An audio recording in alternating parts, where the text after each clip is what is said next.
吴王，我们在坟场发现了他的身影。哦，那家伙终于敢现身了。哼，不怕死吗？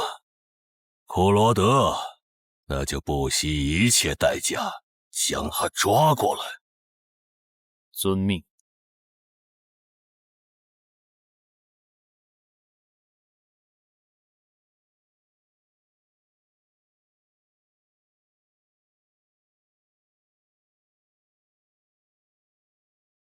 是不是打败你，才会放过我？那看来是没谈拢了。这下躲不掉，也来不及格挡。这就是你的实力。哼，还没分胜负呢。敬酒不吃吃罚酒。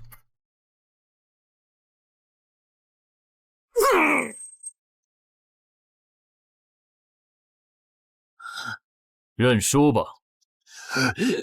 做梦。冥顽不灵。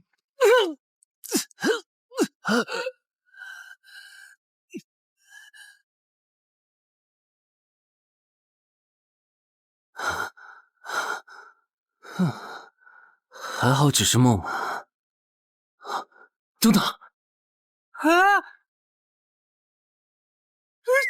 这地下城入口竟然真的刷到我家里来了！2030年，世界各地相继出现地下城入口，入口无法被破坏，但攻略地下城可以使其关闭。如果未能在规定期限内攻陷地下城，那么该地下城入口将翻转，地下城内的怪物将涌入这边的世界。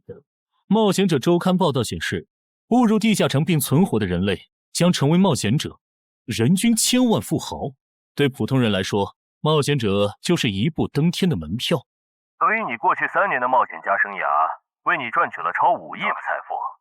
当然，对于刚刚成为传说级冒险家的我来说，这只是个开始。但少有人知道，每一位高等级冒险者的背后，都有许多普通冒险者和无辜平民的牺牲。而我们的主人公陈海，恰好是知晓这一秘辛的少数人。你还真是给我出了个大难题啊！能让人一夜暴富的地下城，可对我来说也没啥用呢。毕竟我又不缺钱，而且我记得地下城的死亡率好像很高，搞不好我会死。要不把它上交给官方冒险者协会算了。谋杀捣乱。但放这也不是事啊。这样，我先瞅瞅这地下城啥类型。要是死亡率低，我就自己搞定；真搞不定的话，再搬家，然后报警。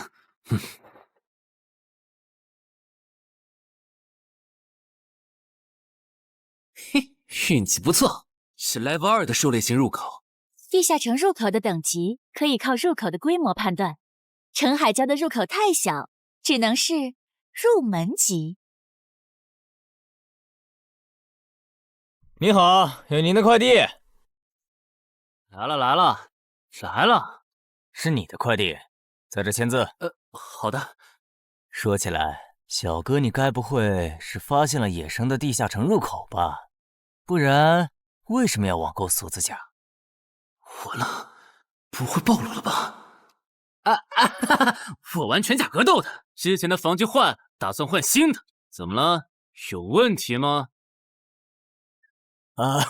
没问题，我就是随便问问。感觉这人很奇怪啊。还好我伪装的不错哈。不过这个箱子会不会有窃听器啊？还好没发现窃听器。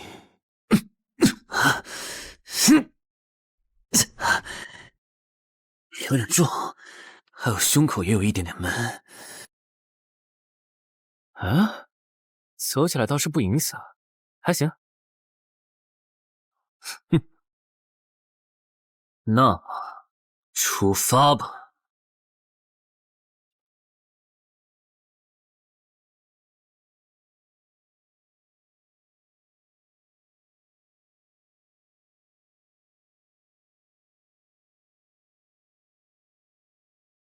啊，不是地穴地形吗？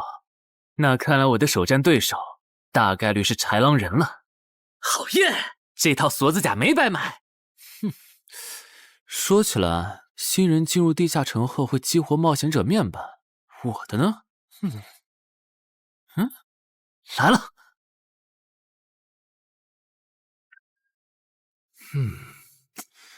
我记得普通人基础属性是10点，8点算弱，14点就很牛了。但智力有16点，真没想到啊！虽然智力和魅力是前期最没用的属性，但16点的智力，就算是协会或者财团内部也不多见吧？膨胀了，膨胀了，冷静冷静，看一下地下城的脱离条件吧。脱离条件：杀死任意一只潮汐鱼人。通关条件是全灭一个潮汐鱼人小队。等一下，为什么是鱼人呢？我水产过敏啊！就不能给我安排点正常的对手吗？啊！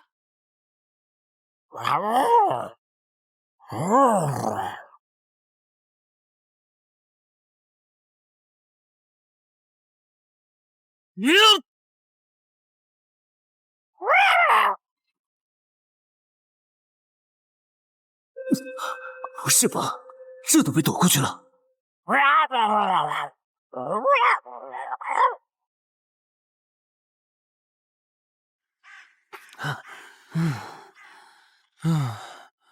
不是，这个地下城的难度标注是不是搞错了？一个落单鱼人就能把我打得差点翻车，如果遇到满编的鱼人小队，我岂不是要就地归西？啊，等级增加了2级，菜鸟！我的称号我与潮汐鱼人五五开，这玩意儿侮辱人是不是啊？算了，今天就到这里。还是等我请个健身私教，把基础属性练上来了，再来挑战这个地下城吧。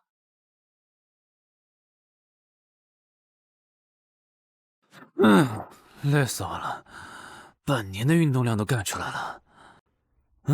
又咋了？哦，任务结算呢？我记得地下城的任务结算好像也能爆出奇物的。嘿嘿嘿，我的要求也不是很高，给我瓶加属性的秘药就行。菜怎么了？谁还不是从菜鸟过来的？气死我了！罢了罢了，有总比没有好。让我看看这个保温杯有啥功能。该物品每天可以凝聚500毫升纯净水，可升级。这垃圾东西谁要啊？气死我了！你好，我预约了安教练。哈，您就是陈海先生吧？安教练已经在 VIP 室等您了，请跟我来。好的。没想到东山这样的小地方，竟然也有专门为新人冒险者和冒险者候补提供塑身服务的健身教练。冒险者的6大基础属性中，力量、敏捷和体力是可以通过锻炼得到显著增长的。这1年的健身费也太贵了，都和我一本新书的版税差不多了。不过只要能让我的身体素质在短时间内得到显著提升，陈海先生，这点钱就花得值。陈海先生，您之前有过健身经历吗？没有。那为什么要花这么多钱请安教练？新手打基础的话，请普通一点的教练就够用了。还是说，陈海先生，你已经成为了新人冒险者，比较赶时间？这旁敲侧击的还真是够直接的。有条件的话，那肯定要请最专业的，以冒险者为目标，普通教练不能算是好的选择。这样啊？我总不能和你说实话吧？那您应该能和安教练聊到一块儿去。嘿，登山市最好的健身教练会是啥样的？好紧张。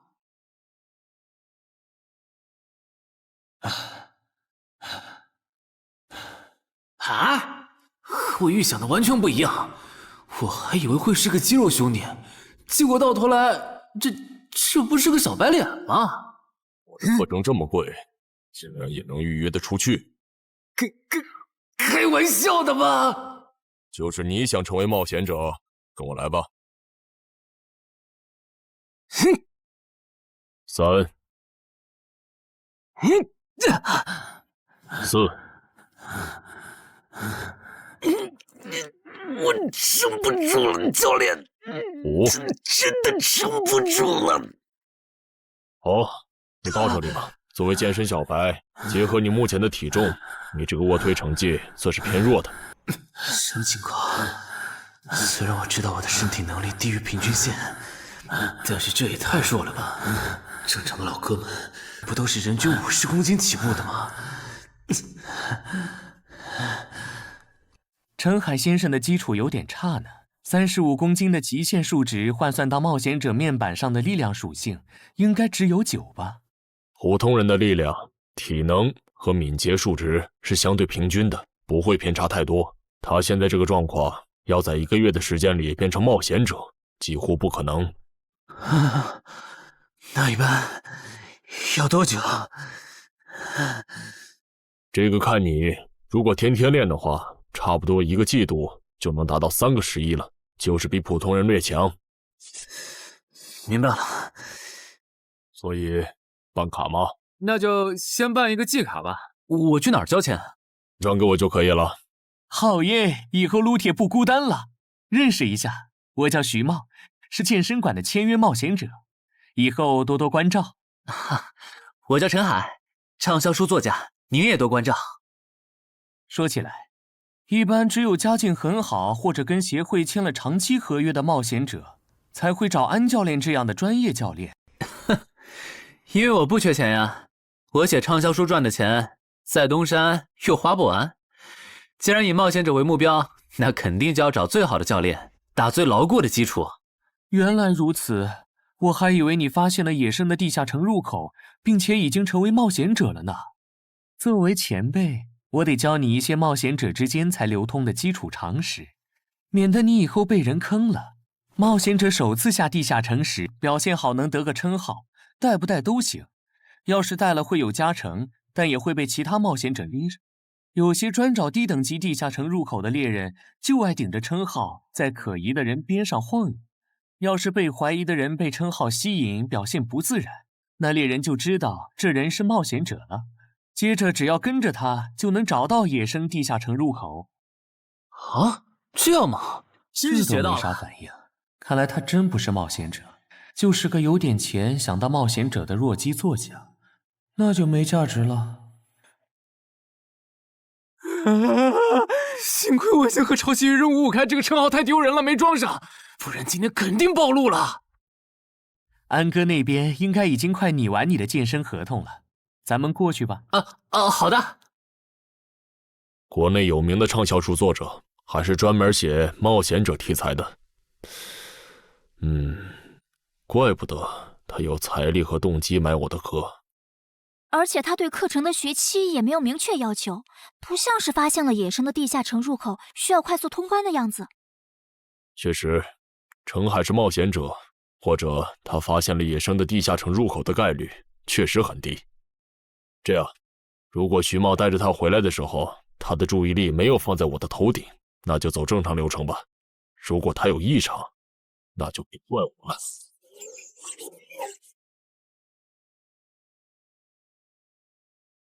合同拟好了，你看完如果觉得没问题就签吧。好的。喂，不是吧？连健身馆的3A 级教练也……这边。 那小子刚才看我的时候表情正常，看上去不像是刚发现地下城入口的小白。徐茂，你没做多余的事吧？怎么会呢？我可是健身馆的签约冒险者。那就没有持续关注的必要了。这份是您的，请收好。等下安教练会带您做体能测试。好。停吧。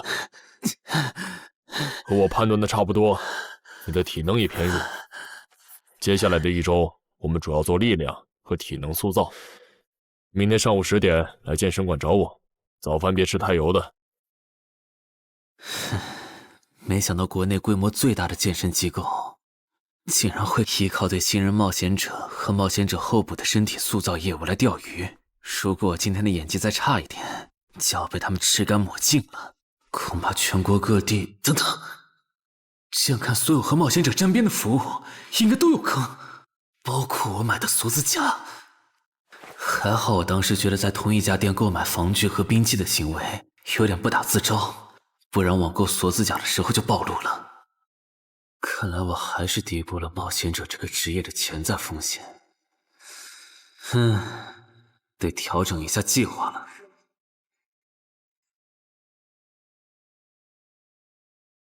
针对低等级冒险者的坑到处都是，今天运气好避开了一个坑，但我总不会每天都有这么好的运气吧？只能冒险来地下城提升冒险者等级了。这次的脱离条件是鱼人眼珠吗？对了，不知道昨天那只的眼珠可不可以？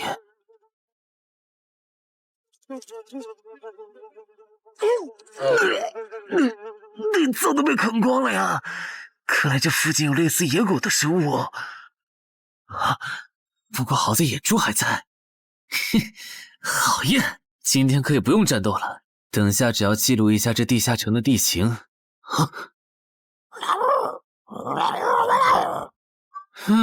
鱼人呢？我还以为是什么呢，吓我一跳。只是一只落单鱼人的话，我根本一只还好，2只我肯定打不过呀！快润！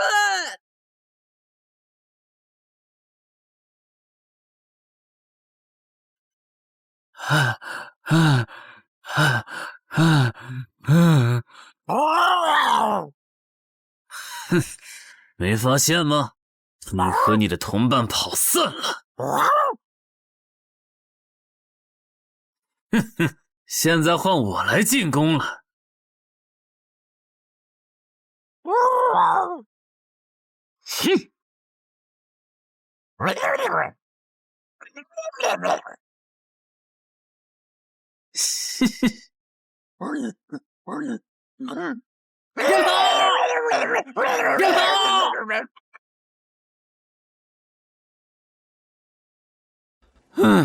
累死我了。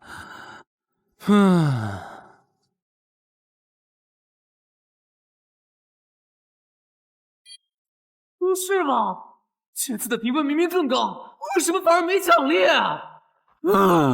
入门级地下城的爆率原来这么低吗？不过如果其他冒险者也是这个情况，那么他们是怎么赚到钱的？还是说有什么常识是别人知道，但我不知道的？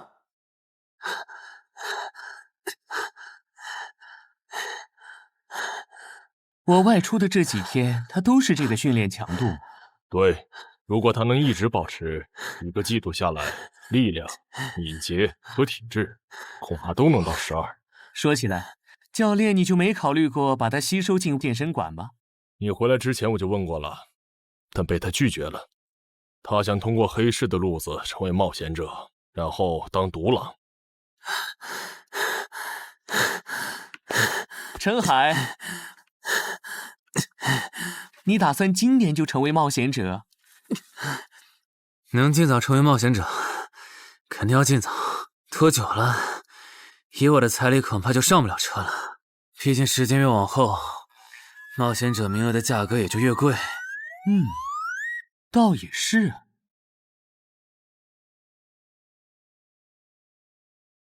算上前天安教练的招揽，我大概可以肯定，徐茂和安教练已经排除了我拥有入门级地下城入口的可能了。接下来可以找一个合适的时机。发什么呆呢？在想事情？没，可能是太累了，有点走神。对了，截止到现在，你的前期投入都赚回来了吗？还早着呢，照现在这进度，起码得等我到11级才有可能回本。为什么是11级以后？因为1到5级的冒险者挺好混的，有老手带着，完成任务就能撤退，死亡率极低。没想法的就可以这么混等级。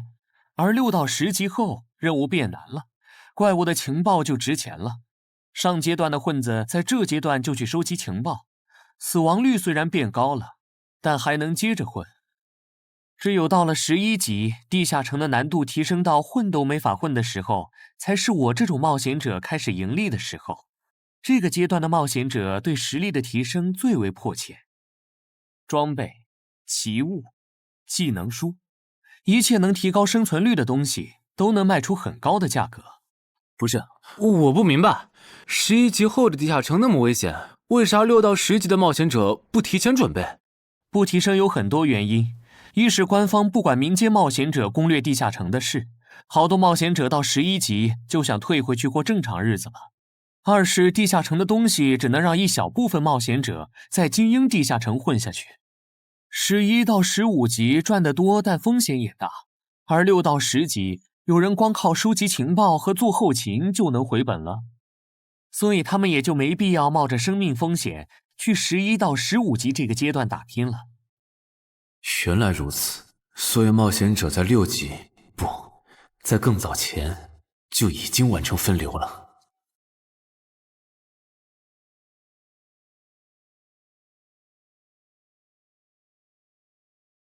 原来有很多人靠卖靠谱攻略和情报赚钱。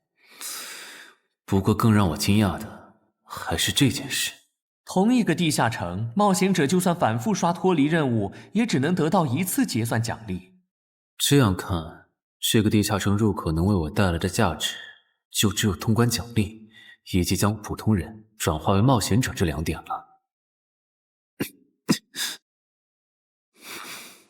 我还是尽量单刷这个地下城，先用徐茂教我的方法收集情报为主，然后再考虑要不要继续当冒险者了。脱离条件找到湖？啊，这次的脱离任务竟然不需要战斗，还好买了一架无人机做辅助，不然纯靠人力搜索找湖肯定是个大工程。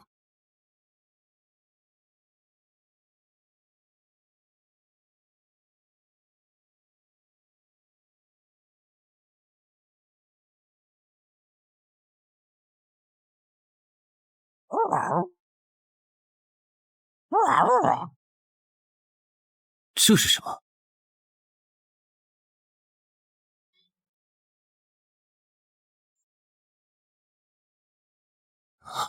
刚才那个应该是鱼人吧？虽然外形和气场和我之前遇到的鱼人有很大差别，但他应该也是鱼人，只不过等级应该更高。算了，先不管他。等我完成了脱离任务，再回来找那只橘红色鱼人。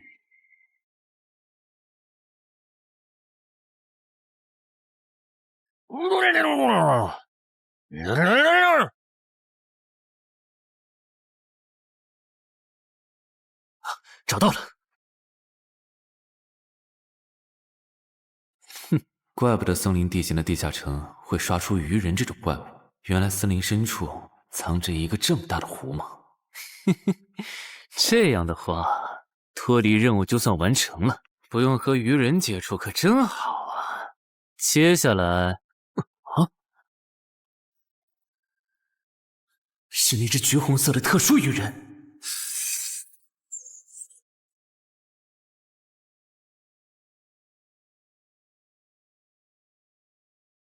幸亏我刚刚反应快，不然可就重伤了。不过我新买的无人机的遥控器，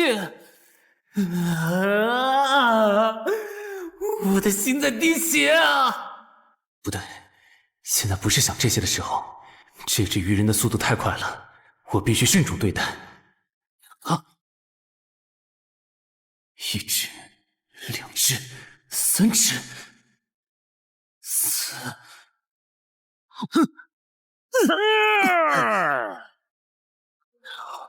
好险！如果不是穿了锁子甲，我这条胳膊估计就废了。这家伙，真的是新手级冒险者会遇到的对手吗？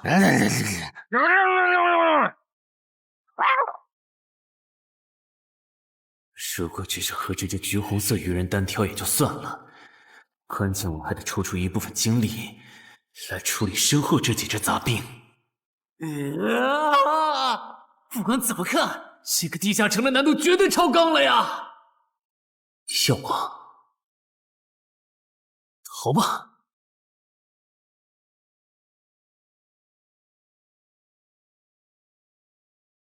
我说玄穗，你这样很像是在虐尸出气。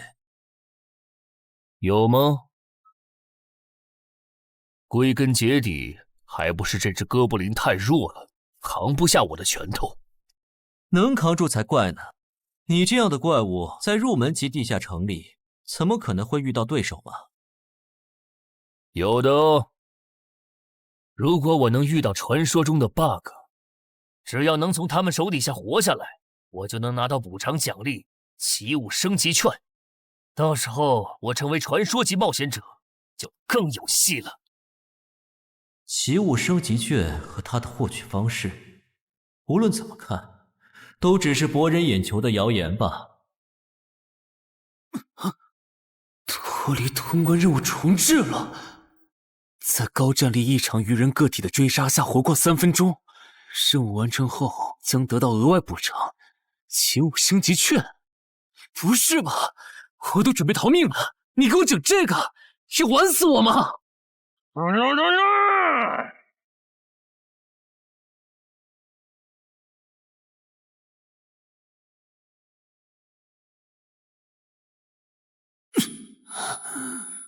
我这算是必胜绝路了吧？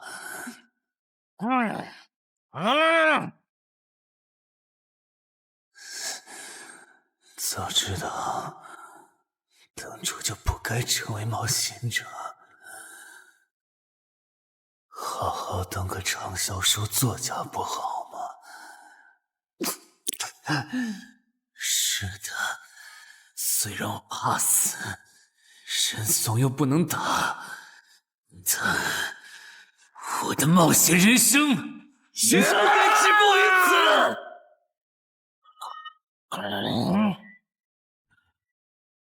想想，我现在还有什么牌？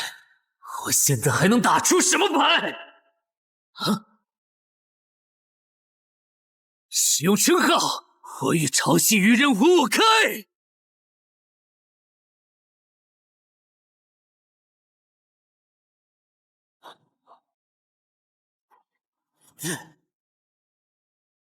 身体变轻盈，力量也变强了一点。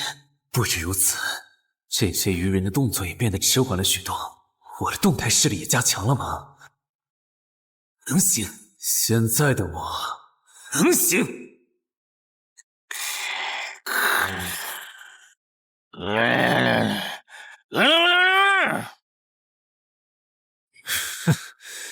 没想到高级鱼人说的话，我竟然能听懂。就剩你了，头目。我不是干掉了这只下级士兵，别再得意忘形了啦！我知道的，即使身体能力获得了大幅度提升，穿上这一层锁子甲的我，依然不具备能和这只橘红色鱼人拼速度的可能。机会只有一次，对方的进攻方式、路线和目标都已确定，我要做的就是舍弃头部的防御，用它做诱饵，争取到一次以伤换伤，重创对方的机会。如果这一次机会我没有把握住，那么吃到教训的他必然不会再给我翻盘的机会了。这种生死皆在一瞬间的体验，真让人血脉喷张，身在其中无法自拔。就是现在！呀！我这不是挺能干的吗？我不可能这对开什么玩笑？我居然会被这种弱者可恶！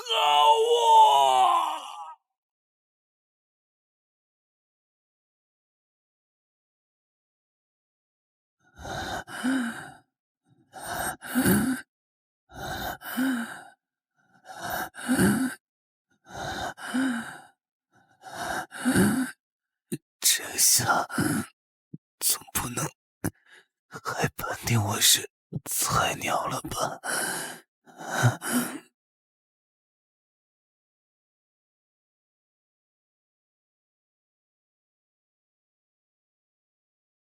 平平无奇的保温杯吗？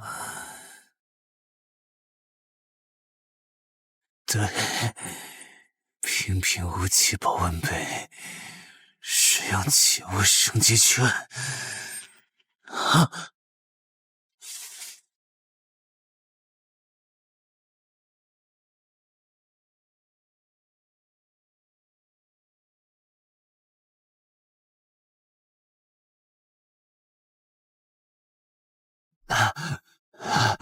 活过来了。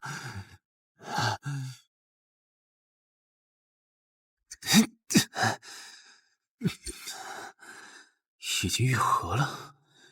冒险者面板，冒险者等级竟然提升了，不过还是菜鸟。哦，感知也提升了一点，还获得了一个新称号——至死地而后生。哼，倒是个意外之喜。再看一下通关任务重置后变成什么了。挑战等级上升了，脱离任务刚刚也完成了。不过这通关任务捣毁潮汐鱼人的孵化池吗？算了，这个通关任务明显不是现在的我能处理的。溜了溜了。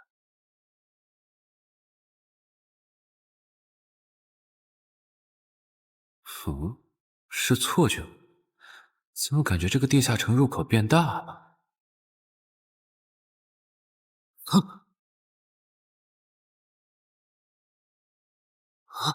等级不足，这个地下城升级了。这么看来，我刚才完成的脱离任务，其实来自更高等级的地下城。怪不得任务难度提升了那么多，脱离任务掉落的奖励这么丰厚。隐藏指引。我没记错的话，论坛上有个大佬，好像一直在强调这个东西的稀有性和重要性来着。哼，那必须要转职啊！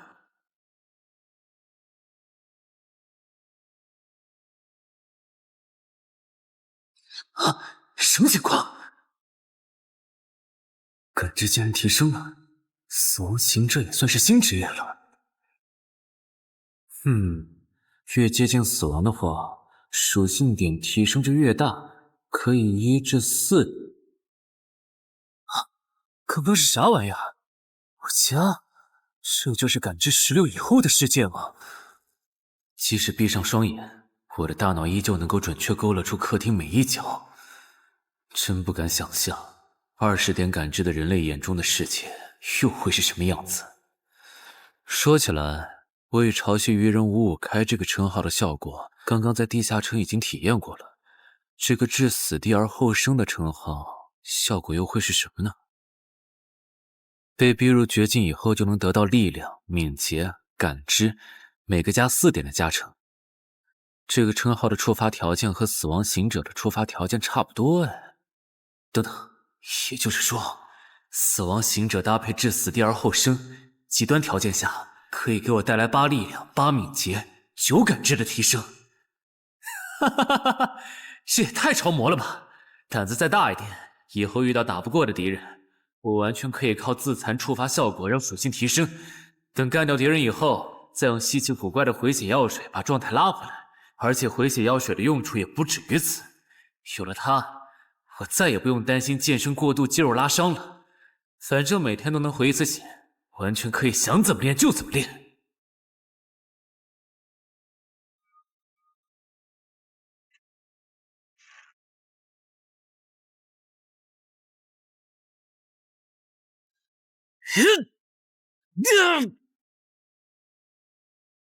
真惊人！只用了不到2个月，就达到了正常人要用1年才能取得的成果，至少有16，甚至都有可能17或者18了。陈海还在练呢。啊，恭喜啊！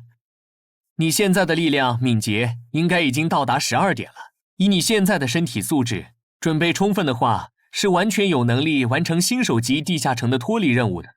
真的不考虑加入健身馆，成为这边的签约冒险者吗？我可不想当一个会被合约束缚的冒险者。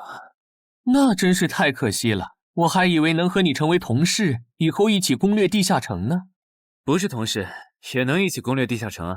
对了，我打算从散人手里购买冒险者名额，这方面你有什么忠告吗？忠告吗？不是同事，也能一起攻略地下城啊。对了，我打算从散人手里购买冒险者名额，这方面你有什么忠告吗？忠告吗？那我推荐你去找散人联合。散人联合？我没记错的话，他们好像是国内最大的散人集团吧？对，如果你想走黑市的路子，购买冒险者名额，那么我只推荐你选择由散人联合提供担保，或者他们自营的低等级地下城入口。为什么？我感觉找独狼冒险者明显更好啊，省钱又省力。因为涉及到冒险者名额买卖，无论买方还是卖方，其实都存在巨大的交易风险。卖家怕遇到伪装成萌新的入口猎人，买家怕交了钱对方不办事。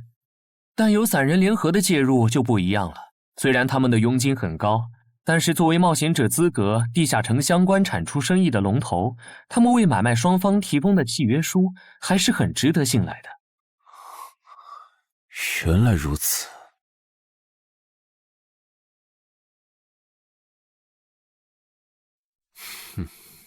查了一下，整个漳州只有云霄市的这个老廖稍微靠谱点，找了散人联合做担保。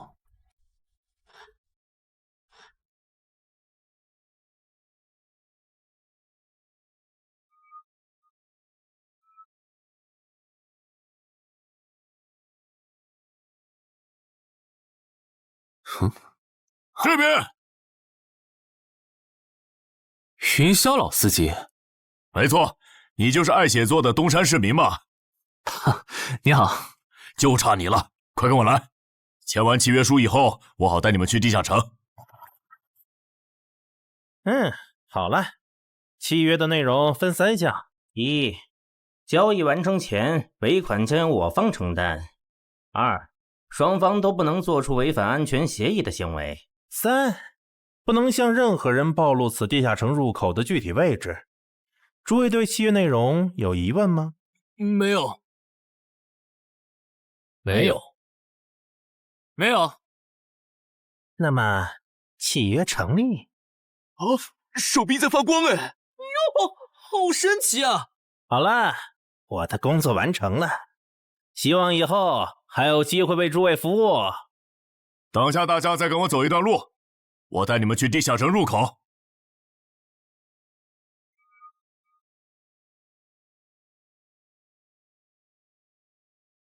这个地下城入口的位置确实隐蔽，难怪没有被官方和云霄市的资本发现。好了，大家排好队，按顺序进入。我先走一步，给大家带路。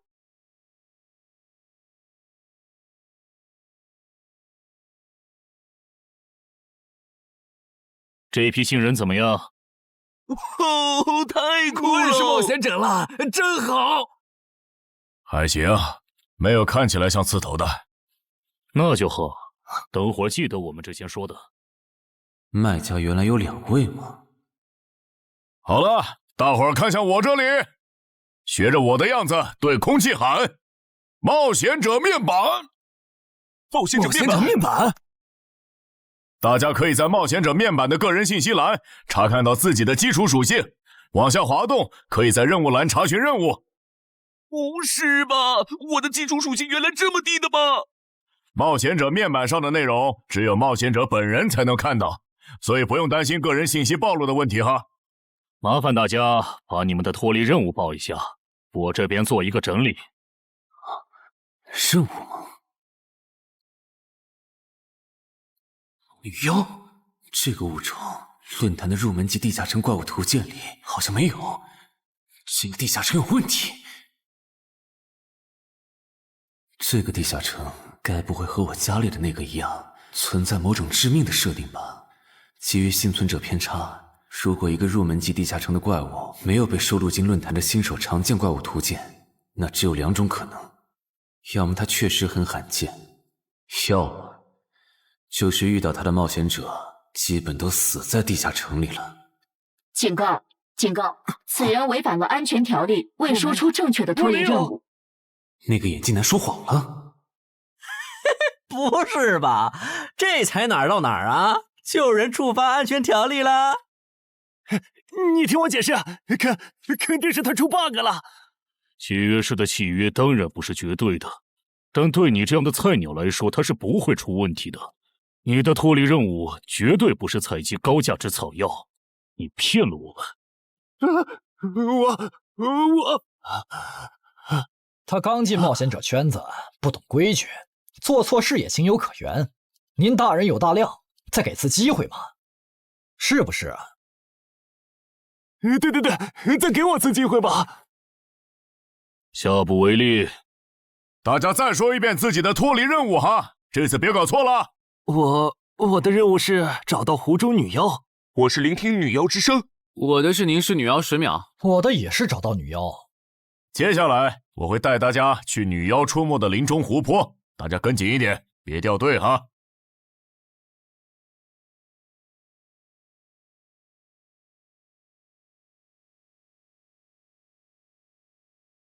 冒险者面板。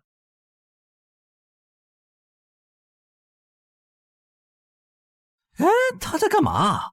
呼唤湖中女妖。他怎么知道这样做可以召唤湖中女妖的？这就涉及到商业机密了。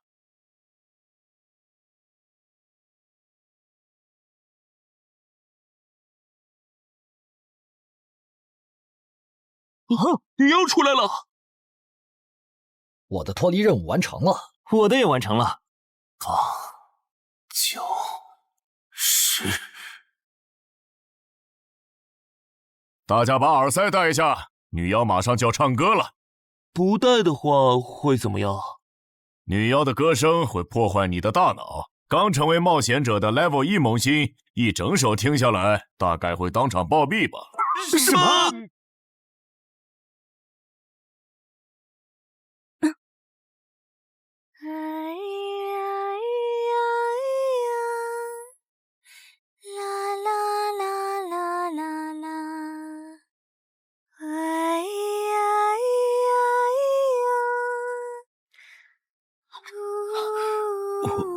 刘备醒了，就听了这一小会儿嘛。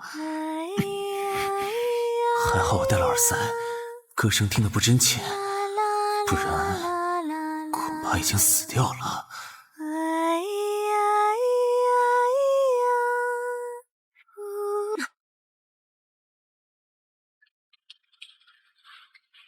大家的脱离任务都完成了吗？都做完了，那咱们就原路折返回去了哈。搞笑，让我们原路返回？来之前我已经查过了，地下城里的植物和矿产都是很值钱的。你这么急着赶我们走，不会是想要独吞这个地下城的产出吧？我们可是付了钱的，为什么不能在这个地下城采集高价值草药和矿产来回血？等一下，咱们的契约书里可没有这条。但也没有不准我们完成脱离任务后采集高价值草药和矿产的条例吧？原来冒险者还可以在地下城内采集草药和矿产的吗？你不知道吗？其实大部分冒险者并不具备通关能力的，他们主要的盈利方式就是搬运地下城内的物资和收集怪物情报。你是觉得脱离任务已经完成了，我们又碍于契约不能对你出手，所以可以发难了是吗？不然呢？真是笨蛋呢！但有一点你没考虑到，那就是我并没有和你们签订契约啊。哼！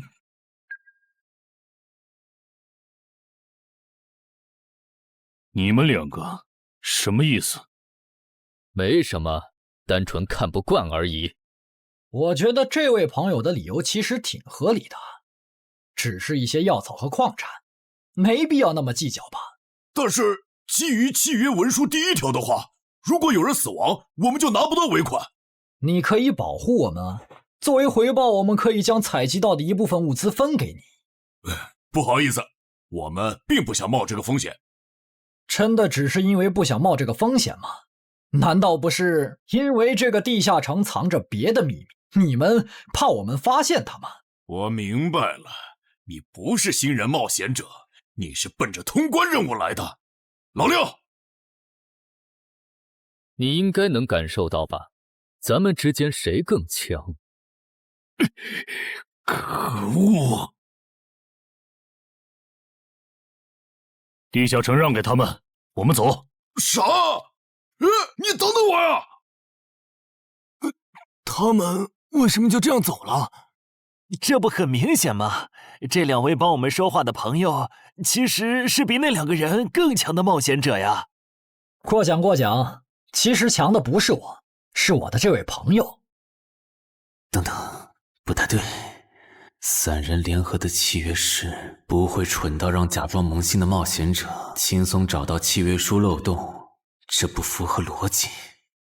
大家可以自行选择，接下来是单独行动，还是跟我们一起行动？单独行动的话，你们的收益可以独享；如果跟随我们一起行动的话，通关奖励我们要1半。1半？这么多？这叫多？你没仔细听吗？是通关奖励的1半。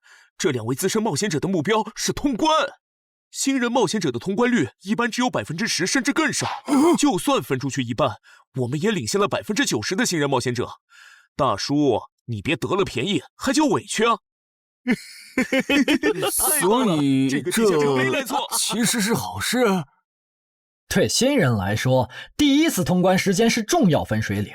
新人冒险者越早拿到通关奖励，未来的冒险者之路就会越顺畅。那就是说，就算我只拿到1半的通关奖励，也会比绝大多数同等级的冒险者要强吗？如果你没有浪费这些开局资源的话，确实是你要强一点儿。请让我也加入你们，也包括我。我也要。那帮没良心的，签契约书前都说好了，只涉及脱离任务，其他不包的。任务一完成，他们就变脸了。差不多得了，都走了这么远，他们不可能再跟着了，你不用演了。哦，不过你这次演技提高了不少嘛。刚才我一度以为你打不过那个顶着战斗专家称号的冒险者来着。我确实打不过他啊，不过他也很忌惮我就是了，要不然不会用劝退的方式赶我走。原来如此，那你觉得他们能通关吗？可能性太低，个人判断这批冒险者里最多只有1到2个幸运儿能活着走出这个地下城。什么嘛，这不就和之前的几次一样了吗？真没意思。哇，酷哎！既然大家已经决定联手通关，那我也不藏着掖着了。我能够为认同我、信赖我的队友带来一点基础属性的随机增幅。他说的是真的，我的力量加了1点，我加的是感知，我的也增加了，体力涨了1点。原来团队领袖这个称号是用来提升自己的队友啊，还怪好用的。我这边还有一个问题，我们现在只知道口琴声能召唤女妖，并不知道其他的召唤方法。女妖要是一直躲在湖里，大家的通关任务就没法完成。这不是问题，我的称号可以让我强制激怒指定目标，被激怒者将减少2点智力，变得冲动易怒。他也是冒险者吗？至于建立强制对话的方法，只要引起对方的注意就可以了。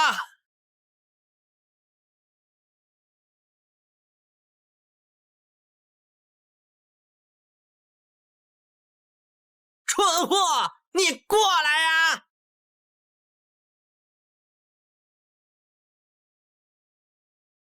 成功了，他被我激怒了。剩下的交给我吧。大家散开，让战斗专家来牵制女妖，其他人换成挡塞，在外围找机会。死！传过去了。开什么玩笑？竟然是灵体！啊！等一下！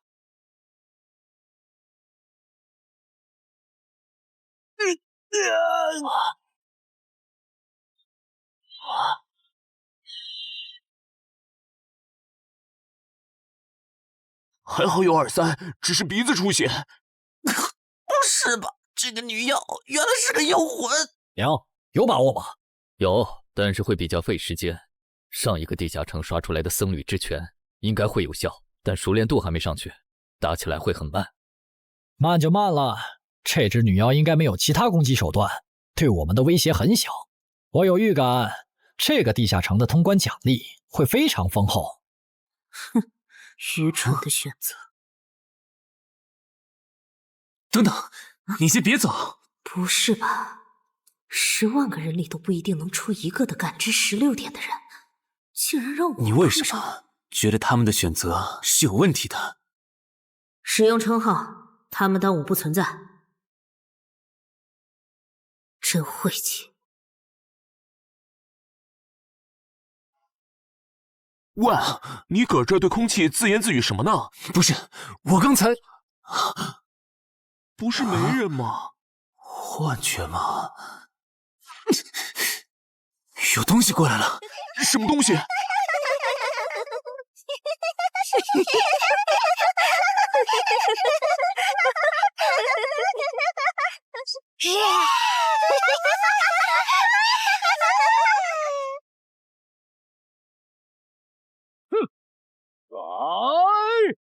哇！有效果了！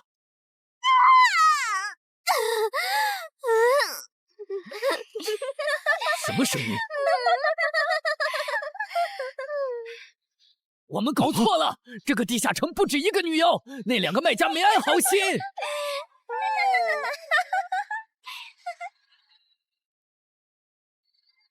不是吧？这也太多了！不行，这个数量2-3已经没用了。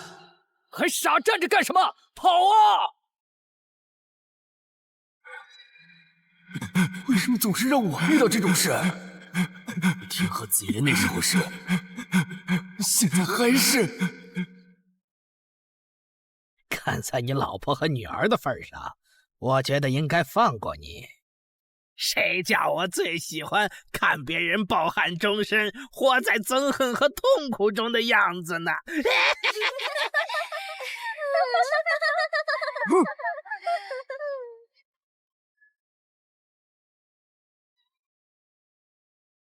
你们以为我是谁？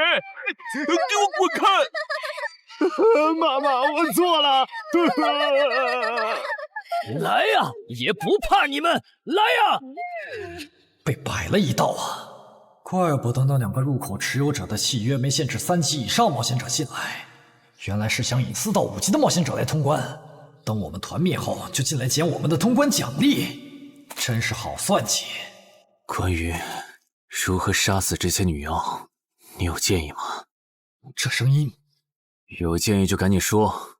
女妖不光靠声音攻击，还有别的攻击手段。我费了听觉才勉强躲过第1轮奸笑。你是爱喜做的东山市民？对，真是看走眼了。没想到你一介新人竟然比我们这些老手反应还快。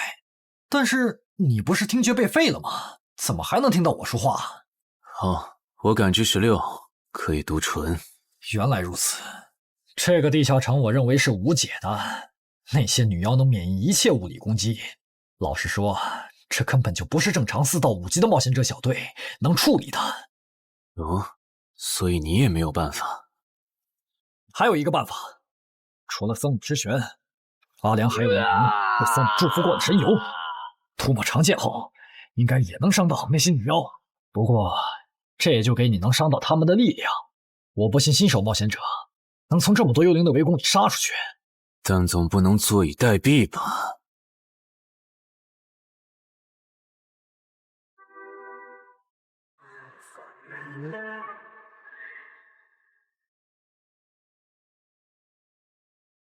置死地而后生。能听到吗？我问过你的同伴了，他跟我说，要通关必须从你那里拿到被僧侣祝福过的神油。通关吗？能帮我拿一下吗？不好意思，我眼睛瞎了，恐怕没办法操纵冒险者面板取出你要的东西。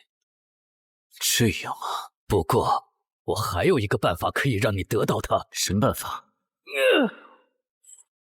你干什么？就是以死后掉落的形式让你获取。其实我也不是非要那管油杀人夺宝不可。20点的敏捷足够我甩开女妖逃出地下城了。我就是想试试能不能通关。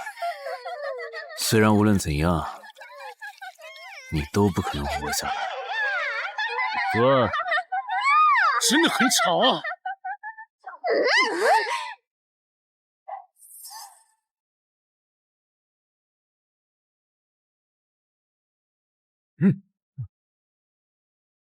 对邪恶生物伤害加抵0.5，那么还是反击吧。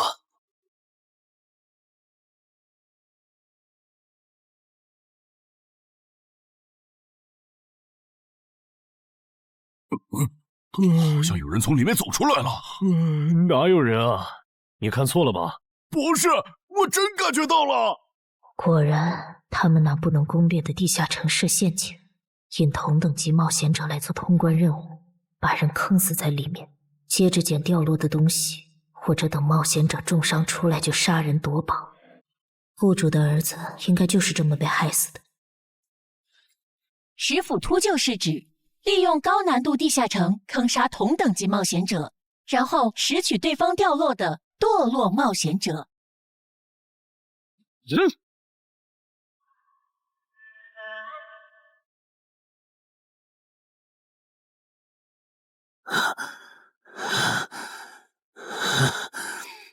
好险！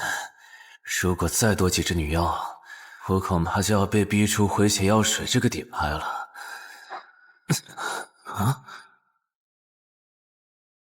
您的绝妙操作取悦了路过的死亡主宰，得到其恩赐，亡灵亦不能杀死我。该恩赐可以使您豁免一次来自亡灵生物的死亡判定，免疫一次来自亡灵生物的死亡判定。好霸道的额外奖励！额外奖励都这么丰厚了，合并结算的奖励还高于单独结算，那么肯定要合并啊！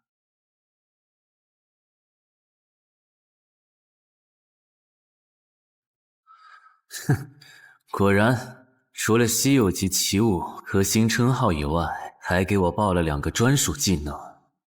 这个地下城的奖励太丰厚了，难怪它的难度如此超标。爱写作的东山市民，你还活着吗？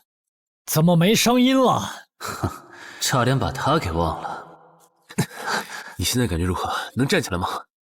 有点难，那只能扶着你了。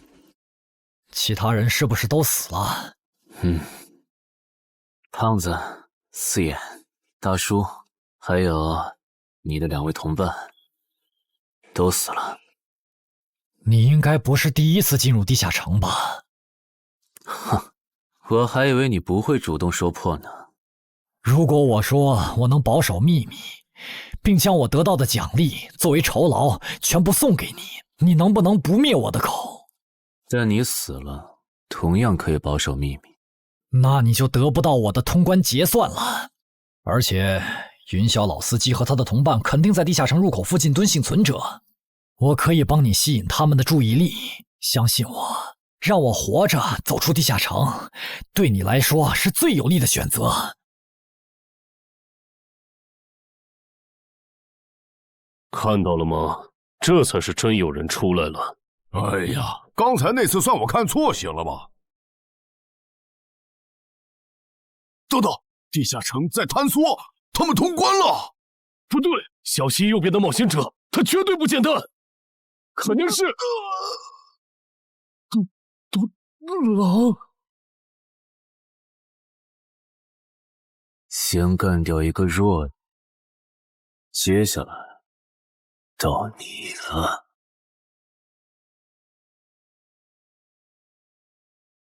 宗山市民，你好大的胆子！不是吧，不是吧？不会真有人觉得自己坑完人不会被报复吧？呵呵，这么霸道的吗？闭嘴！哎呀，我好怕呀！你这家伙找死！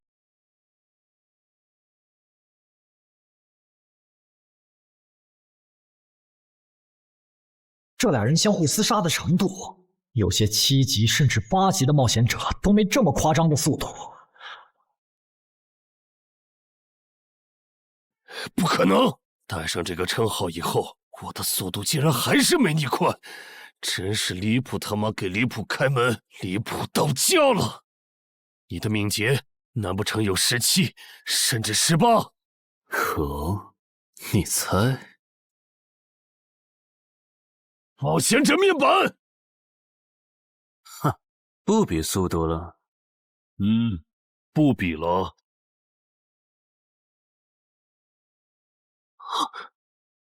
这本来是为那个战斗专家准备的，不过给你也没差了。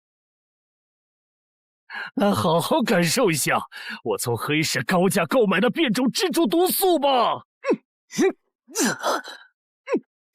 什么嘛！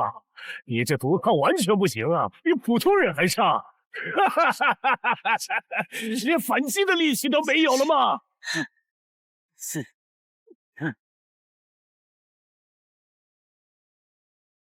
太慢了，太慢了！你这样是伤不到我的。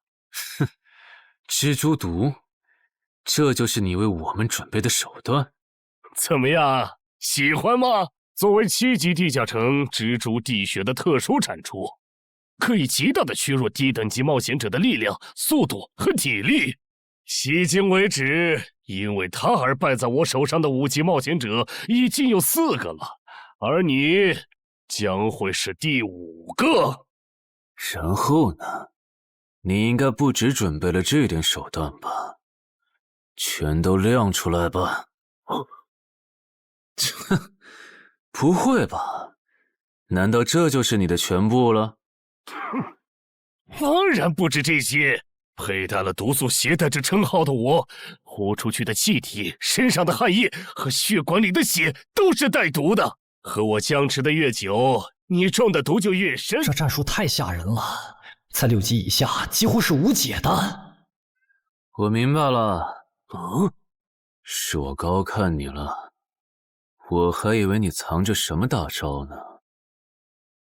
关闭技能，与死亡共舞。不可能！你怎么还有这么快的速度？你猜？也太得意了！太慢了，太慢了！你这样可是伤不到我的。可能，绝对不可能！你明明只是个独狼，怎么可能比杀了大量5级冒险者的我还强？哼，没什么不可能的。在舒适区里泡着的你，永远也看不到与死亡同行之人所看到的风景。但是，捏死的往往都是会水的。散人只有劣势更弱小的散人，才能积攒出大量的财力和武力。我的路才是正确的。对普通人来说，或许你才是对的。不过，在我看来，与死亡同行之人，如果走到了极致的话，未必不能超越死亡。不是吧？那么强的人，竟然这么轻易的被……啊！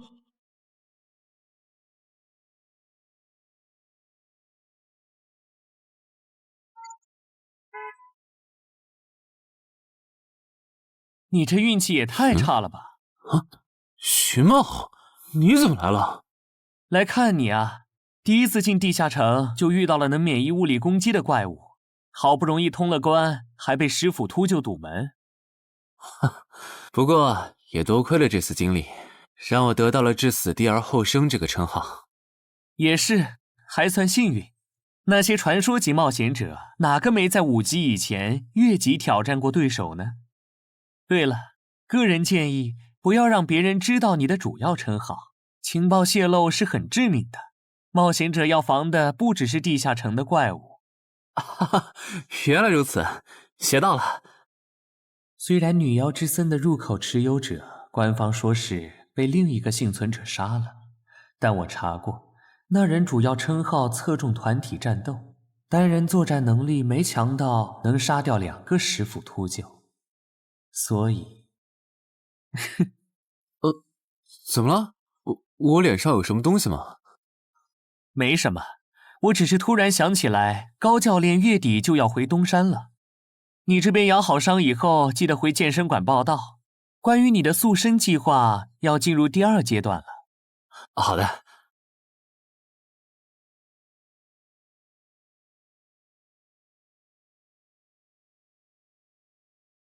你不打算做攻略型冒险者了？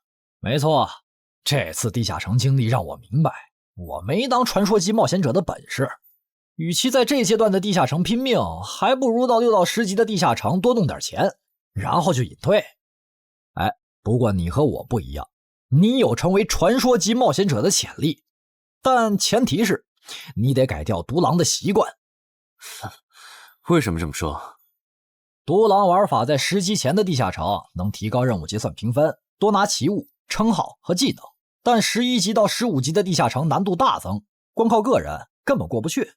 如果你想成为传说级冒险者，10级前就得组建自己的攻略团队，不然在11级到15级时，要么会掉队，要么就会被官方财团收编，就没机会再往上提升了。团队嘛，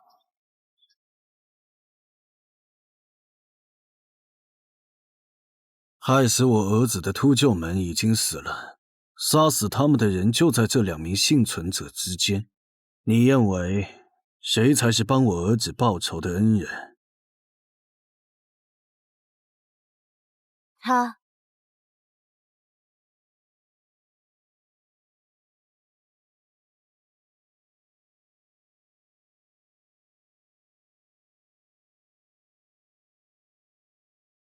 陈海，你就是女妖之森的通关者陈海吧？我们对你在女妖之森得到的通关掉落很感兴趣，你开个价吧。不卖。他说不卖，他不会真的以为我们是在跟他商量吧？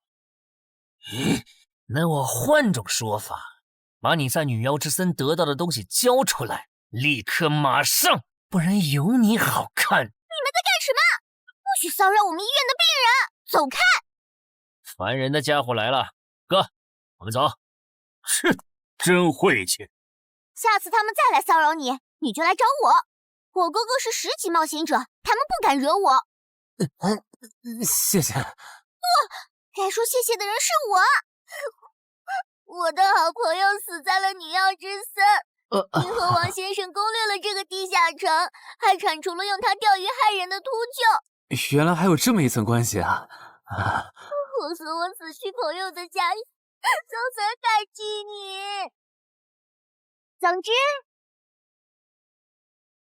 这是地下城暴走后的随机拉人现象啊！还会拉我啊！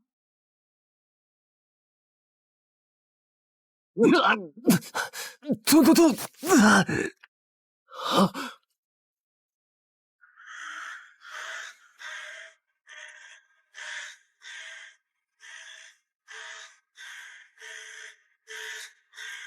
大家不要惊慌，我们只是被拉入了翻转后的入门级地下城。不是吧？我就来医院看个牙的功夫，怎么就被拉入地下城了？现在请大家跟我一起打开冒险者面板，确认你们的脱离任务。展开面板。啊！ 5级的生存类地下城，哇，这次可能要死很多人。什么？云霄市医院发生入门级地下城翻转现象，有20人因此凭空消失。周德也在这20个人里。情况如何？失踪人员名单已经整理出来了。被卷入地下城的一般民众有17人，冒险者3人。我们还找到了失控的地下城入口。不过什么？你的脱离任务和通关任务是什么？消灭10具骷髅士兵，存活1小时。你的呢？我的也是。那看来大家都一样。老弟，咱们的脱离任务难度和他们的不一样啊。还有那个叫陈海的小子也被拉进了这个地下城。正常，生存类地下城的脱离任务是根据挑战者实力的强弱划分的。至于那个叫陈海的，等咱们做完了脱离任务再去找他。那个，大家听我说，这个地下城非常危险，请大家捡起地上的兵器，3到5个人为一组，凑齐脱离条件以后，尽快离开吧。完成脱离任务以后赶紧离开，你算老几啊？在这指挥本大爷？说不定是人家想把咱们忽悠走了以后，独吞地下城的宝藏呢。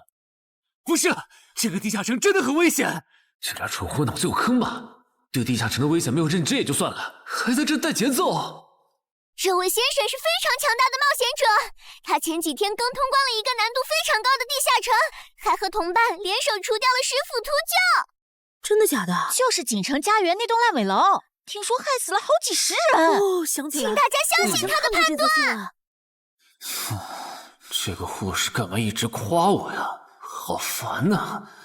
不过好在效果还行，能引起这些新手的重视就好。等一下，如果这个地下城真的那么危险，那你觉得就凭我们这些普通人，真的有能力完成脱离任务吗？先不说消灭骷髅士兵有多难，就按你说的，3到5人一组去猎杀骷髅士兵，最后肯定是青壮年组队，老弱被抛下。请问，你考虑过被剩下的人的死活吗？有道理。分开行动的话，士兵听起来就很难对付。就是，那就死定了。很多人就是因为单走，才被地下城里的怪物杀死了。姐夫说的没错，被拉入地下城后，一定要拉拢人心，来拿到话语权，再利用话语权来强迫冒险者当我的保姆。能通关高难度的入门级地下城又如何？当你开始在意这些渔民死活的时候，你就注定得当我的保姆了。你们能信任我吗？那跟我走吧，我带你们去完成脱离任务。好的。谁允许你们走的？作为在场唯一一个有地下城攻略经验的冒险者，你难道不应该留下来保护我们吗？对呀，能力越大责任越大。我看他就应该帮我们把脱离任务给做了。对，送佛送到西嘛。第一，我不是官方冒险者，我没有义务来保护你们的安全。第二，不要对我道德绑架，不然我真的不介意走之前打断你的头，把你留在这里自生自灭。这人怎么这样啊？保护老弱不是最基本的道德吗？活该他不是官方冒险者，看来道德品质不过关。你们干嘛去？我觉得那个人说的很对，既然通关任务是存活1小时，那肯定是越往后越危险。对普通人来说，早点完成脱离任务离开这儿才是最优解。切，不走留着被你们道德绑架，免费当保镖吗？我们又不是傻子。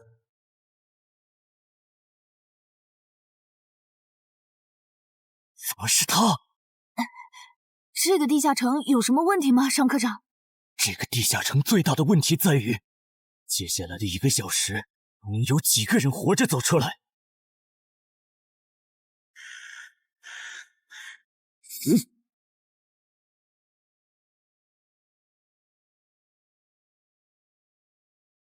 你们就学我刚才做的，用剑去砍那些骷髅士兵的颈椎。那你呢？又来了！我嘛，就用我的老火剑和他们练练。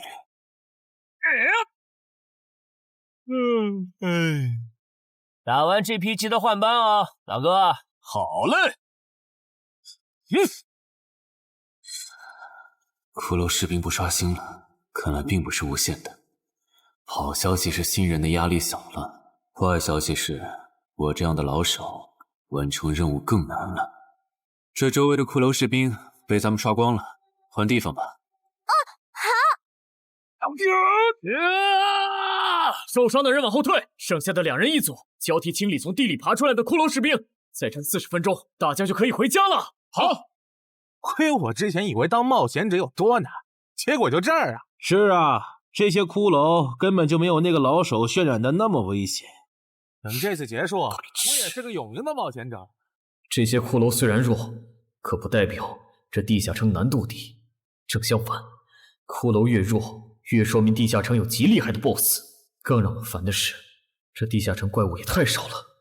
虽然我以老弱不宜参战为由，劝退了近半的冒险者。但是分到我这的怪物才4个，最后10分钟，这地下城难度肯定飙升。要是接下来10分钟都没有新的骷髅士兵刷出来，我就得自己想法子凑够剩下的6个骷髅士兵了。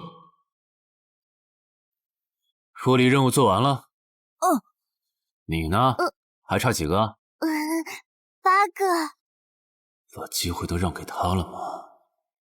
那你先回去吧，我们继续刷骷髅。等做完脱离任务以后，咱们3个在外面集合。10年来没有一个人通关。不止如此，这个地下城的幸存者们也非常奇怪，几乎所有的都是新人。怎么会有这么奇怪的地下城？正常不都是冒险者越强大生存率越高吗？因为这个地下城有一个被称为强者坟墓的机制，同样的脱离任务，新人的难度只有老手的1/10。当新人完成脱离任务离开的时候，实力远超冒险者的地下城 BOSS 会主动追杀冒险者，好多老手都栽在这机制上。周德，快点察觉到，这个地下城的本质是谁最先完成脱离任务，谁才能活下来的竞速比赛。好心的冒险者哥哥，护士姐姐，再见。拜拜，再见。等下遇到的骷髅士兵，我多分给你一点。你先完成脱离任务，和他在外面会合。好的。有人完成脱离任务出来了。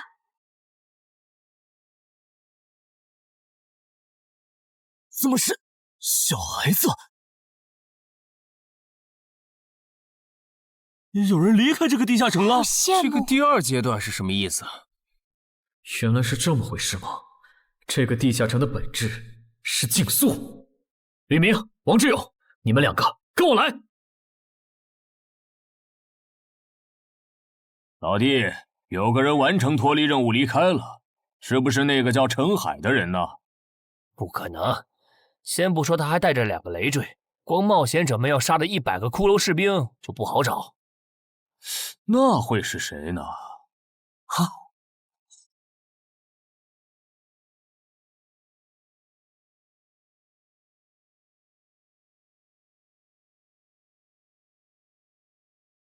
叫我们跟着他出来，都走这么远了，也不解释一下。如果遇到大群的骷髅士兵，咱们仨就完了。闭嘴吧，他这么做肯定是有原因的。你没注意到吗？他是看到任务栏变更以后才叫我们出来的。恐怕他比我们更清楚这个地下城发生了什么。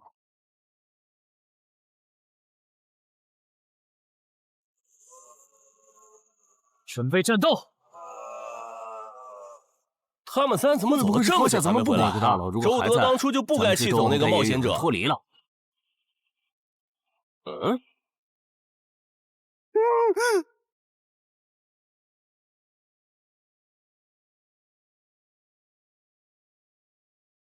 周德、吕明，你们2个王八蛋，居然拿我当挡箭牌，用完就丢！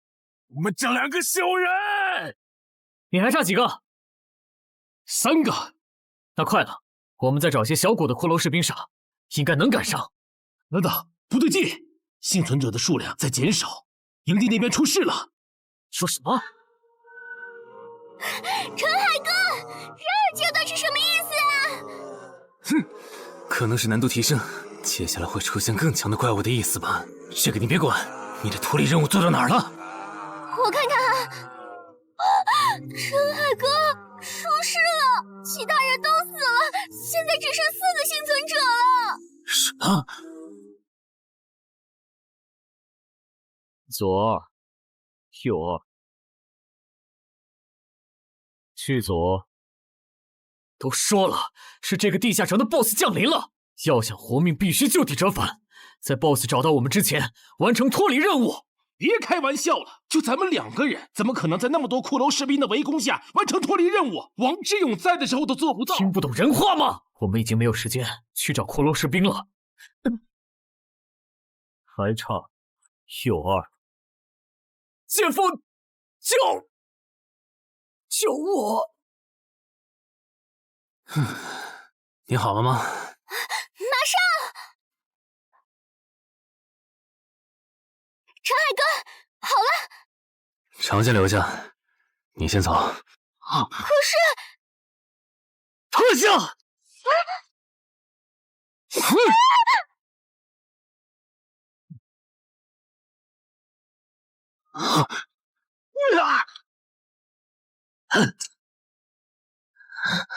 好强！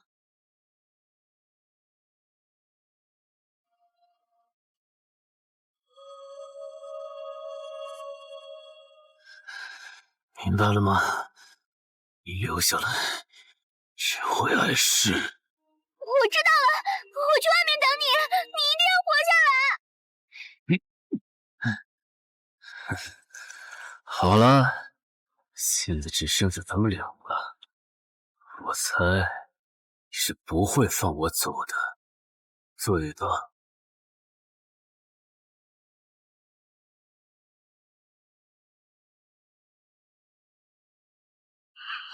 是护士姐姐，里面还有幸存者吗？有，但是陈海先生他……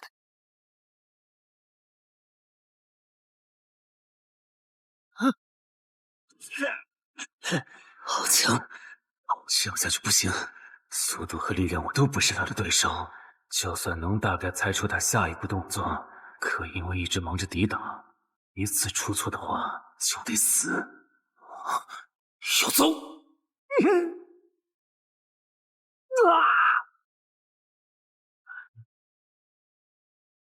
这么巨大的实力差，你还能跟我过几招？在我这儿撑这么久，了不起！好像在跟我说话，不对，现在不是该思考这些的时候。想一想，再想一下，到底该怎么做，我才能活下来？没戏了，把这边的情况汇总给漳州吧。就说云霄市医院地下城暴走事件，17名普通市民卷入，仅2名幸存，3名低等级冒险者卷入，无一生还。你在说什么？不是还没到时间吗？这才过去5分钟。就是。我能理解2位的心情，但是请不要再做不切实际的幻想了。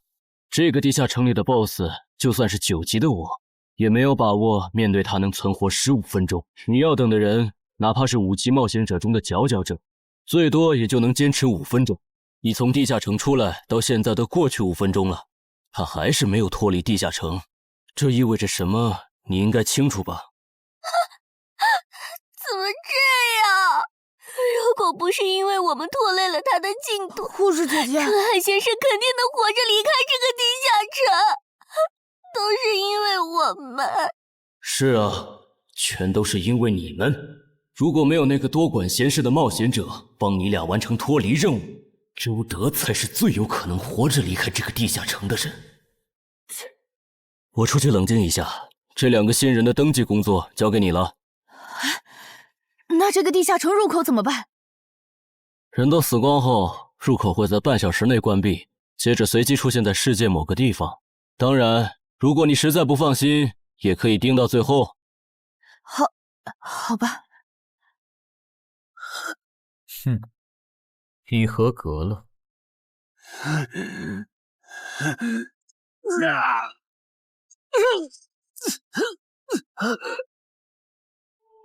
我很期待你成为亡灵后的表现。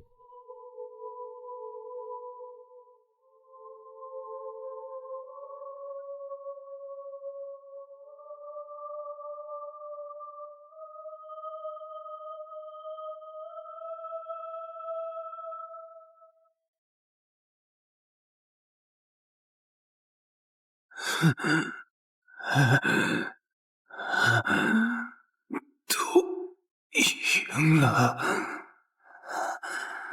对这个 BOSS 来说，完整的我更有价值。在他回来之前，使用死亡主宰的恩赐。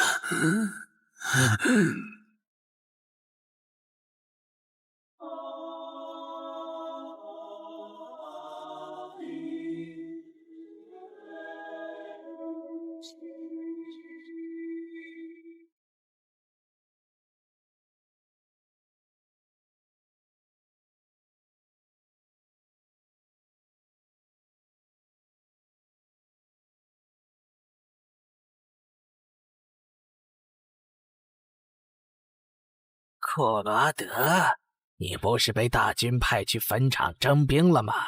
怎么回来了？切，白跑一趟！我还以为是谁激活了骸骨大军发出去的晚宴邀请函呢。我发现了一个有资格成为我们同僚的新人，让他从零开始太浪费了。我打算让大军把他变为预备役。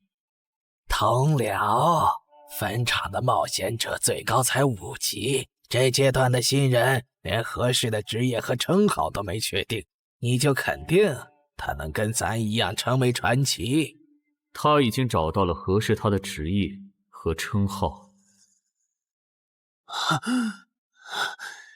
这次真的太险了，如果不是那家伙主动走了，就算再给我一条命，我也完全没机会。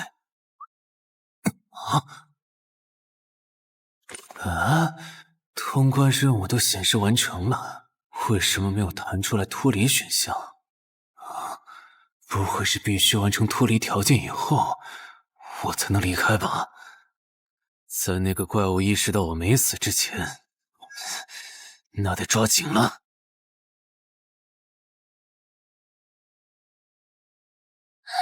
没有关闭，这个地下城的入口还没关闭，澄海先生还在战斗，他还活着。我去找尚科长。周德死在地下城里，他姐知道后一定会迁怒同期的幸存者。如果处理不当，尚科长，怎么了？慌张成这个样子？那个地下城入口没有关闭，结束的时间明明已经到了，但是他还在。怎么可能？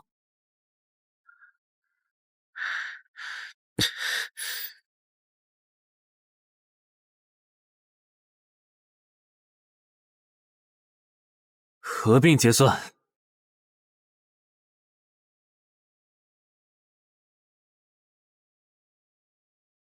原来那个亡灵骑士叫库罗德呀，不过传奇级，坟场才5级，怎么会有这么超纲的 BOSS？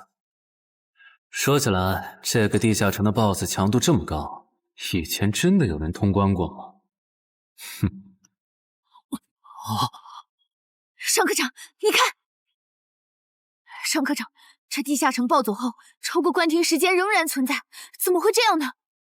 有2个可能：一，被卷入地下城的冒险者完成了通关任务，但却没有完成脱离任务；二，地下城升级。一定是第一种，一定是不可能的。坟场很早以前就已经被世界冒险者协会定义为几乎无法被攻略级的地下城了。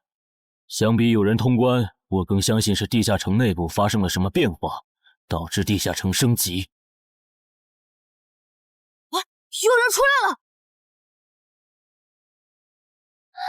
是澄海先生，真的是他！哎呀，你们都在啊，担心死我了。如果因为我的原因，你没能不顺走去地下城，真的被他打通关了。我会就一辈子的。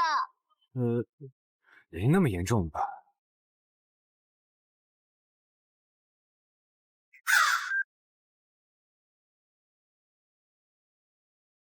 吴王，这是你驻守坟场以来第一次主动觐见吧？库罗德，你知不知道，就在刚刚，你成为了全球首个通关坟场的冒险者。首通？我？对，你要火了。坟场这个地下城虽然等级很低，但是在冒险者圈子里很有名气。你首通的经历应该会吸引到很多资本和散人工会的招揽，当然也包括官方。所以现在是招揽环节？是的，你在女妖之森和坟场的表现已经充分证明了你的潜力。像你这样的超级新人，整个冥省1年下来也不会超过10个。作为云霄市地下城负责人的我，当然不可能错过。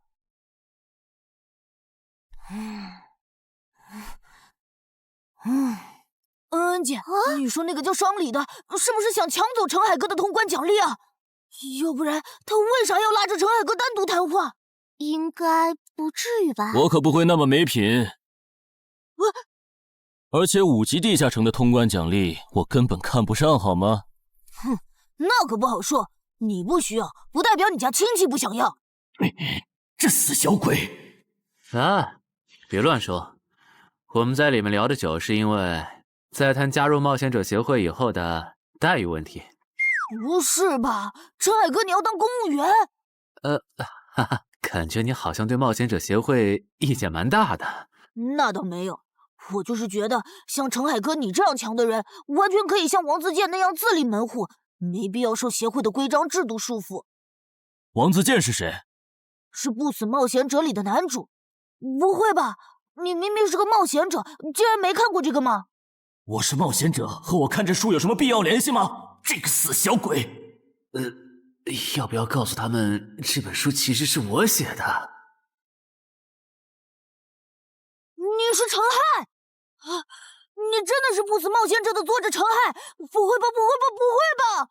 哼，如假包换，不信的话，我可以给你看我写到一半的《不死的冒险者2》的小说原稿。真的吗？你怎么了？怎么感觉你受委屈了？陈海先生，你能不能不要加入冒险者协会？为什么？我以前听我哥和他朋友说过，那些加入官方的冒险者很多都后悔了。你哥有说是什么原因吗？没有，但我还记得他们谈话时的表情非常的严肃，甚至还发生了激烈的争吵。这样吗？我会慎重考虑的，谢谢你为我考虑这么多。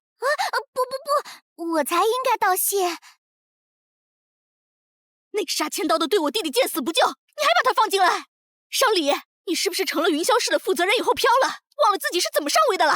我没忘，我请他进协会不是为了护着他，他通关的地下城很特殊，过不了几天他就会被财团或大工会拉拢，好多事就不好办了。要是有潜力的成了官方冒险者，等他们跨过15级大关以后，到时候他们面临未知的危险，你是知道的。不行，那样太久了。他虽然有潜力，但不一定能突破15级变成传说。我要他下周就死。好吧，我知道了，那只能借刀杀人了。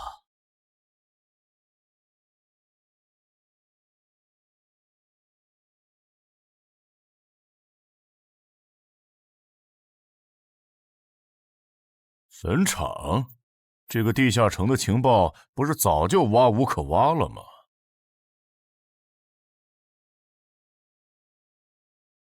这样就可以了。你确定？5级地下城的首通奖励对普通人来说不算什么，但对6到10级的通缉犯来说那就不一样了。要是澄海的情报到了黑市，不出3天，闽粤2省的通缉犯都会跑到云霄市，这样就能给你弟弟报仇了。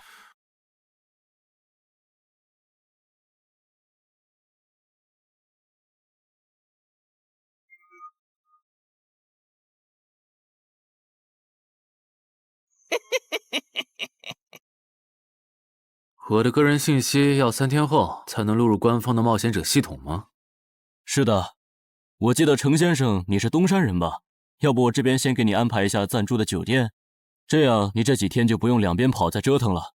哼，不用，刚好我要回东山办点事，那我3天后再来云霄。好的好的，那咱们3天后再联系。前提是3天后你还活着。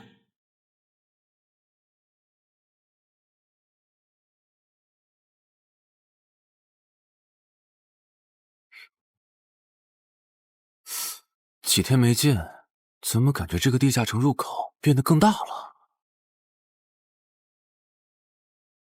啊！准入等级6级，也就是说，这个地下城的等级现在介于6到10级之间了。我现在是5级，按照之前的升级速度，只需要再打1个到2个5级地下城，就能升到6级了。上次翻论坛的时候，我记得东山这边好像有一个5级的地下城正在招募人手，我看看还在不在。好耶，还在。哼，你好，请问你们的招募条件是？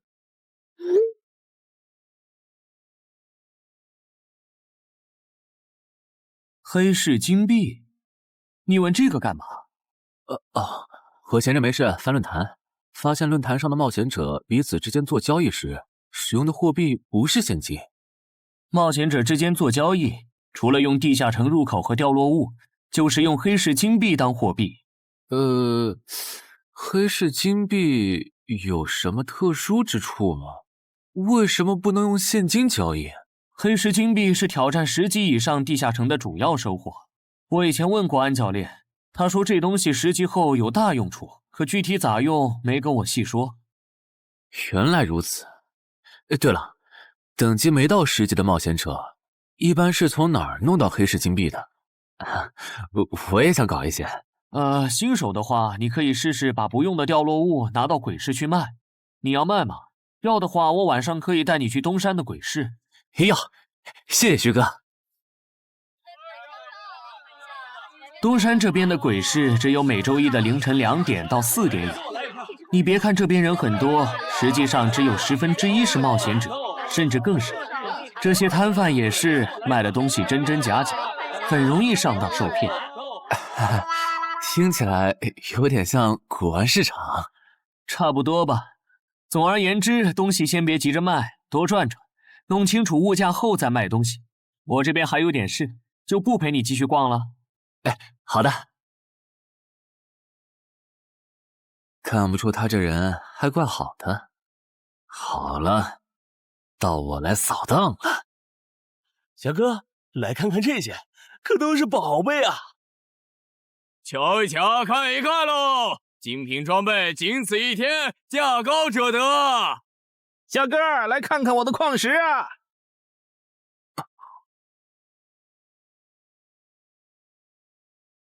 看他求过的内容，这个人想要攻略的地下城，该不会是女妖之僧吧？这位小哥，你有我要的东西吗？如果是对付女妖的话，口琴和长剑应该可以。哈，有啊，你打算以什么价格收？我得先看看货，货好，价格都好说。要看货，你得等我半个小时，我回家拿去。那你得快点，如果在这期间有别人卖我要的东西了，我可就不收了。哼，知道了，都在这里了。这个口琴确实可以吸引女妖，我可以给你6枚黑市金币。Nice。至于这把剑，这剑携带圣化属性，对邪恶生物伤害加2点，能够有效攻击女妖。哦，有点意思。爷呀，你这把剑我可以给你8枚黑市金币，咱们加个微信吧。之后我这边如果再有需要，交易起来也方便。好啊，加好了。慢走啊，赚大发了。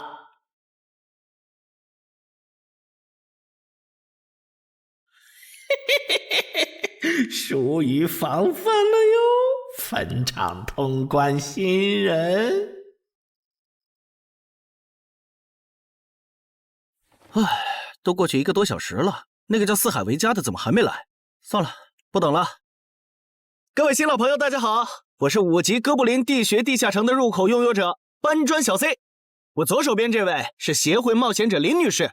哟，本次攻略已在官方备案，大家可以不用担心秃鹫的问题。这边的3位大叔和我组队过3次，是实力和人品都很过硬的老手。这小子怎么每次都这么磨叽？然后是本次行动的金主，目前还是普通人的王老板。大家好，鄙人姓王，是东山地产的经营者。最后是新朋友爱写作的东山市民和今天也很闲鱼呢，他们都是3级以上，可以胜任后援工作。大家好。怎么这些人都喜欢在公园集合呀？上次的师傅秃鹫事件后，我都快对公园有心理阴影。大家都互相认识了，接下来请随我前往哥布林地穴的入口所在地吧。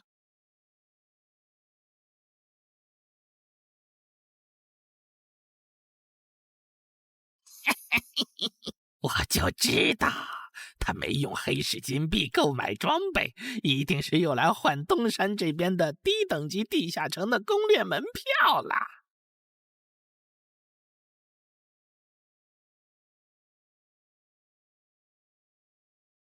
哎呀，那个还要走多久啊？啊，快了，入口就在前面。小森，这入口你是怎么发现的？这也太偏了。不是我发现的，是本地的一位驴友发现，然后卖给我的。真的假的？这年头还有发现地下城入口以后自己不攻略，反而拿去换钱的傻子？因为哥布林地穴对新手来说太难了，当时发现这个入口的驴友不止1个，但最后完成脱离任务活下来的就只剩下1个人了。人家已经是冒险者了，这地下城在开放期又攻不下来，还不如卖了，换点能用的东西，剩下的钱分给死去同伴的家属。这选择挺合理的呀，不是吗？合理是合理，但我觉得事情应该没那么简单。喂，你这人真是的，咱们都合作好几次了，你还怀疑我？到了，形状、颜色、大小完全一致。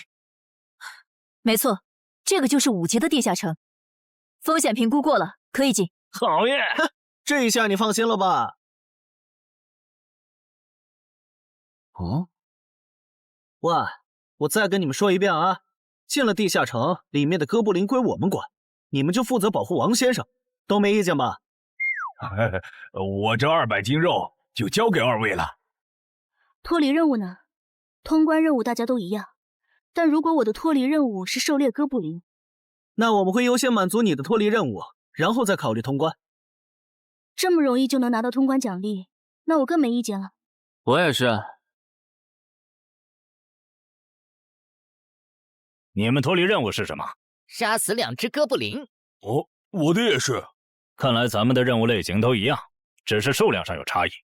王老板，你放心，脱离任务是按冒险者等级来的。2到3级冒险者得进入地穴，4到5级冒险者要干掉一些哥布林。你是新手，只要找到哥布林地穴就行，很简单的。原来如此，怪不得我和他的任务不一样。哎，大家听我说，考虑到东山市民和咸鱼小姐的工作是保护王老板，所以等下遇到哥布林，优先让给他们完成脱离任务，没问题吧？没问题。那好，咱们出发。只用交手就行吗？感觉也不难呐。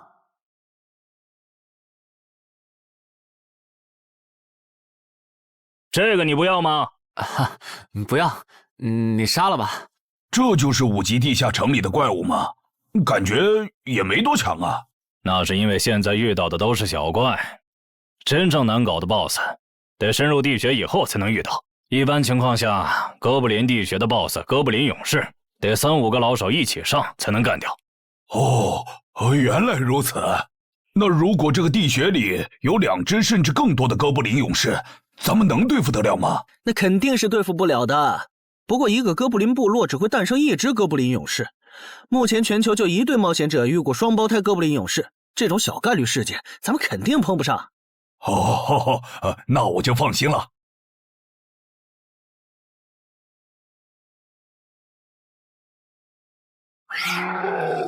速战速决，别让他们逃回去报谢。明白。麻烦了。啊？你指哪方面？从我们踏入地穴到现在，已经遭遇了4波哥布林。总显这地下城的小怪数量多得不正常，我们可能中大奖了。搞不明白你们这些富人究竟在想什么。你都这么有钱了，为什么还要成为冒险者？说来惭愧，鄙人成为冒险者主要是为了减肥。减肥？等等，减肥和成为冒险者有什么必然联系吗？这联系可大了。我特意托人问过，目前已知的职业里，有一种不需要锻炼，只要打坐消耗多余的体质，就可以不断变强的。你不觉得这种职业很适合我这种有钱，但是又下不了苦功去锻炼的人吗？花这么多钱竟然只是为了减肥，你们有钱人的世界真难懂。你们在聊什么？嘿嘿，能让我也加入吗？哎呦，连锁子甲都准备了吗？程先生真专业。你之前进地下城的时候也穿的这一套？对啊，如果没有这套防具，我早就死在地下城里了。相反，我倒是很不理解，你们为什么不穿防具？搞定。换班了，下一波哥布林你们处理。行，接下来我们负责打头阵。评分机制，你不知道吗？在地下城内借助的外力越小，完成任务后得到的结算评级就越高。原来还有这种设定吗？我说你的脱离任务咋比我简单？原来是靠全副武装过了地下城。我看你到现在也没有几个有用称号，说白了，你就基础属性等级高些，跟新人比也强不到哪儿去。其实难搞。虽然知道野队不靠谱，但是没想到会这么不靠谱。8人组里竟然有2个新手要保护。你们3个等会儿再聊。拦路的哥布林小队已经清理掉了，可以继续前进了。好的。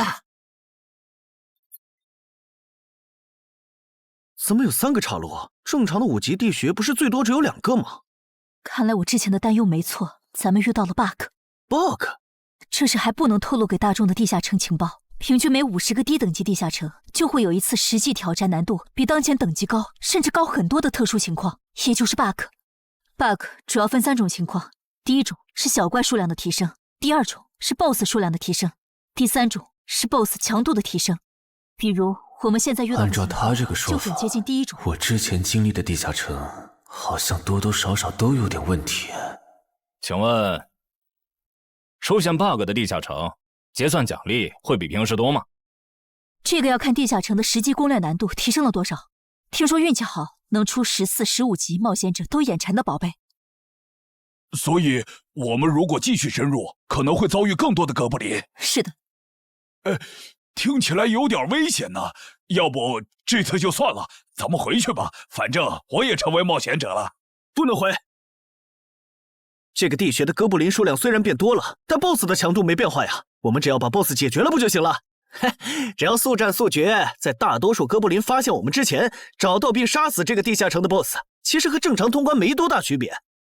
BOSS 的强度没变化，只是你的猜测。要是 BOSS 强度大幅提高，无法快速击杀，等他的援兵一来，咱恐怕就得被困死在这地下城了。所以就要放弃啊？这点风险都不肯担，那还不如尽早转职当后勤算了。这是一点风险？情报不足就去挑战等级比自己高的地下城，简直就是找死！那个，要不这样好了，咱们举手表决，想要继续的留下，想退出的就原路返回。这主意行啊，2不耽误。来去自如，这你满意了吧？哼！现在开始举手表决，要留下的举手。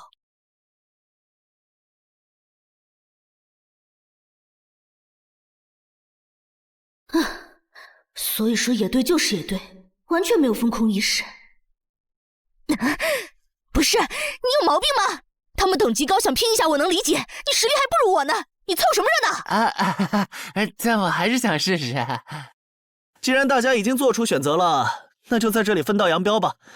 王老板，你的通关费用我晚一点退给你啊。哎呀，不用，就当交个朋友了。走了。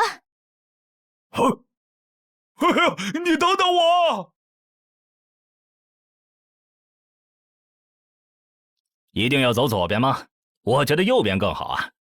那就猜拳，谁赢了听谁的。要是平局怎么算？靠谱吗？这两人平局就走中间呗。我怎么感觉上贼船了？石头，剪刀，不，好耶，我赢了！哎呀，早知道出剪刀了呀，可恶！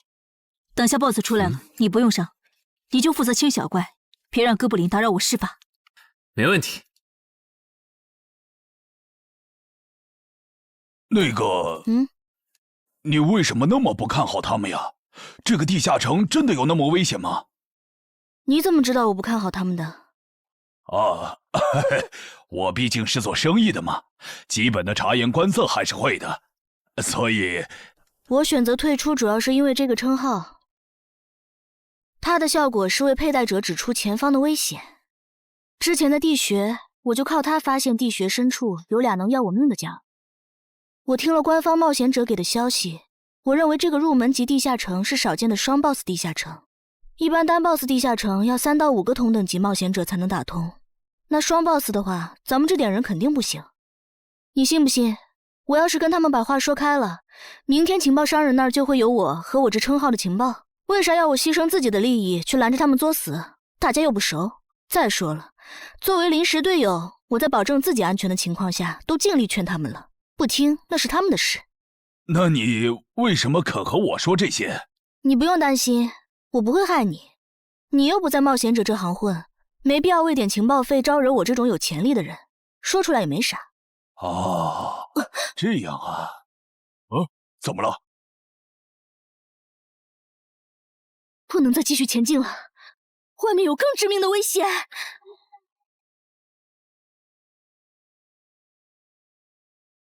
2级速能法术，烈焰放。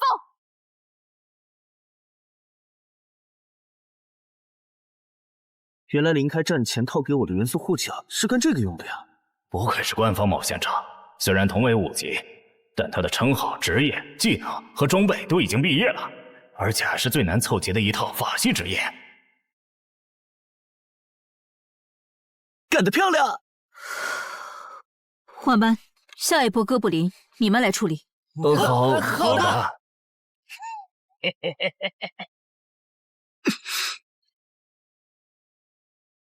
啊！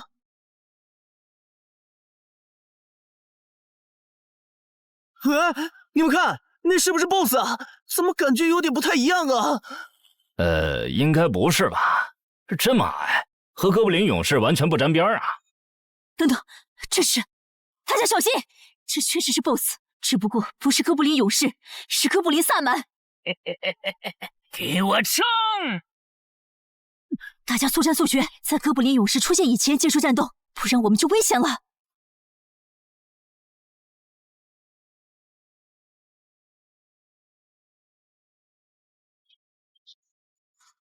开什么玩笑！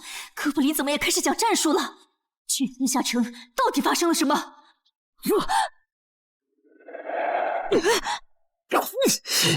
快走，我来会会这家伙。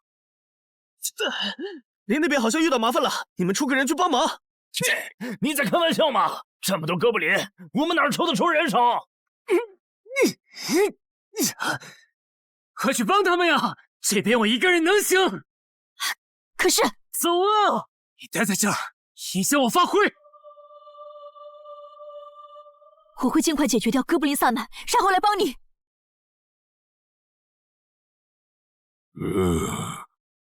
可不，现在没人能打扰我们了。来，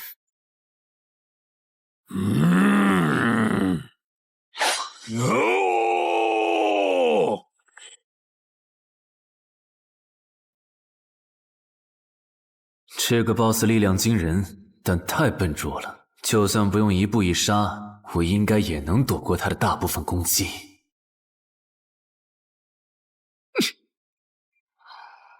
融化了吗？哼，太简单了。虽然你狂化后的速度和力量涨了，可出招没个计划，反而更容易躲了。所以，这就是5级地下城 BOSS 的强度吗？说实话，有点扫兴。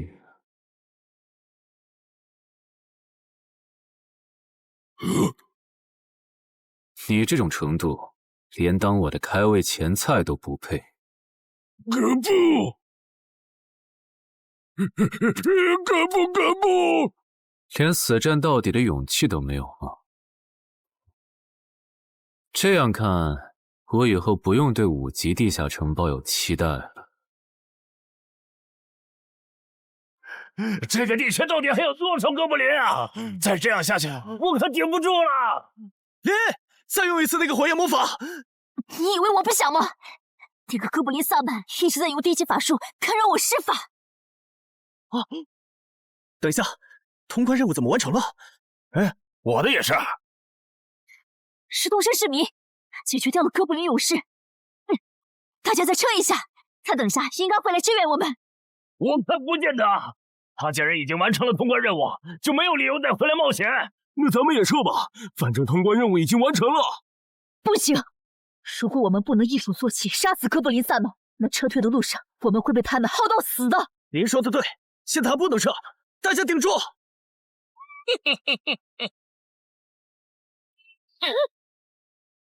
啊！石洞山市民。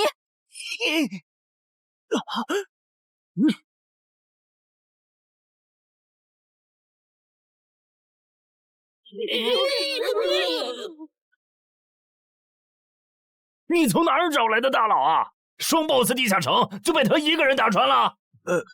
不是我找的。关于我的事情，麻烦大家帮忙保守秘密啊！明白。你这种有潜力的新人，容易被人盯上，等级没升上去前，确实不能太张扬。理解万岁。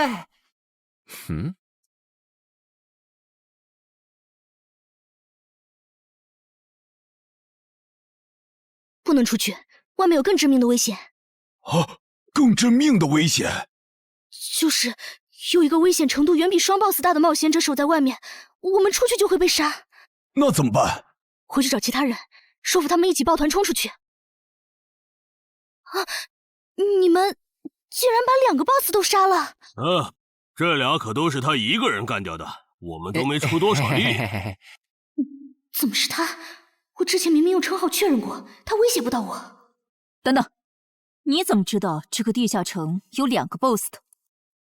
难道你刚刚一直躲在我们身后偷看？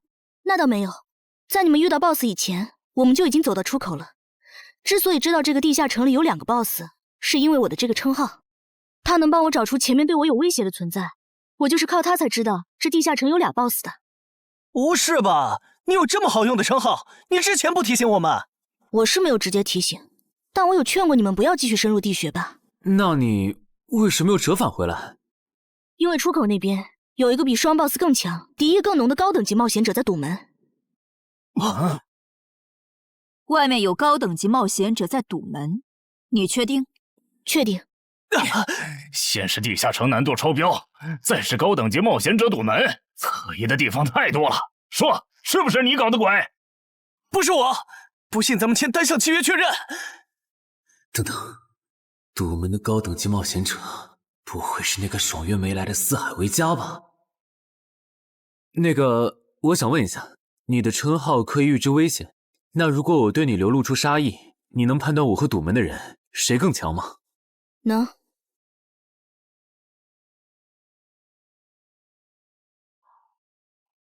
现在，我和外面的那个高等级冒险者，谁强？外面的要强一些。明白了。那摆在我们面前的，就只有一条路了。大家先去结算各自的脱离和通关任务，等提升完，咱们就去和出口的堵门者拼命。也只能这样了。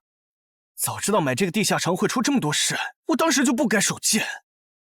事已至此，后悔也没用了。再说，咱们这么多人，未必打不过。这都多久了，怎么还没人出来？那个通关坟场的小子不会死里边了吧？你有没有兴趣？不好意思啊，我想再王老板考虑一下。没想到第一次进入地下城，就让你遇到这种事，实在不好意思啊。结算出来了，这次没有掉落史诗级奇物，看来双 boss 的地下城难度也远不如坟场啊。感觉下一个地下城可以跳过6级，直接尝试7级了。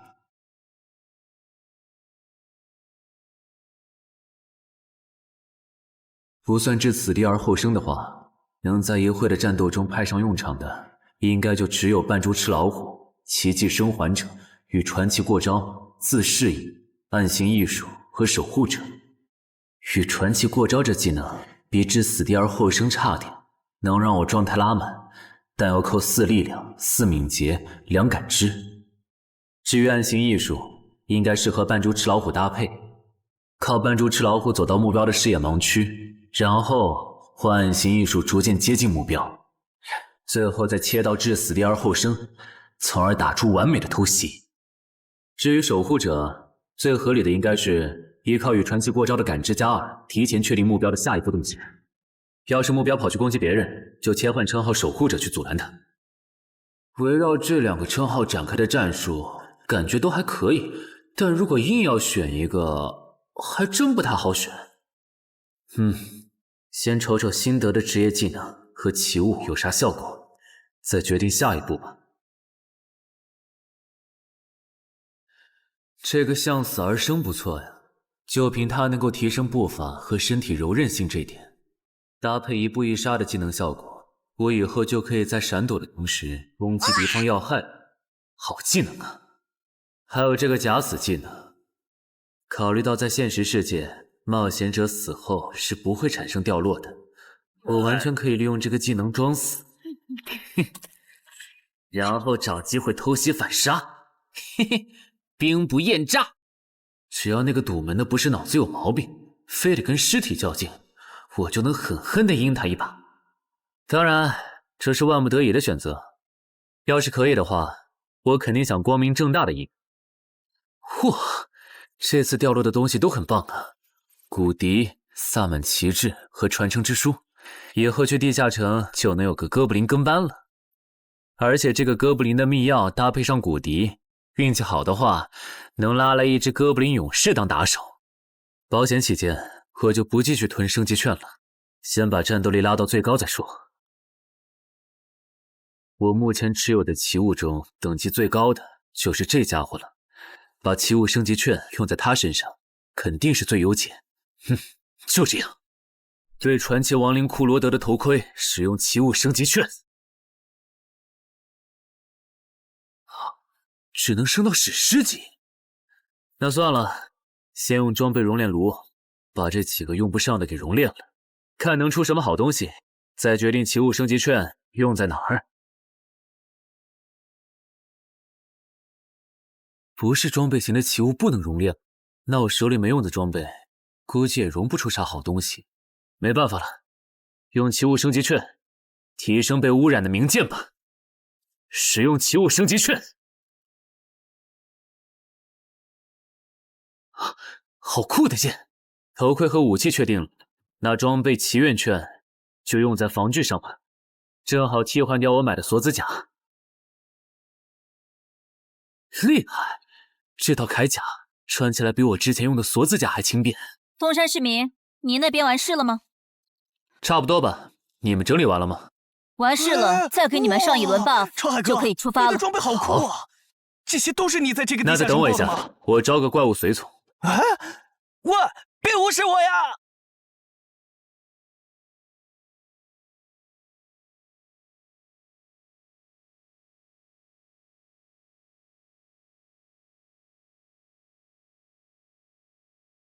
哥布林，你招个这样的怪物随从，没什么意义吧？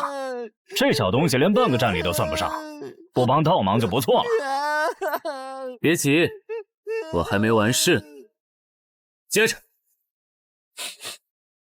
喝了它。这不，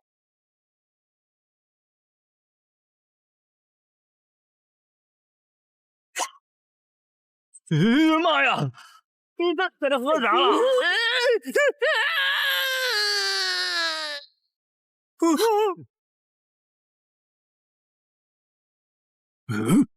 天哪，他变成 BOSS 了！那边有适合你的衣服和兵器，自己拿吧。你的随从不会失控吗？毕竟是 BOSS 级别的哥布林。不知道，不过你可以让他用称号看看这只哥布林对我们有没有敌意。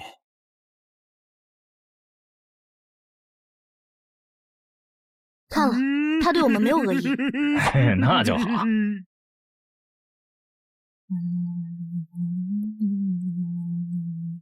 法师护甲，尤其属性强化，雄之坚韧。好厉害！体质竟然加强了2点。属性增益只有1个小时。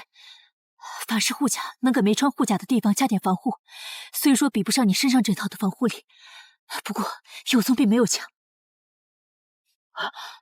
我呢？好运！你没事吧？没事，休息一会儿就好。嘿嘿，终于出来了！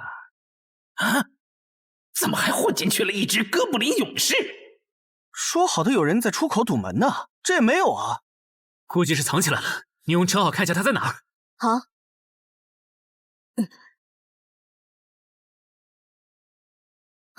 找到了，他躲在1点钟方向最粗的那棵树后面。大家小心，他在入口前面放了很多捕兽夹，注意别踩到了。捕兽夹？哪里有捕兽夹？哼，有探查类的称号吗？真是够讨厌的。原来是他，这么一来就全明白了。女妖之森刚通关，他不去那儿的黑市买通关物资，却来东山碰运气，肯定有猫腻。知道我在东山的没几个人，团队领袖跟我签了保密协议，肯定不是他。那个戴眼镜的护士也不太可能，所以是商礼还是徐茂？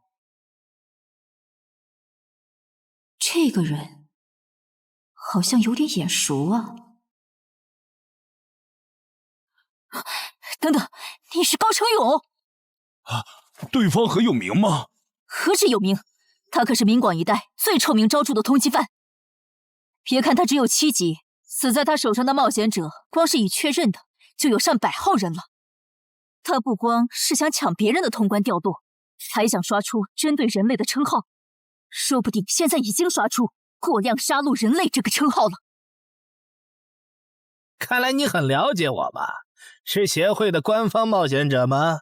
果然，他已经刷出了那个称号。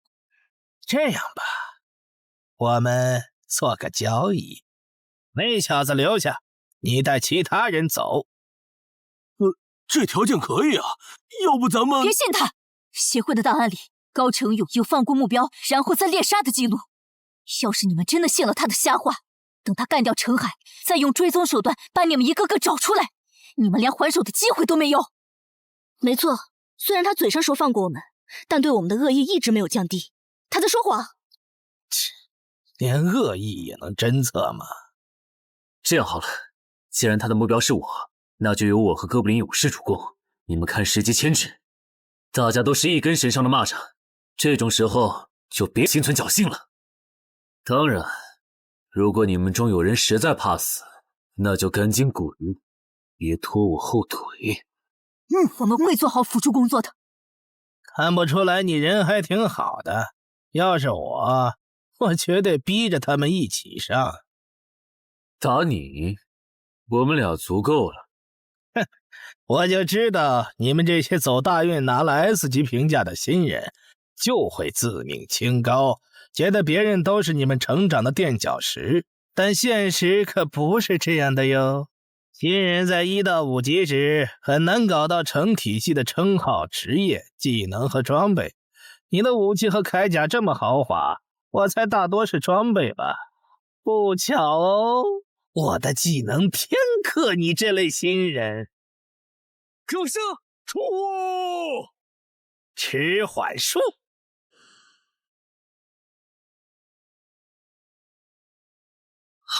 速度变慢了。这货，迟缓术可不只是速度变慢而已。遇到使用长镰这种冷门兵器的我，被上了十缓术的我，也根本接不住你的招。你是这么想的吧？哼，很遗憾，如果你就只有这点东西的话，那很不幸的告诉你，今天你踢到铁板了。你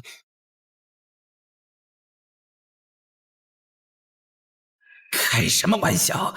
我百试百灵的组合技，竟然被他这么简单的破了吗？这真的是只经历了3个地下城的新人该有的水平吗？嘿，那个高成勇也没有你说的那么厉害啊！一上来就被陈海大佬没收武器了，感觉陈海大佬都用不上咱们了。不是高成勇不厉害，是陈海太强了。现在的他，恐怕和明省分部重点培养的那位超新星是一个水平。如果我说我认栽，那把长镰我也不要了，能放我一马吗？换位思考的话，你会吗？说的也是。消失了，那件披风的效果是隐身。唉，一想到超新星要死在我手里，我就感到惭愧呀。如果你没遇到我这样的新人杀手，大概会成为传说级冒险者吧。可惜，今天你就要死在这儿了，是你选择的死战。陈海，小心，那人没走，就在你周围。你这娘们儿！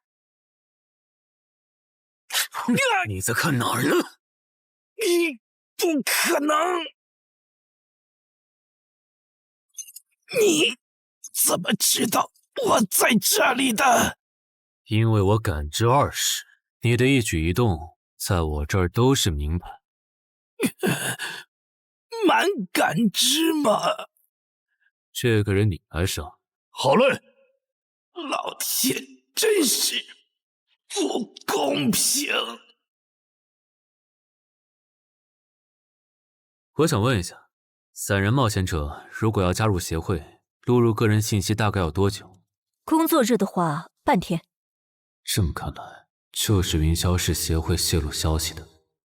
我申请加入东山的官方冒险者协会，不过我前天口头上答应要加入云霄市的，他们还没录入我的个人信息。现在换到东山，程序上合规吗？当然，我代表东山市冒险者协会欢迎你的加入。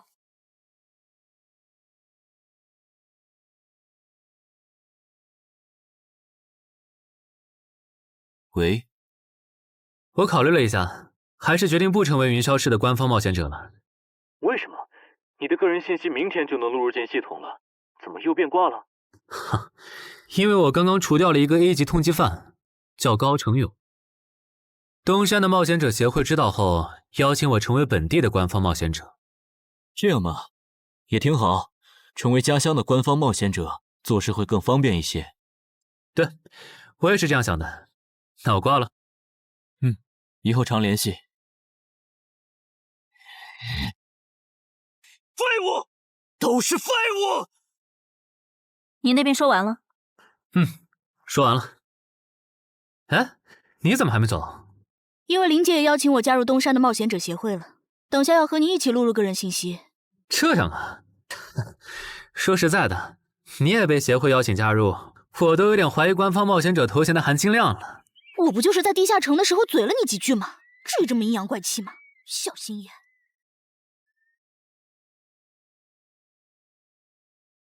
请关闭称号和职业技能，用你自己的力量对着他出拳。好。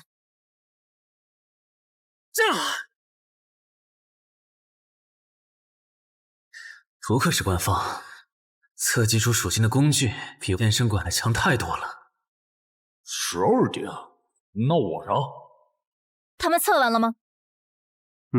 测完了，他的力啥玩意儿都是12。17点，只有12吗？这跟他之前的表现差太远了，我以为他至少14甚至15呢。只有12点却能杀掉9级的高成勇，主流的职业称号肯定做不到。等我激活了职业和称号，再测一次，肯定压过你。陈海先生，你的个人信息已经录入了，这是你的证件。这么快？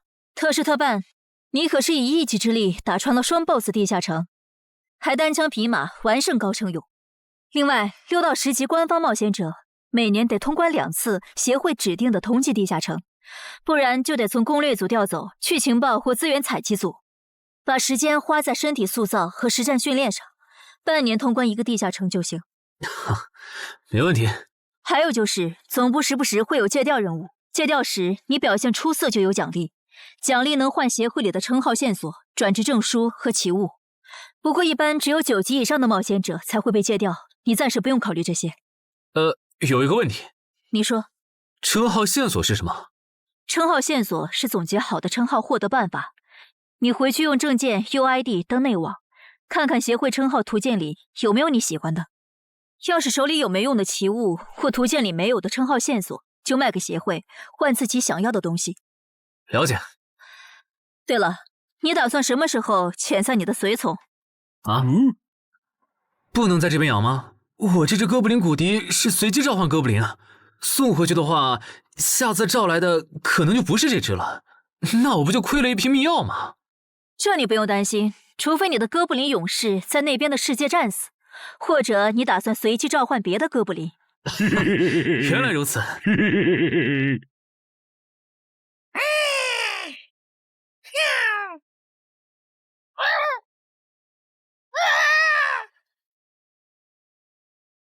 跟我来吧，我带你们去认识一下同事们。好。大佬好，我叫梁家坤，是东山这边的冒险者候补，目前的力、米分别是。喂，你别每次见到厉害点的冒险者都跟报菜名似的，把自己的力米数值甩出来啊，这样很得罪人的。哎，有什么关系嘛？我的数值总不可能比澄海大佬的还高吧？不，你的就是比他高。你是东山这边的入口管理者？在东山专家级地下城没打通前，干不了入口管理者的活。好，所以入口管理者另有其人是吧？那他没来是因为在攻略东山这边的专家级地下城？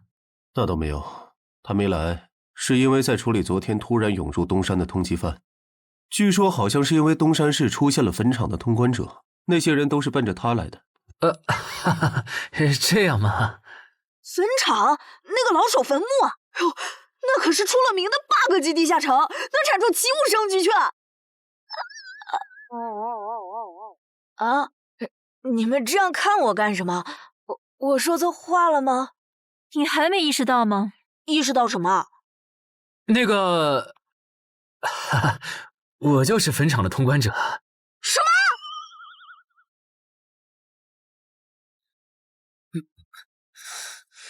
虽然已经说好这段时间把精力用在属性提升和恶补地下城知识上，但家里这个入口，我还是想有始有终，一个人单刷掉。我全力以赴的时候，大概相当于10级，完成脱离任务应该也没什么难度吧？感觉也没怎么变。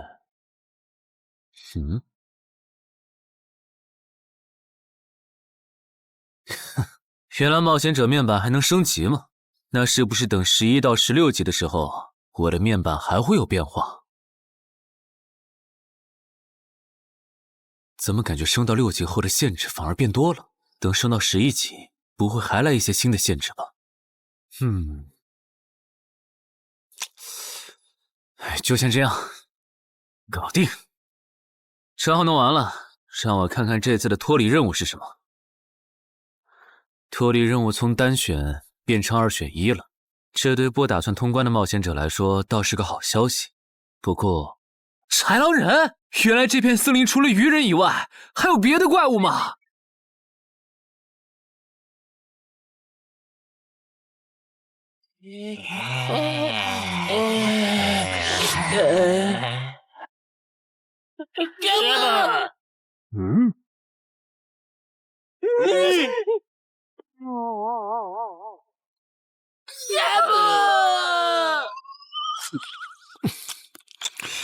所以在你看来，那些豺狼人阴险狡诈，并且还特别喜欢欺负弱小是吗？没错没错，就是这样。这不就一群森林恶霸吗？嘿嘿，答对了。那这一次就不做和豺狼人有关的轮换任务了，先找到潮汐鱼人的孵化池，然后试试能不能通关。好了，我要问的问完了，你可以回去了。什么？我不要！你不想回去？是的。好吧，你留下来也行。好耶，好耶！让我先说好，这个地下城的挑战等级是7级，你悠着点。放心吧，我很强的。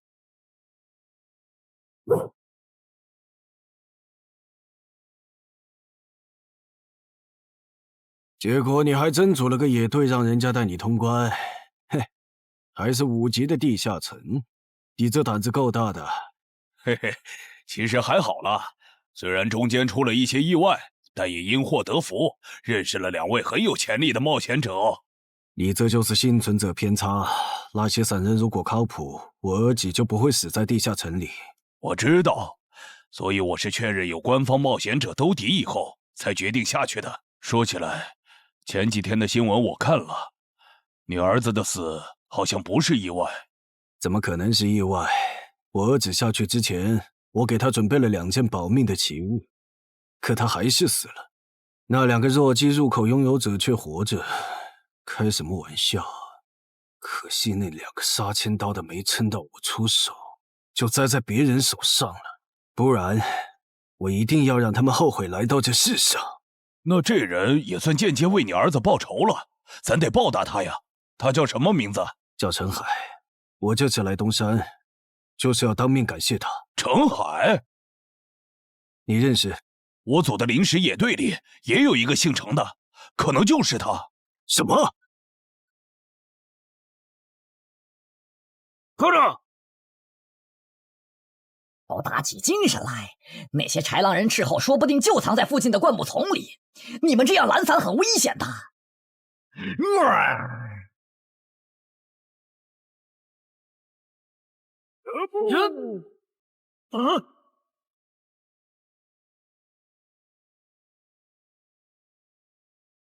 话说，你会说他们的语言吗？当然，需要我帮忙翻译吗？先不，我有一个能在这种场合上派上用场的奇物，如果它不好用，我再找你。你们的孵化池在哪？告诉我，我可以留你们一。你以为我会出卖我的族群吗？绿皮傻大个的小跟班儿！你以为我会出卖我的族群吗？绿皮傻大个的小跟班儿！有种你们就杀了我！队长死了，咕噜。别得意，领军大人会为我们报仇的，咕噜。在湖底有一个水下洞穴，穿过洞穴会抵达一个天然的地下洞窟，我们的孵化池就在那里。你粪土，咕噜！这只留他一命，挂树上，之后咱们去找湖。你跑那么远干什么？人类果然都不是好东西。那个冒险者很强。不好，是白战的霍格。去通知游击队，把湖里的鱼人引出来，给这个冒险者创造破坏孵化池的机会。好的，霍格老大。至于你，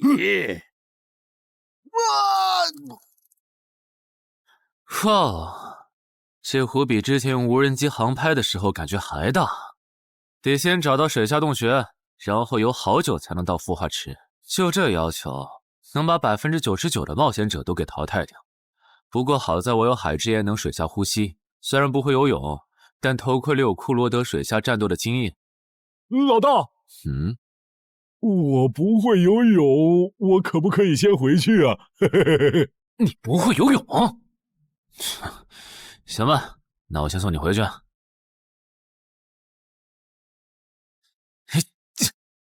哎呦，好了，热身完毕，那出发了。果然，依靠海之炎和库罗德的头盔，就算是我这种旱鸭子，在水里畅游，那还不是小菜一碟。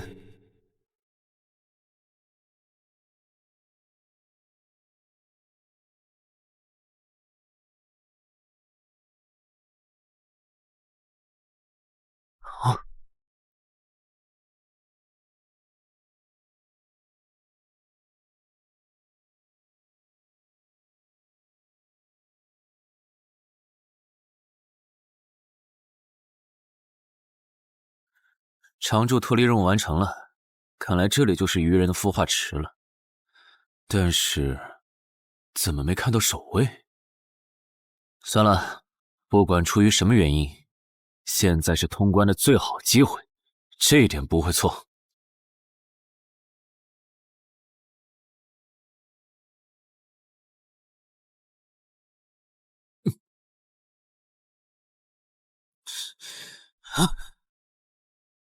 就一个咕噜，有点不够分呐，咕噜。都过去这么久了，竟然还有不知死活的笨蛋想要捣毁孵化池，咕噜。是啊，不过没想到的是，这次来的竟然不是豺狼人，而是人类啊，咕噜。原来守卫一直藏在上面吗？不对4，他们应该不会给我穿装备的时间，用至死地而后生，速战速决吧。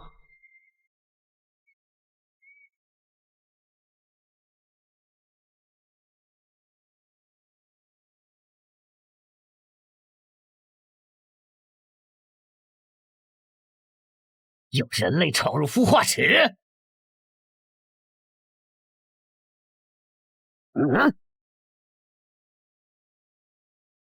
霍格老大，鱼人撤了，应该是湖里的鱼人哨兵发现那个人类冒险者了。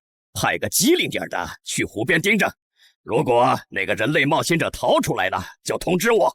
好的，霍格老大。这几只守卫的强度比哥布林勇士高不少，他们应该就是这个地下城的 BOSS 吧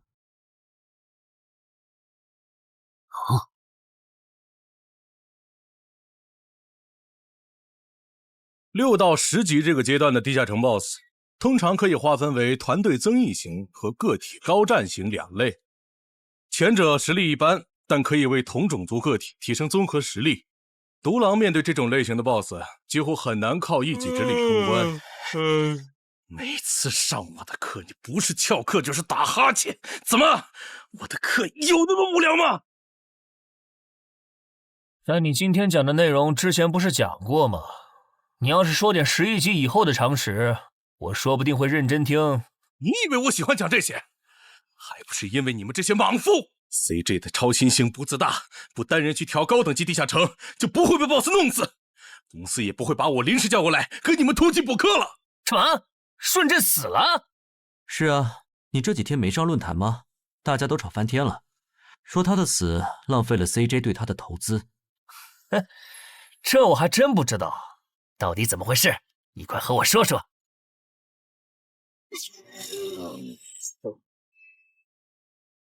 小心，这个人类是极其罕见的高感知个体，偷袭对他没用，大家一起上，咱们耗死他！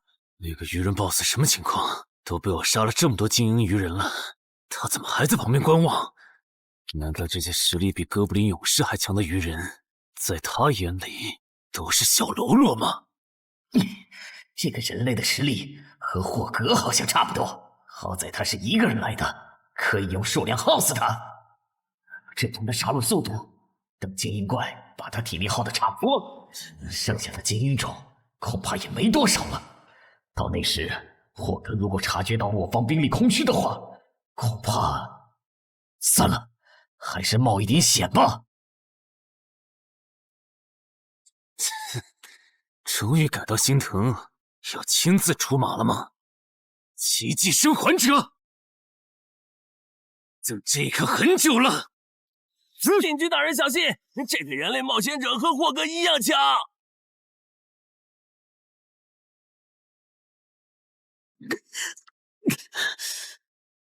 很好。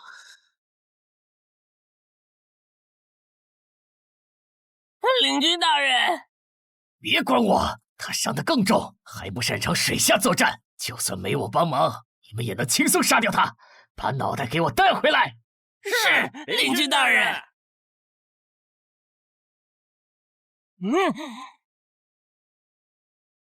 那个人类不是重伤了吗？他咋能这么快逃到这儿，还迅速干掉鱼人哨兵的？他是被人潜到身后，然后一招毙命的。那个人类很擅长水下作战，所以领军大人的判断可能是错的。什么？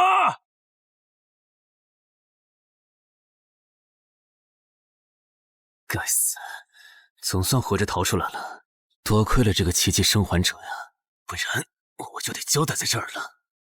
果然和我预想的一样，那个鱼人 BOSS 沉不住气，要是他再稳点，我就会被耗死了。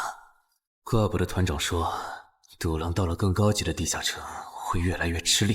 哼，一挑多肯定没胜算呢。看来我还是得找些厉害的队友了。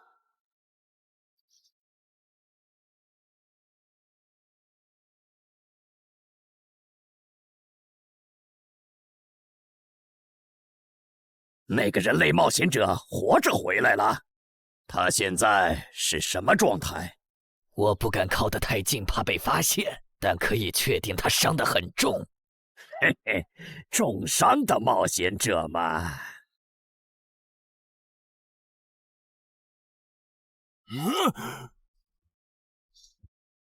下次再找你们算账。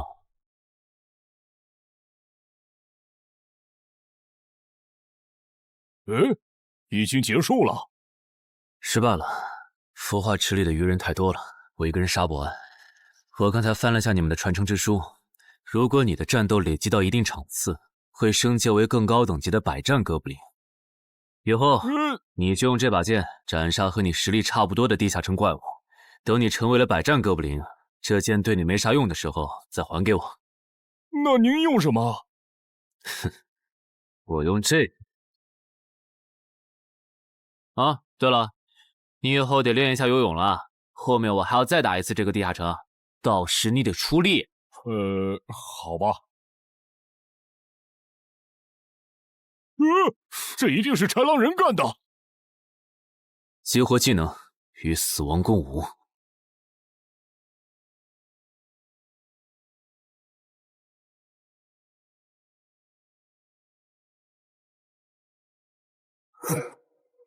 都缴破绽！好快！切！豺狼人！还好，为了以防万一，把感知拉到20，不然刚才这只豺狼人就得手了。这个人类不是受重伤了吗？可他刚才的动作根本就不是重伤之人能做出来的。他不会是在钓鱼吧？他跑了。不一定是逃跑，也可能是在示弱，引诱我们过去。那咱们还追吗？如果追过去的话，感觉很可能会进了他们的包围圈。算了，不追了。等找到足够强的队友，做了充分的准备以后，咱们再回来和他算账。好的。哎呀，没想到6到10级的地下城的难度会比5级的高那么多。下次得提前掌握好情报再去通关，不然风险确实太大了。是任务结算呢。哼，说起来，这一次我虽然没有通关，但宰了那么多鱼人，怎么说也该有个 A 吧。水产过敏怎么了？不对，你怎么知道我水产过敏的？还有啊，我是人，你给我一袋动物口粮是什么意思啊？就算他吃不完，这会难吃。什么？他加入东山的冒险者协会了？你给我站住！你当初是怎么信誓旦旦的跟我说他死定了的？连高成勇都栽在他手上了，我能怎么办？听你这意思，我弟弟的仇你是不打算管了呗？哈，也是，你已经靠我爷爷成了云霄市入口管理人，上了岸的你哪能冒着被革职的风险对隔壁市的超新星下黑手呀？我真是看错你了，早知道爷爷当初留下来的资源就该用在周德身上。你干什么？转手我爷爷留下来的遗物啊！我弟弟死了你不帮忙，那我就把你想要的遗物给能给我报仇的外人了。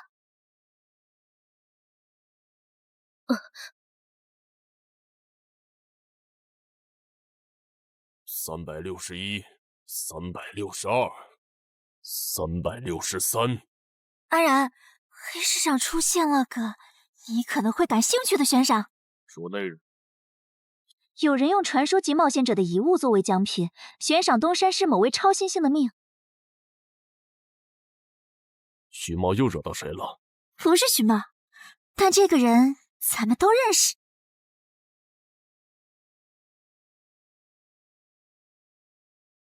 喂，陈海哥，你被人盯上了。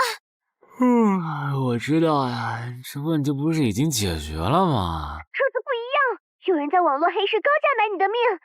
哎呦，你别不当回事！发出这则悬赏的人出价很离谱。我哥说，如果不是你救过我，他说不定也要分一杯羹。具体怎么回事？你再详细说一下。就是我哥他们在网络黑市上看到。还真有你的悬赏。能查出来是谁发的吗？不用查，就从这则悬赏的报酬反推，发出者大概率是已故的传说级冒险者周建明的直系亲属。你怎么和他们结上仇的？他们为了你把遗物都掏出来了。不知道啊，我都没听过这个人。行吧，那我现在联系老大，让他说服对面撤掉这则悬赏。如果是误会的话，看能不能让老大组个局帮你澄清一下。好的，那拜托了。对了，这几天你就待在协会吧。传说级冒险者的遗物一定会吸引很多人铤而走险。被人捷足先登了？不对，这里似乎没发生战斗。看来那个叫程海的，当时应该在攻略自己家里的地下城。真不知道他是幸运还是不幸。虽然因为家里的地下城躲过了第一波袭击，但被堵在地下城里的话，他连逃都没地方逃。除了我和目标以外，这个地下城还有4个人，不知道是敌是友。你卑鄙！哪有你们人类有病？我不就派了个斥候守在出口吗？至于让你们杀过来吗？搞得我现在受伤不说，手底下的兵也被消耗的差不多了。如果昨天那个冒险者又回来了，不行，留得青山在，不愁没柴烧。这点不能待了，得赶紧走。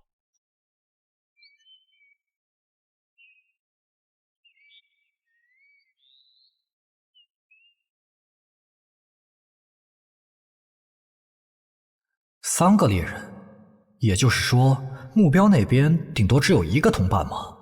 哈哈，这么看的话，这个游戏变得更有意思了。安教练，你找我？对，程海被悬赏的事你知道吧？知道。那正好，你给程海打个电话，如果他不知道自己被悬赏了，随便挑个6到10级地下城，邀请他和你一起打。剩下的不用我说，知道该怎么做吧？徐茂打过来的，肯定因为悬赏的事，不知道他是来提醒我的，还是来试探我的。哎呀，算了，还是不接了。反正家里地下城入口这次肯定是暴露了，要是之后问起来，我就说在攻略家里的地下城。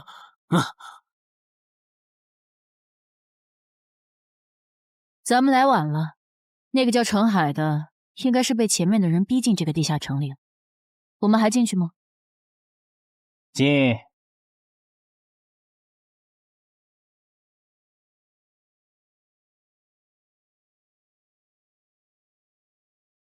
又进来2个人。等等，这个轮换脱离任务怎么变得无法完成了？难道说这个地下城的经营豺狼人已经被杀到不足5匹了？你好，那边的人让我问你，要不要一起开个会？那边的狂战士好像有事要跟咱们商量。也就是说，你和你的同伴是最先进入这个地下城的，程海不在这里。对。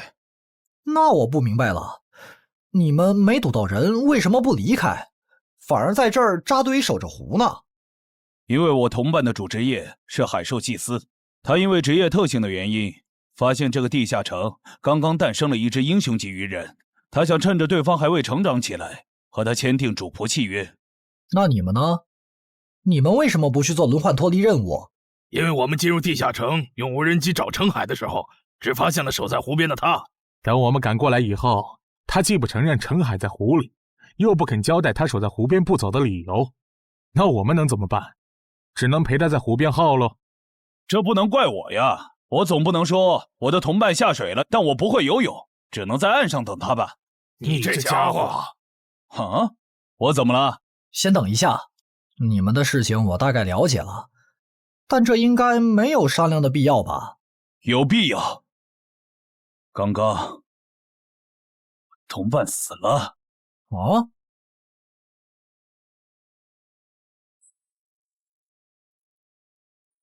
力量涌上来了。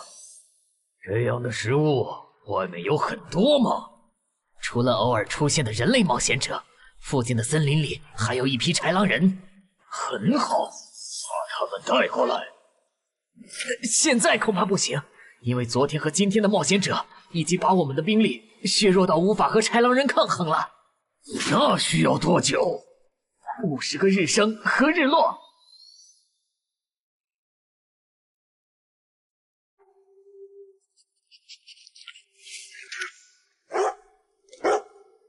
没想到独狼闪怒竟然死在了这个地下城。他不是一直这样忙吗？遇到克制自身的地下城，就会因为没有人帮他兜底而陨落。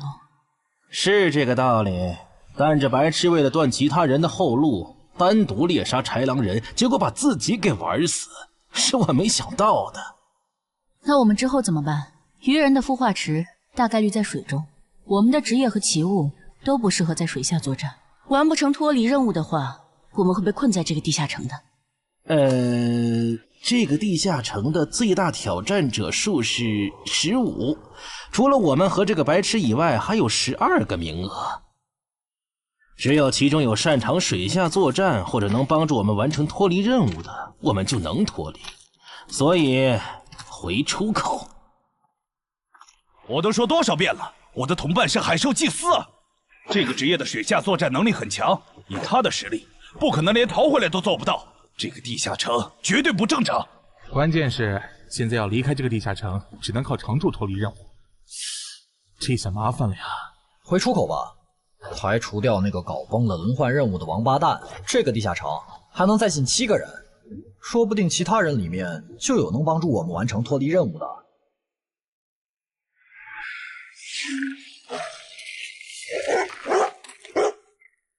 刺杀者王二，他不是去月省了吗？怎么会出现在这里？你们得手了？没，目标可能根本就没进来，咱们被耍了。可以啊，海哥，我还是第一次听说有6级冒险者的悬赏金能和史诗级器物挂钩的。这又不是什么值得骄傲的事，而且不管从哪个角度看，官方冒险者被公开悬赏这件事都太奇怪了吧？你这么一说，倒确实是。虽然冒险者适用的法律和普通人不太一样，但官方冒险者被公开悬赏这种事，我也是第一次见。因为悬赏的发起人很特殊，他是已故传说级冒险者周建明的孙女，而周建明就死在天门入口翻船事件中。好冲啊！上吧！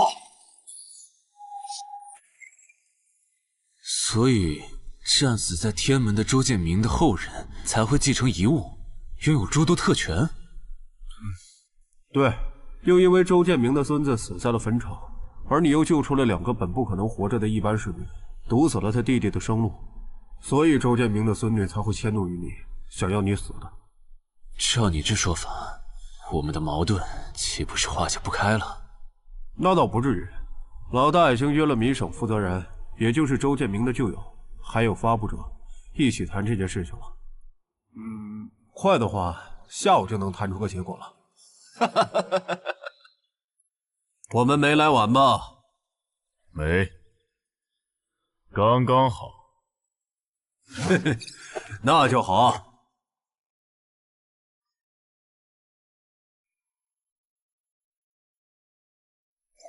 啥情况？怎么进不去？刚刚那个人还可以的，不会刚好到我就满员不让进了吧？我觉得我们现在得团结起来，一起完成任务。话说，你们找到程海了没？他根本不在里面。啥？程海不在这个地下城？脱离任务需要下水才能完成？对，本来轮换任务不用下水的，现在任务推进不了，只能等入口翻转以后再进去了。关键是这片森林里的物资可能不够我们撑到入口翻转的那一天。那怎么办？有人的物品栏里带了足量的食物和水吗？我可以高价收。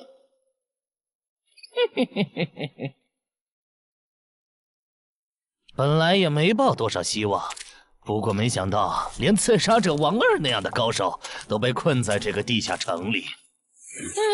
这样看，少了这些竞争对手，等我完成脱离任务出去以后，说不定真的可以燃制周建明的史诗级遗物了。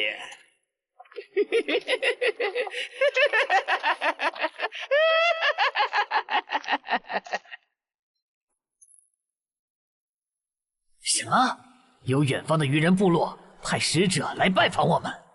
是的，对方自称是寇涛愚人的大祭司。大祭司？吞噬者大人，要和他见一面吗？见，不过以防万一，把放出去的愚人都叫回来吧。寇涛愚人啊，我还真挺想知道他是怎么找到我这里的。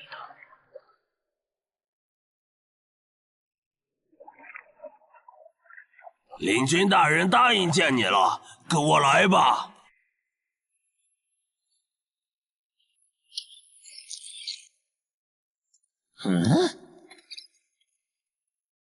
这就完成脱离任务了，真是得来全不费工夫。你在看什么？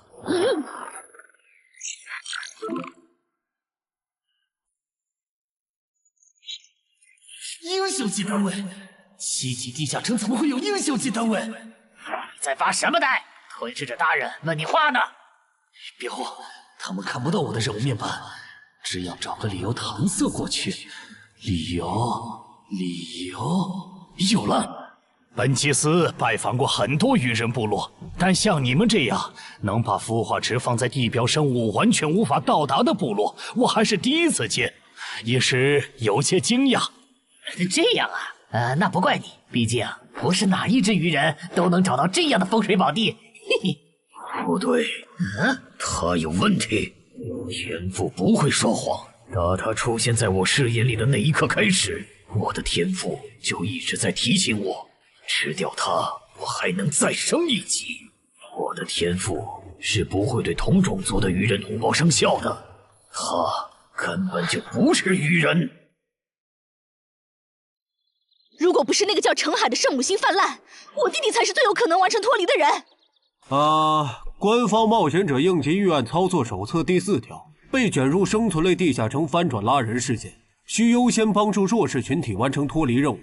嘿，程海的操作完全合规，不是他的问题。但他那个时候还不是官方冒险者。周畅，你先别说话，我就问一个问题。您说，如果一切顺利，你觉得程海能成长到哪个程度？优秀的中间，独当一面的地区负责人，还是传说？以散人冒险者开局，1个月到6级，还单杀了新兴猎手高成勇。不管从哪个角度看，程海都比同期的我要强。再结合他在坟场的表现，我觉得他至少都能胜任地区负责人，甚至有望冲击传说。好，那这事儿就这么算了。我这边稍后会督促华东委托集市的负责人下掉那则悬赏。黄伯伯，差不多得了。我之前看在建明哥的面子上，一直纵容你和你弟弟，但再怎么照顾也是有限度的。我们这一边的传说种子，可不能因为你的一己私怨而夭折。程凯哥，好消息！你的悬赏被撤掉了。好呀。程海的悬赏没了，这才24小时不到吧？谁这么效率？看来只是悬赏被撤回，不是有人有事。他刚微信回我了。所以是正人君出面死保了吗？没想到他这么看好这个新人。黄伯伯，那则悬赏是您点头了以后我才发的，为什么那个郑仁君说几句您就改口了？他郑仁君的面子有那么大吗？如果只有东山方面的施压，我其实还能帮你扛几天。但现在是除了协会内部，还有别的方向的压力也给到了我这里。那个叫陈海的人脉比你想的要广。别打了，我知道的我都说了，给我个痛快吧。大人，已经审完了。哦，森林里有12名冒险者，实力和豺狼首领差不多，他们不擅长水下作战，不用担心会打过来。现在被困在森林里，无法撤离。森林里食物少，撑不到50天，有点意思。这位就是东山市的入口管理者邓仁君，你的事就是他出面说和的。谢谢郑哥，客气。虽然华东委托集市已经撤掉了针对你的悬赏，但保险起见，未来2个月你还是别出这栋楼了。外面指不定会有高等级通缉犯冒险来杀你，然后找悬赏发布者领赏。有道理，那我不出去了。等一下，那悬赏陈海哥的人呢？这种坏规矩的事儿，他难道就没有处罚吗？发布者毕竟是周建明的孙女，官方不太好处罚的。不过对她丈夫伤礼的处罚，过段时间会下来。她应该当不了云霄市的入口管理者了。周建明遗物的保管权现在归民省负责人黄省了。虽说所有者还是周畅，但以后交易赠与都得在黄省监督下进行，这样他就没法再给你使坏了。对了，我家有一个7级的地下城入口，距离反转还有50天。既然未来2个月我都要住在这里，那我用不上了，我选择上交。什么？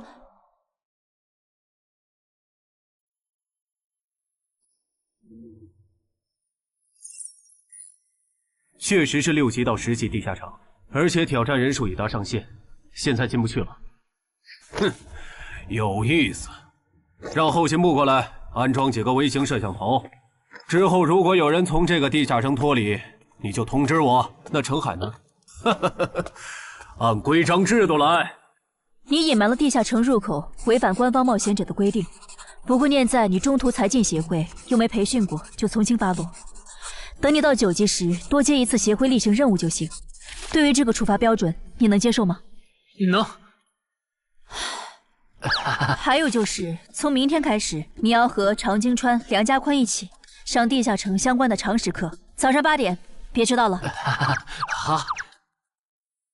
什么？他们还对你做了内部处罚，真过分！明明没有造成影响，而且陈海哥，你跟他们报备的时间也不算晚啊，为什么要处罚你？因为相关条例就是这样，而且他们的处罚程度也很轻，所以也还好吧。相比起来，我更担心那些进地下城的赏金猎人。我家地下城有点邪门，他们要是掉以轻心，很可能被坑死在里面。陈海哥，你人太好了，明明是他们要害你，你却还在为他们考虑。你搞错了，我只是怕他们被困在地下城，到时候导致入口翻转，连累到我。说起来，你刚才说除了东山冒险者协会和你哥哥所在的散人联合以外，还有其他人也在帮我施压。我哥哥说明省的富豪曹火旺对悬赏你的事特不满，他认为传说级冒险者后代比老弱妇孺更受保护的话，以后冒险者肯定会变成特权阶层。听说这事还惊动了华东地区的负责人，所以关于你的悬赏才会这么快被撤下来。好，那替我跟你哥哥道声歉，等风头过了，我做东，咱们一起吃个饭吧。曹火旺吗？一起吃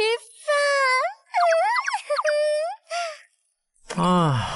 小妹真是的，为了个不知道从哪儿冒出来的野小子，竟然让大哥你用掉了这些年积攒下来的人情。人家毕竟救了咱们妹妹，我这个做大哥的不能就这么看着。怎么又有电话？喂，我系曹火旺。你可能不认得我。没，我听朋友说了，是您出面施压，我的悬赏才会这么快被撤销的。你已经知道了，那我就开门见山了。您说，我儿媳死在了女傲之身，我调查到那个所有者后来被你杀死了，这样看你算是帮我儿子报了仇，所以咱们现在谁也不欠谁的，账清了。我今天给你电话是有别的事，我想以一介商人的身份和你谈一笔生意。简单点说，我和朋友都觉得你有前途，打算重点投资你。你以后要是成了地区负责人，选辖区时可以适当听取我们的建议。如果你觉得可以谈，咱们线下细聊。我是基础属性与称号常识课的客座讲师朱伟，很高兴认识大家。开始前，我想问大家一个问题：你们觉得对于新人冒险者来说，力、敏、体、智、感、魅这6种属性哪个最重要？这还用问？肯定是力量，毕竟脱离和通关任务大多需要击杀指定怪物才能完成。现在都知道，进地下城得备好防具和开刃武器，有兵器帮忙，哪怕身体弱得像软脚虾，也能击杀低等级怪物。对新人来说，力量够就成，多了那也是白搭。反倒是敏捷更能提高冒险者的生存率。这位学员说对了，在协会统计的数据中，刨除掉称号、职业和装备，对低等级冒险者的存活率和内战胜率影响最大的属性就是敏捷。敏捷影响冒险者在地下城内的存活率，这点好理解。但冒险者之间的内战为什么也是敏捷占主导？很简单，低等级冒险者的称号、职业和装备都不成套，没法弄出有效的攻防体系，所以他们内战时谁先动手谁赢面大。这时候敏捷就很关键了。原来如此，怪不得我遇到的秃鹫和通缉犯不是速度很快，就是打法非常克制、速度快的冒险者。原来点在这里。极限加敏捷的冒险者到6到10级就不好使了。一是这阶段冒险者能靠地下城掉落完美攻防，二是地下城等级一高，怪物种类和数量猛涨，光靠敏捷自己单干没法应对任务和怪物都变强的新情况。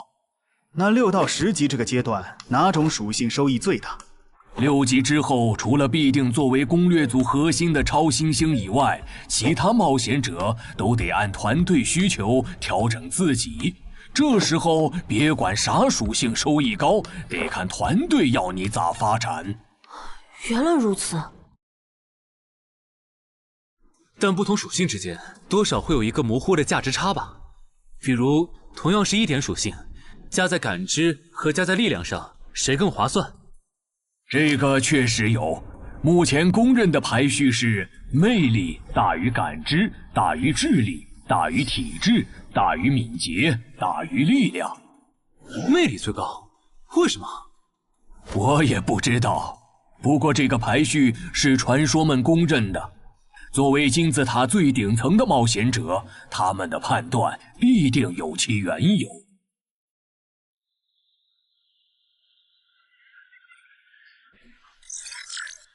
这英勇骑士转职成功，加1点魅力，还是隐藏职业。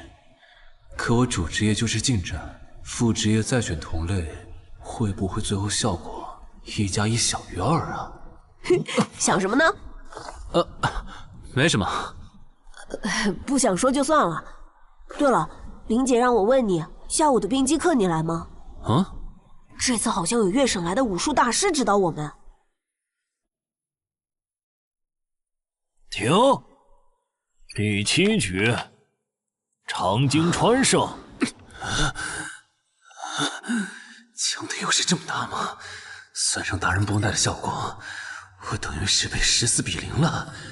关键他的速度没我快，体力也没我好啊。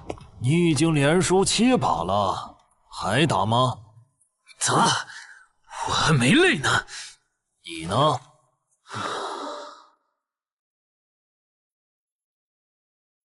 打。好，休息3分钟，然后继续。怎么感觉不用称号和职业技能的陈海哥表现还不如我啊？你说的没错，他做了个基础身体塑造，就去女妖之森了。靠着地下城和坟场暴走事件，成了华东新星。要是光论基本功，他确实比不上你。啊，这样吗？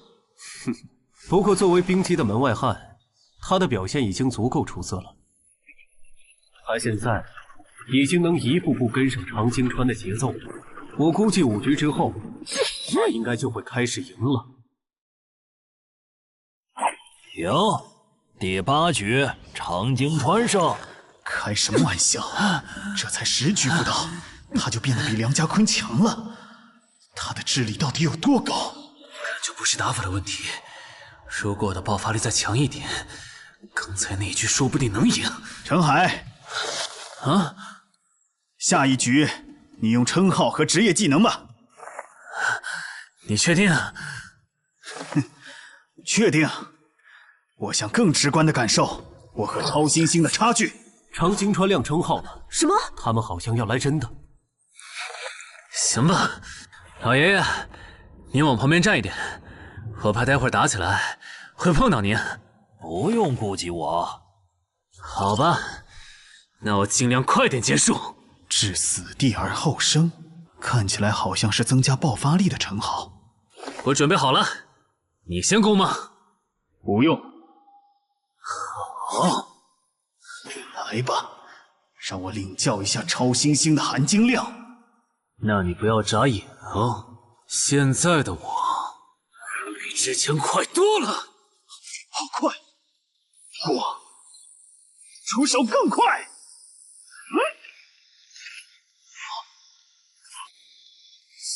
不可能，好快！你输了。今天就到这里吧。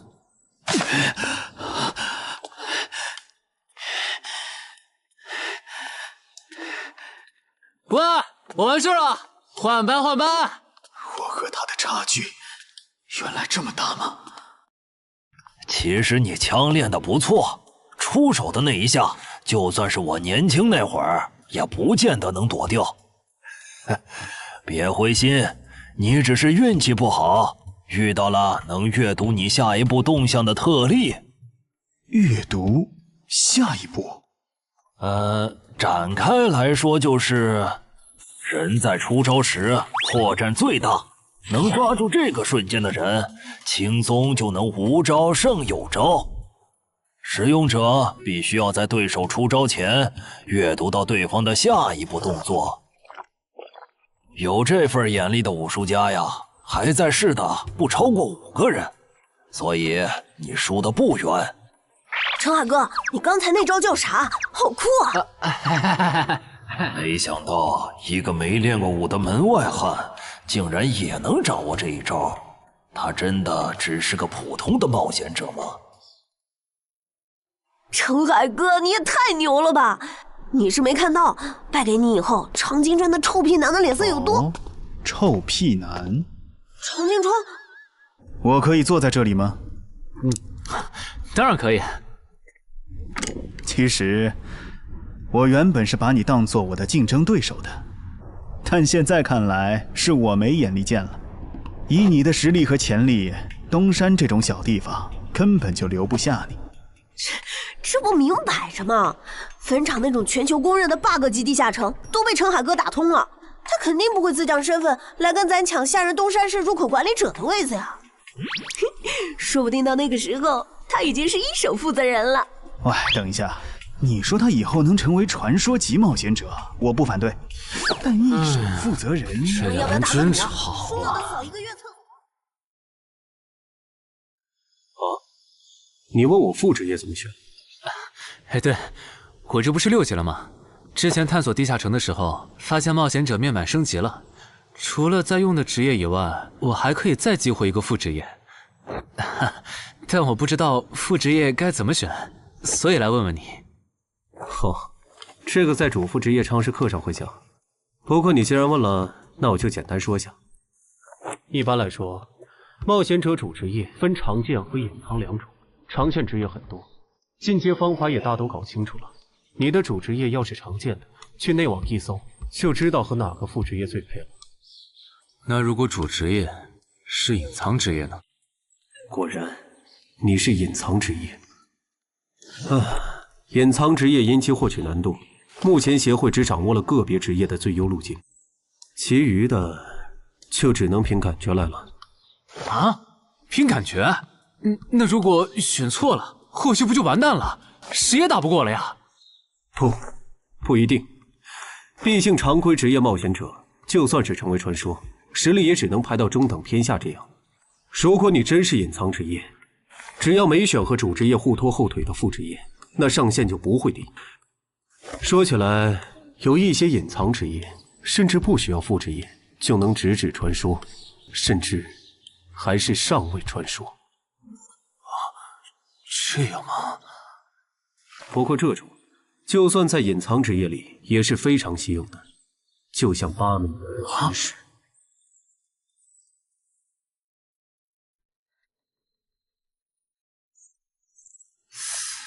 内网竟然没有死亡行者的相关资料，那看看英勇之骑士吧。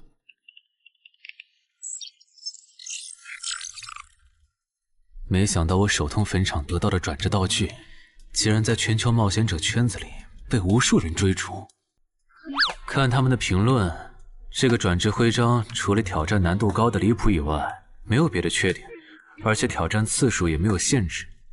那么只要转职成功，就必然能成为上位传说。嘿嘿嘿。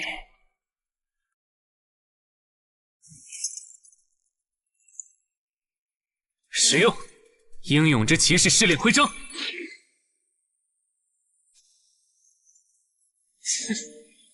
那么，出发吧。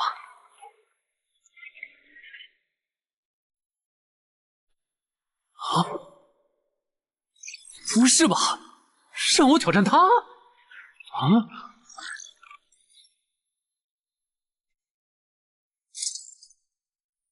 直接开始了这就？这个任务描述啥意思呀？是要撑过10分钟吗？还是用10分钟得到他的承认？啊？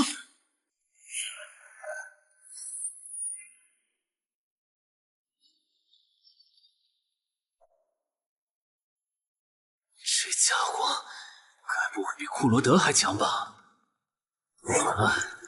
第一把先试试水，先弄清楚我和他的差距。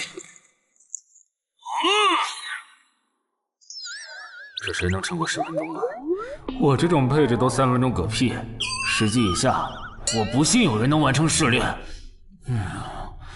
感觉得换个能保命的称号，但那样感知就不够18点，没法开一步一杀的隐藏效果。这么搞下来，说不定输得更厉害。我不是还有那个吗？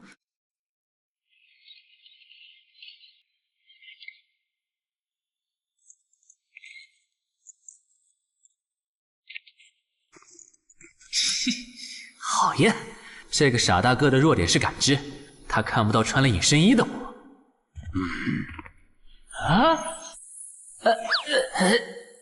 那是什么？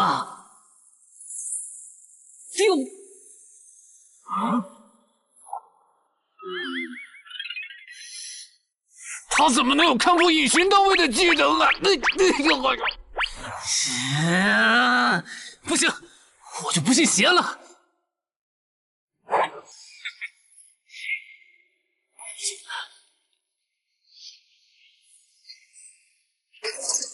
混蛋！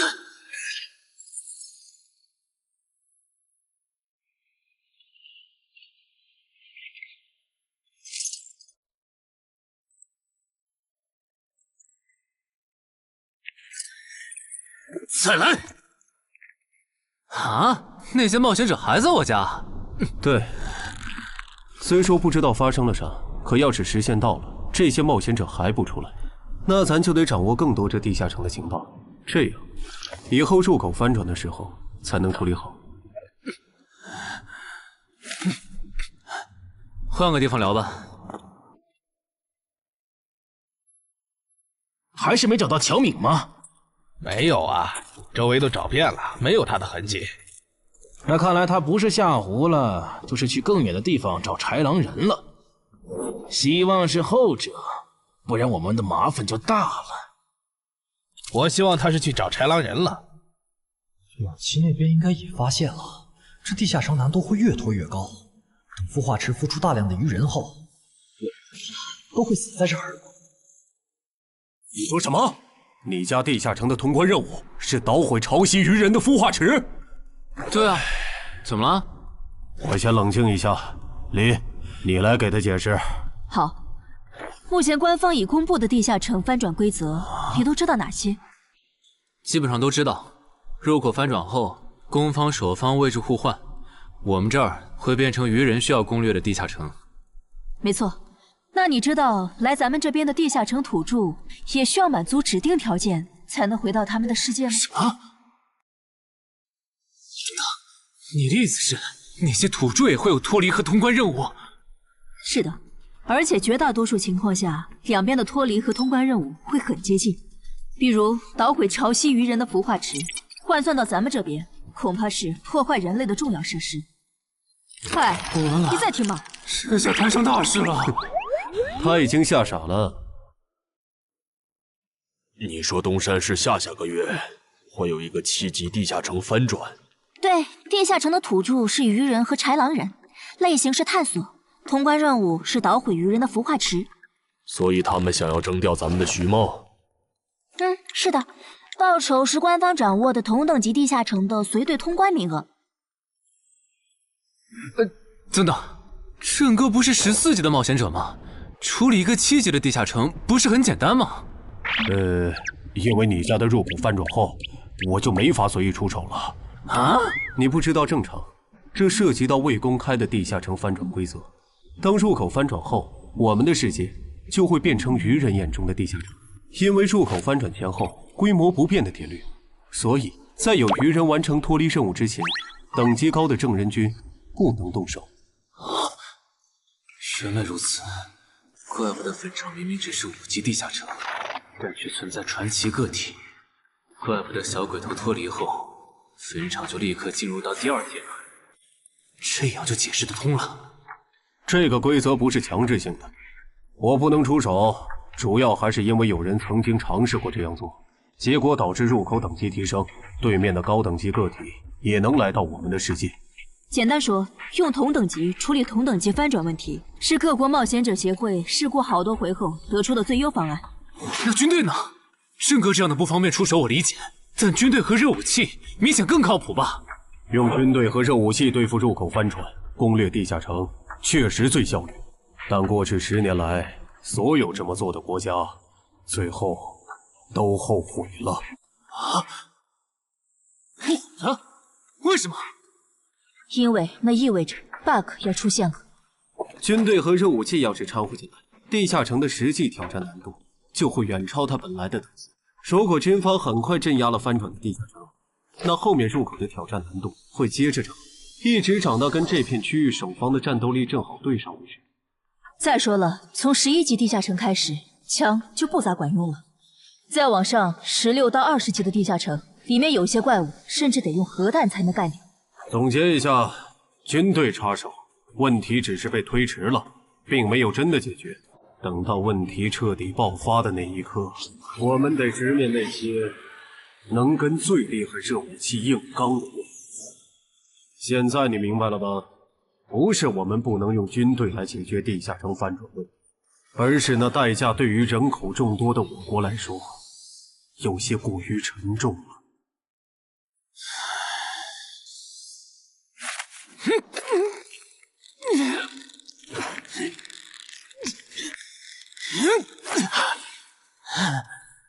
陈海哥这也太拼了吧！天天这么练，他身体遭得住吗？林姐没和你说吗？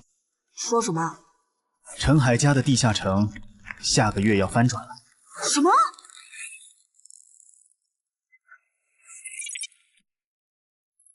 你那边怎么样了？老样子，湖里的鱼人不肯上岸。我猜这个地下城的 BOSS 已经察觉到我们被困了。正常发展的话，那些鱼人应该会在最后几天发起进攻吧？其他人呢？他们怎么看？都蛮乐观的。乔敏的失踪并没有引起他们的警觉。唉，那这下不好办了。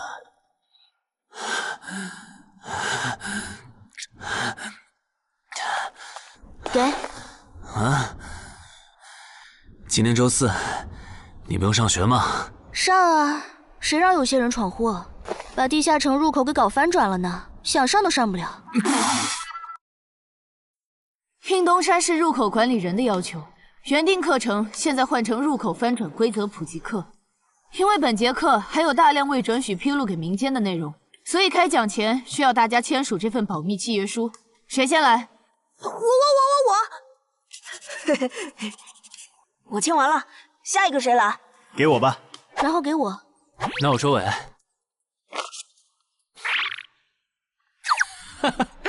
原来你叫苏玉啊！哎，你爸是不是三国迷，喜欢荀彧啊？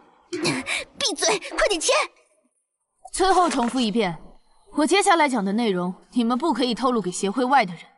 一旦违例，协会的档案师和守密人就会针对违反保密协议的人进行内部处罚。相信我，绝对会让你们后悔泄密的。下面开始正式上课。官方已公开的入口翻转规则，你们都看过吧？看过。好，那我就用东山市要翻转的7级愚人地下城做切入展开来讲。地下城翻转后，入口还在老地方，东山市会出现对愚人来讲难度一样的7级人类地下城。在该区域内，你们将无法使用称号。为什么？目前学术界尚无定论，但主流观点是，这是基于守方有利现状做出的平衡性调整。其实很好理解，攻方愚人们初入城市，不了解地形，处于压倒性的劣势。要是这时候守方战斗力还不限制，攻方可就太吃亏了。有一个问题，还是用这个愚人地下城做例子。如果愚人来到我们的世界，那他们的实力会变强吗？在他们完成脱离或通关任务前，实力并不会有明显的提升。也就是说，愚人完成脱离任务后，因为有好处拿，就更想把通关任务也给完成了。这机制不就是让人等死吗？我也有一个问题，这次的入口翻转事件就不能用枪来解决吗？用枪的话，地下城难度会高得多。要是不想以后碰上更多入口翻转的事儿，就别想用枪解决问题。那找2个9到10级的大佬堵门怎么样？来一个杀一个，这总行了吧？地下城入口翻转后，以入口为中心那一片，攻的一方占大便宜，守的一方在这地儿，称号没法用，职业带来的基础属性也没了。多找几个人呢？如果来5个9级堵门，应该就稳了吧？5打1的话，咱们经验更多，绝对是咱们这边优势更大。是，之前确实有人这么做过，而且效果也不错。但对攻方不利的地下城，也会因此变更为生存型。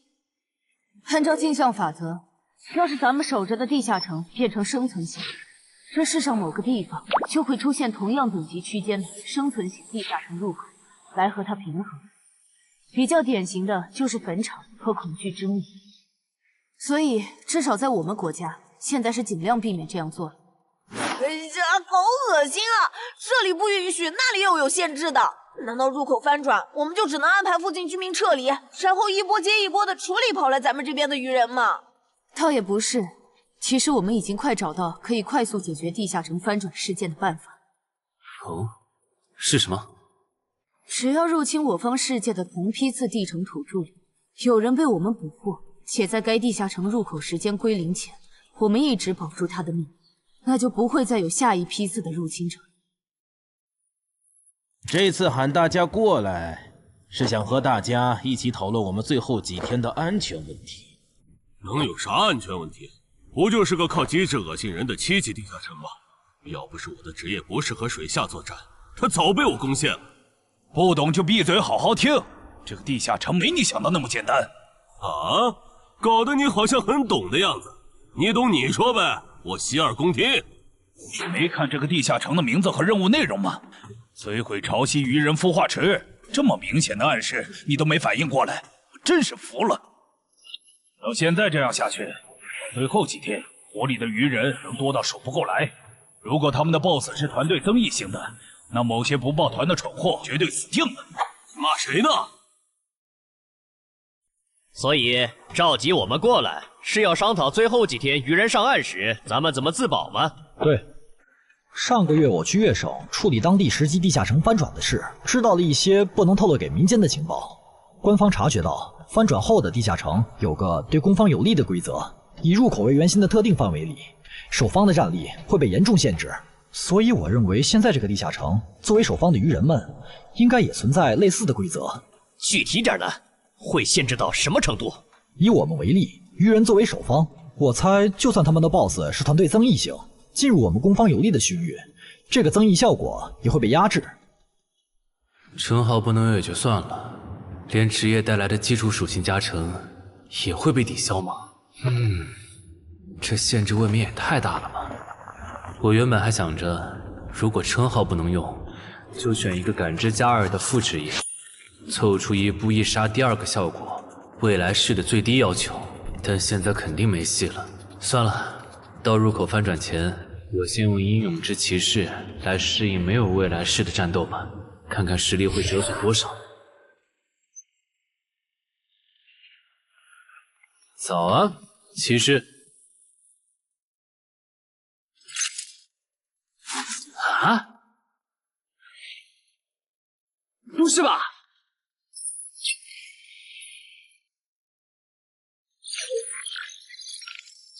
没了未来式和称号加成的我，实力原来会下降这么多吗？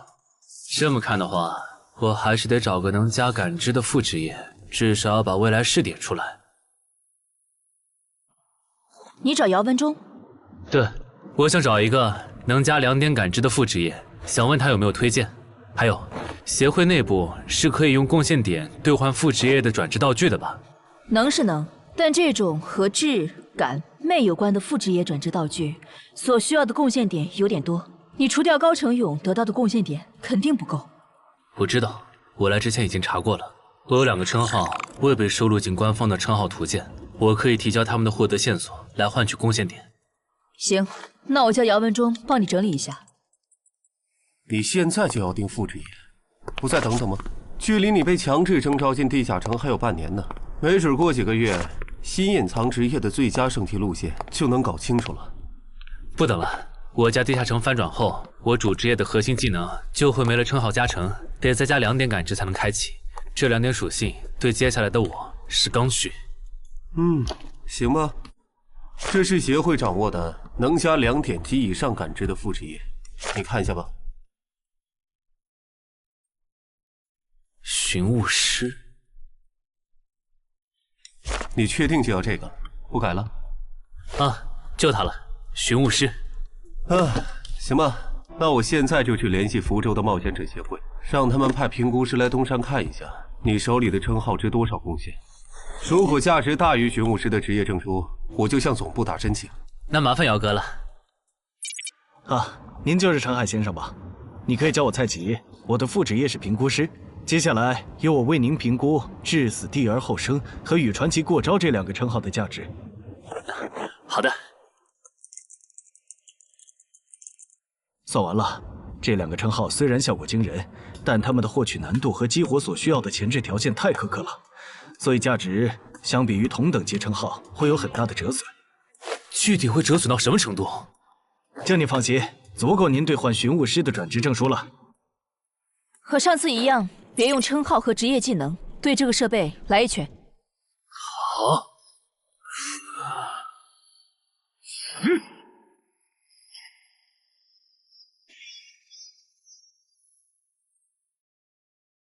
陈海哥的基础力量怎么只有13？我还以为他至少有14的。你别看他现在只有13，等他家鱼人地下城翻转的时候，他保底能练到14，也有可能是15。虽然陈海哥很拼，但13到14这个阶段，就连姚哥都用了2个月。陈海哥再快也不至于到15吧？不信算了。说实话，我挺眼馋你这个达人绷带的。等你以后用不上它了，能不能考虑一下平价卖给协会？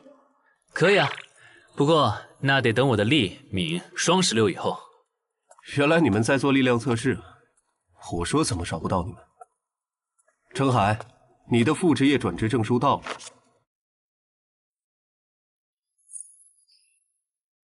这还用问？ 当然是选是啊。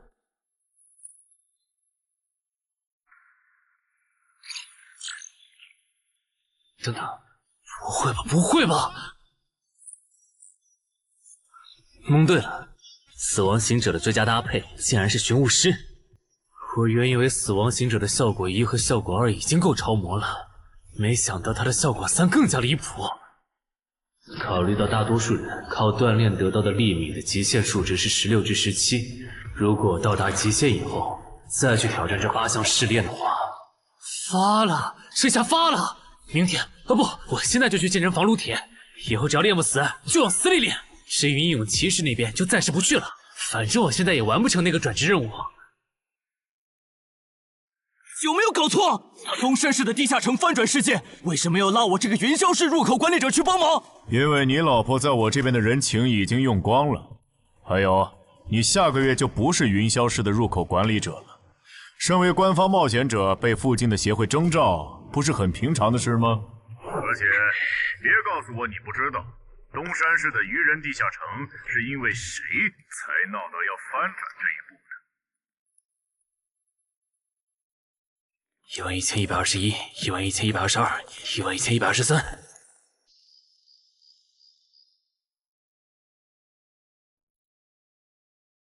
大家再坚持坚持，最后一天了，扛过去，咱们就能回家了。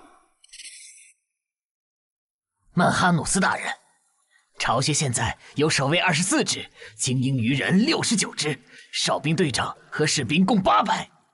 很好，我要用他们来提升我的等级，杀死森林里的冒险者，把他们的尸体拖回来。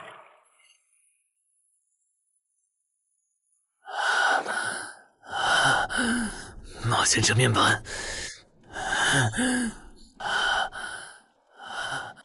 你这人真怪，明明再过几个小时地下城就翻转了，你不养精蓄锐，却在这里做力量训练，临阵磨枪也没你这么磨的吧？其实这2个月我一直都是这么练的。啊？倒是你，大晚上的不睡觉找我干什么？如果我说我的称号在催促我尽快离开这个城市，你信吗？什么？我有一个想法，如果那些鱼人真的会在最后几个小时上岸，我们要不要试着做掉他们的 BOSS？ 只要 BOSS 死了，剩下的鱼人就算数量再多，也不过是一群小喽啰。不是，你有毛病吧？明明已经说好了，大家守在出口，等任务时限到了就一起回去，你加什么戏啊？而且任务没完成，你杀 BOSS 也没奖励啊！不是我非要杀 BOSS， 是我问过王二了，我们没完成脱离任务，想搭地下城翻转的顺风车回家，是会占用翻转后地下城的挑战名额的。确实如此。那么基于镜像原则，翻转后地下城的挑战人数上也会是15。如果最后几个小时鱼人 BOSS 带着手下和咱们争夺这15个翻转名额的话，只要有4个鱼人比我们先冲出去，那我们之中就有人要永远留在这儿。等等，话不能这么说吧？万一那些鱼人最后没来呢？万一咱们守住了也成功撤离了呢？不，他们一定会来。我的副职业是塔罗牌占卜师，我刚刚给自己算了下，接下来的几个小时，我的运势是凶多吉少。真的？你啥时候知道的？2个小时前。我记得你这称号只能找出有危险或敌意的人吧，不然高成勇那次你察觉到危险早就退了，这次你咋发现待在东山是有危险的？就因为那次我发现称号有预警盲区，所以才加入协会，想用称号线索换贡献点，在内网找点能补称号短板的奇物，要不然这次又要被你连累。等一下，什么叫又被我连累啊？果然你和林姐一样，根本就没意识到你家地下城翻转后到底有多危险。啊！你再想一想，处于战场外的我竟然触发了危险预警，这到底意味着什么？说明风险区的防线拦不住鱼人，他们的活动范围会扩张到整个东山市。对，然后我就倒霉了，因为协会肯定会强制拉我和常金川去阻拦那些鱼人，这就是为啥我的称号一直催我赶紧离开东山市。这些推测，你和姚哥、玲姐他们说过吗？说过，但他们认为那15个冒险者回不来，最后能从你家走出来的鱼人也不会超过15只。鱼人单体作战能力不强，就算突破防线，有10级的陈华宫和吴龙也能快速抓捕他们。你信他们还是信我？信他们的话，我就拉着我爸妈去隔壁云霄市躲几天了。我是想信你，但光凭咱们俩又能做什么？毕竟在你预见的未来，连10级的冒险者都失手了。不，我们能做很多。有我预警，再加上你的隐身衣，咱们先去收拾那些弱小又落单的鱼人，把鱼人对咱们世界的破坏降到最低。结果咱们3抽到的不是塔，就是死神，都不是什么好兆头啊！别告诉我你们真信了。如果张志兴的复制液真那么好用，他又怎么会沦落到和咱们一样的处境？这个他刚才不是解释了吗？他出发前占卜到的运势是愚者，但他错误的解读了它，不然其实可以避开这个地下城的。而且你看，咱们之中最强的王二和郎奇夫妇，他们的占卜结果都对应着象征顺利和成功的女皇世界。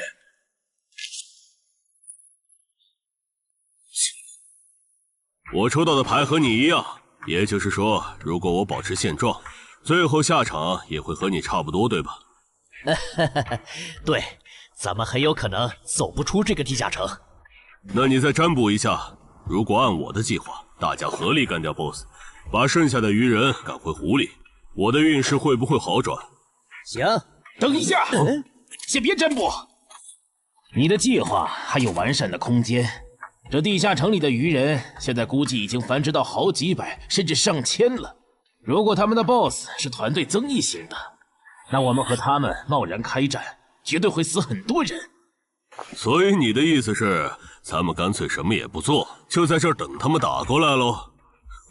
也对，反正你们俩抽到的都是安全牌。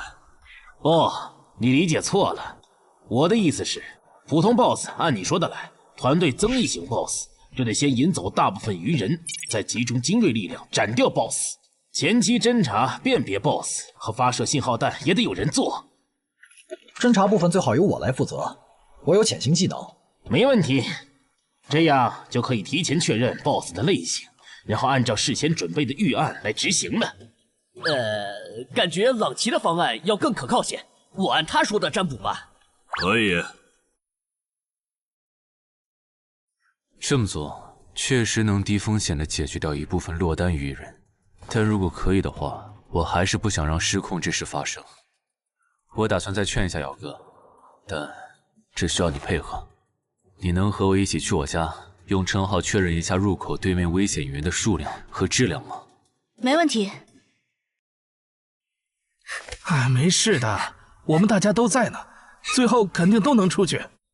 那个女生好像又抽到死神牌了，连续2次了，看来她大概率会死在这个地下城。愚者牌怎么解读？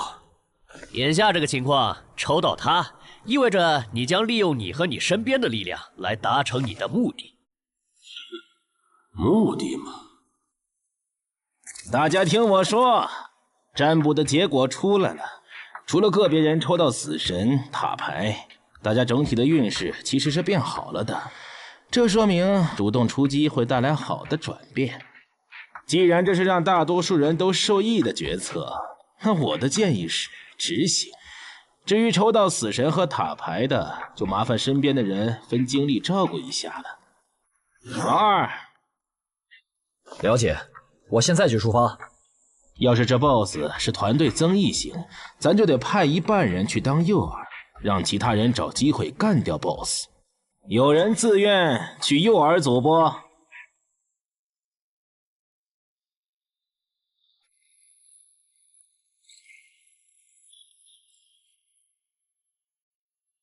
坐镇后方，身边还有同种族精英保护，是团队增益型 BOSS 没错了，得赶快把这个情报同步给朗奇他们。开始了吗？鱼人的总攻，红色的是团队增益型 BOSS。惨喽，要当诱饵了。王二发出的信号弹，你们也看到了，来的是团队增益型的 BOSS。按计划，诱饵组先去原定位置落位，等你们吸引够了足够多的鱼人，我们这边就开始行动。好，要是得手了，我们会放信号弹，之前就麻烦你们撑住了。好，最后预祝各位克敌制胜。平安归来。就是这里吧？对，那我放信号弹了啊。那个，能不能和你们商量个事儿？我的主职业是魔射手，正面作战能力比较差，我可不可以去附近的树上蹲着？什么情况？你远程职业为什么要来诱饵组？我也不想啊，我和另一个家伙职业重了。朗奇说他那儿只要一个好的，所以抽到坏牌的我就过来了。行吧，那你过去吧。谢谢啊。这玩意儿怎么用的来着？笨死了，给我。其实张志兴说谎了，他不是真正的塔罗牌占卜师，而是能模仿其他副职业的模仿师。当他不模仿占卜师，去模仿别的副职业时，当下所做的占卜就没有效果了。张志兴靠老七能力，让占卜的人抽到塔、死神这类危险牌，哄着冒险者听东莞仔和朗奇的话去办事。之所以出老千，是因为张志兴自己抽到了死神牌。为了改念，在东莞仔提出干掉 BOSS、把鱼人赶回湖的计划时，他就赶紧站出来帮忙拱火。而这显然很成功。现在有11个冒险者帮他牵制鱼人，张志兴可以从容地回到入口，等待地下城翻转。说起来，东莞仔有那实力，鱼人杀过来他也能保住自己。为啥要提那么激进的计划？朗奇和王二也在暗地配合他们，这对他俩又没好处。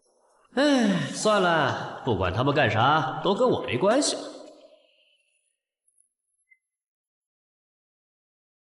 这好像是个一次性的异世界奇物，李军。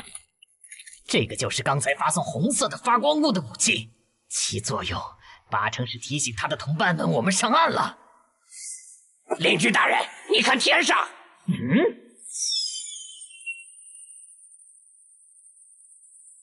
原来如此，这就是你们下的战书吗？人类，我接下了。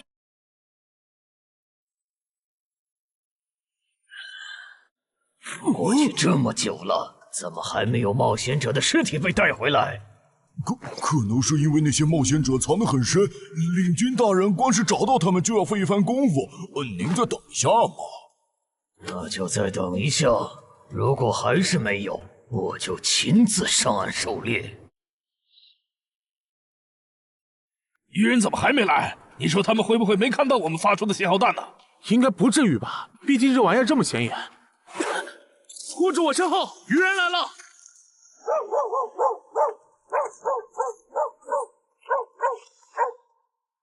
！BOSS 呢？沿着这个方向走5分钟就能看到他。不过我不建议你们去讨伐他，现在他身边的鱼人还是太多了，就咱们这点人手，正面作战根本没办法速推。这儿哨兵和巡逻队太密了，我就算开潜行都很难靠近 BOSS。你们没潜行技能就更不行了。要是直接硬冲，肯定会打成持久战。拖太久的话，去对付诱饵队的鱼人，很可能会回来支援。那再分兵呢？你们去吸引鱼人的注意力，创造一个能让我和 BOSS 1对1的环境。5分钟，只要你们能拖住5分钟，我就能宰了那头团队增益型 BOSS。5分钟吗？你们怎么看？我都行，可以试试。好，那就按你的想法来。不过丑话说前头，你只有5分钟，明白？这么紧张的时候，你竟然还能犯困！不好，有人来了！剑狼烟，冒险者们打过来了！果然，那2封战书是诱饵。这些冒险者想削减我的兵力，然后趁机杀死守卫不足的我。这些人类和霍格一样狡猾。既然敌人已露面，咱们要不要分一半的巢穴守卫去帮忙？不，已经露面的未必是敌人的精锐。之前霍格就喜欢用大部队拖住我的主力，然后只身潜入军中暗杀我。这些人类也有可能这样做。不是吧？这样都没乱吗？难搞啊！算了，不等了。大人您别冲动啊，暗哨现在很危险的。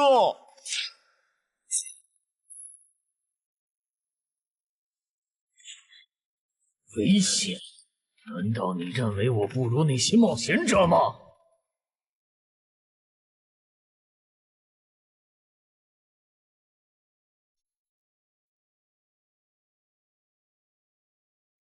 好香的味道，太香了！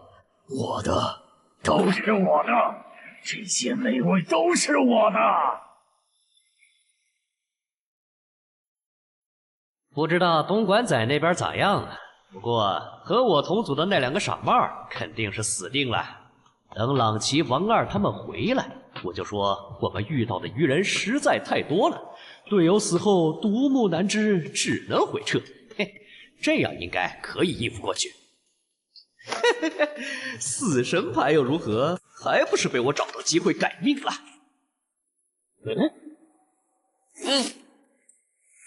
那个鱼人怎么回事？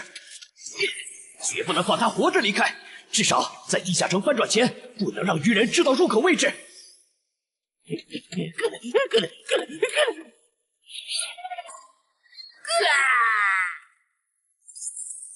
有没有搞错？这样都没死，这鱼人该不会再次吃到团队遵义的 buff 了吧？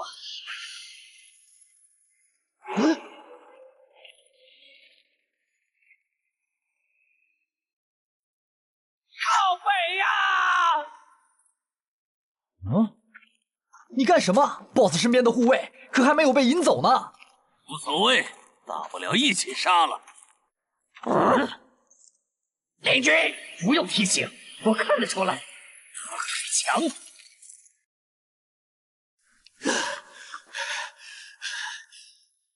靠北，被摆了一道。这些鱼人跟谁学的诱饵和埋伏？我差点被他们给阴死了。不会吧，BOSS！虽然先吃你有点浪费，但没办法，谁让你落单了？而我又需要快速提升等级呢。这个地下城的 BOSS 怎么会出现在我这儿？东莞仔和朗奇他们到底在干什么呀？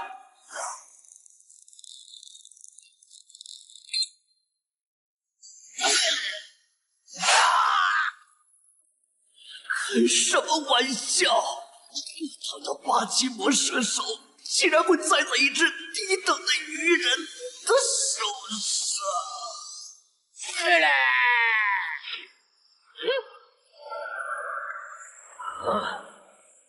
竟然还可以这样！原来低等级的鱼人击杀高等级的人类冒险者可以升阶。小子，大人，你把发生在你身上的事一字不差的去说给鱼人领军，然后让他分一点鱼人来我这边。我需要新的炮灰，还有我的战利品也催一催。好的，曼哈努斯大人。有没有搞错？这个7级地下城为什么会冒出这么多怪物？别藏了，王二，来帮我！这只 BOSS 身边的护卫太多，我攻不进去。李军，看那个人类冒险者的反应，他好像不是一个人来的。我们要不要别上了他的当？之前霍格刺杀我没成功，就假装还有帮手藏在周围，我只能留些护卫警戒，结果让他跑了。我可不想再碰上这种事。被骗了吧？正如已故的冒险者张志新隐约察觉到的，东湾仔、王二、老七确实各有算盘，区别在于东湾仔主职业是狩猎导师，他想要杀这2个不低于自身2级的不同 BOSS 完成进阶。王二的野心更大，他想要得到传说中的奇物升级券。不是吧？他怎么又变大了？有什么问题吗？你怎么看起来表情怪怪的？啊，没，总感觉心里毛毛的，好像有什么事情发生了。王二经常和闽粤2省合作，处理过不少地下城翻转事件，所以知道很多不能向民间公开的情报。这里面有2条情报，一是 bug 级地下城能产出奇物升级券，2是精英级地下城只要出了英雄级 BOSS 就会变成 bug 级地下城。可惜后面进来的人都不擅长水下作战，王二也不擅长，只能眼巴巴看着奇物升级券没了。暗杀者王二，我记得你好像也接 BOSS 相关的委托是吧？你有需求？我打算独立狩猎这个地下城的 BOSS，想请你压个阵。独立狩猎 BOSS？这个人该不会也知道奇物升级券的产出机制吧？你有水下作战的能力，你刚才没跟我们说实话。不，我是旱鸭子。不过我认为在任务时限结束以前，府里的鱼人不可能不上岸，我们迟早会和他们开战的。就算击杀了 BOSS， 也不能通关啊！难道说杀 BOSS 这件事对你来说有额外的好处？好处嘛，是有一点。我的主职业需要我独立狩猎海陆空3种类型的 BOSS 各一只才能升阶，鱼人种 BOSS 一般不会很强，我不想错过。我考虑一下。可以，没问题。从他刚才的描述看，他的主职业应该是狩猎大师。如果他没说谎，那他应该可以帮我牵制住这个地下城的 BOSS 和精锐护卫。只要在这个基础上把鱼人都调出来，我应该就可以潜入鱼人的巢穴，杀死那只还未发育完全的英雄级鱼人。你的委托我可以接，但我不喜欢和人签契约，口头约定可以吗？事成之后再根据我出力的多少来结算报酬。没问题。被耍了，志兴、王二，我做鬼也不会放过你们。这就是你说的杀死人类的冒险者后会进化？为什么他没有？可能是还有别的触发条件，但我们不知道吧。领军，我先带着尸体去找曼哈努斯大人。去吧，等我这边弄清楚进化条件以后，过去找你们。这都多久？东莞仔那边还没完事吧？连个信号也不发，他不会已经死了吧？不管他们了，我们撤。许愿，法术等级3，水中呼吸。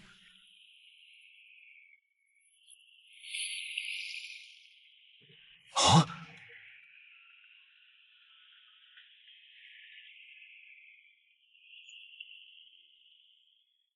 湖里没有鱼人，巢穴里也没看到，看来他们确实都被调走了。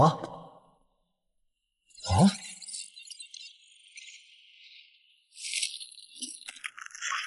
曼哈努斯大人，这是您要的尸体。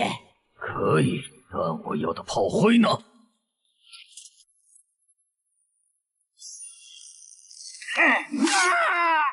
分开跑，能跑一个是一个。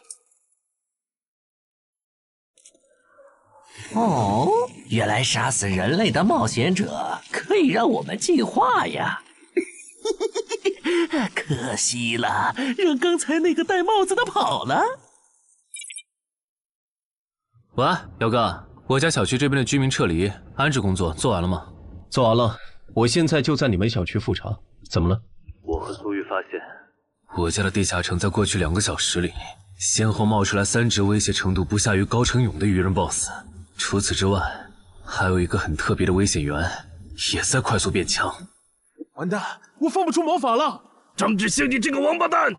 你说你的职业适合躲在暗处放冷箭，我们就没让你站在明处。结果一人来了，一人没了。太好了，你们还活着！你怎么来了？不是说出结果的时候你们会发信号同步结果吗？那也得安全了才能发呀！面对被鱼人精锐追杀，傻子才会发信号弹吸引追兵。啥？姚哥怎么说？他说他和漳州的10级官方冒险者陈华公已经到楼下了，让咱们现在下去。行吧，我先说好，等下你如果没能说服他们，那这次地下城翻转事件你就要听我的。可以。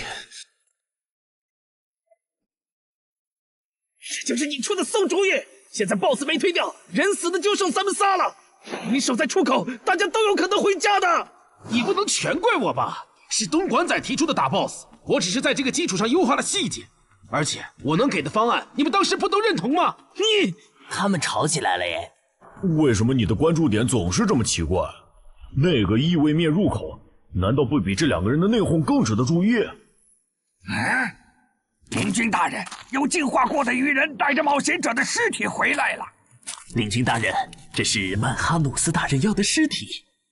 你们进化前是哪种鱼人？进化后有什么能力？我进化前是精英鱼人，现在可以释放火焰魔法。我进化前是鱼人队长，现在可以分泌具有不同毒性的毒素。同样是击杀了人类冒险者，为什么最强的巢穴守卫没有进化？等等，最强？你去找一支鱼人哨兵过来。哈什么哈？让你去你就快去。领军大人，他行吗？可以，去把那个人类冒险者杀了。原来领军大人想要现场观摩进化的过程啊！他在测试进化的门槛，笨蛋。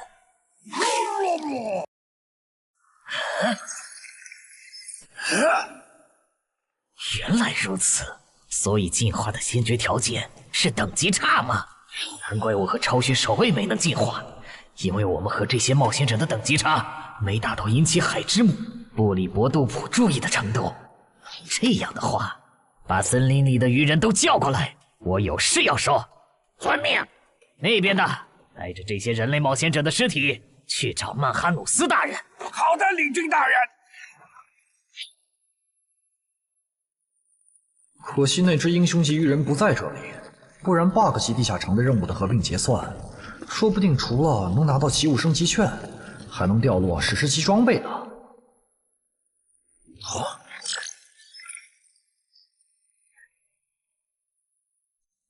什么？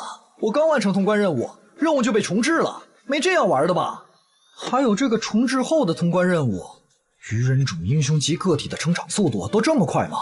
这才多久就发育起来了？什么？英雄级鱼人？我记得英雄级个体的实力比同等级 BOSS 强2到3个等级，怪不得东莞仔和王二会阴沟里翻船了。他怎么走了？不用管他，正好咱们接下来做的事不方便被别的冒险者看到。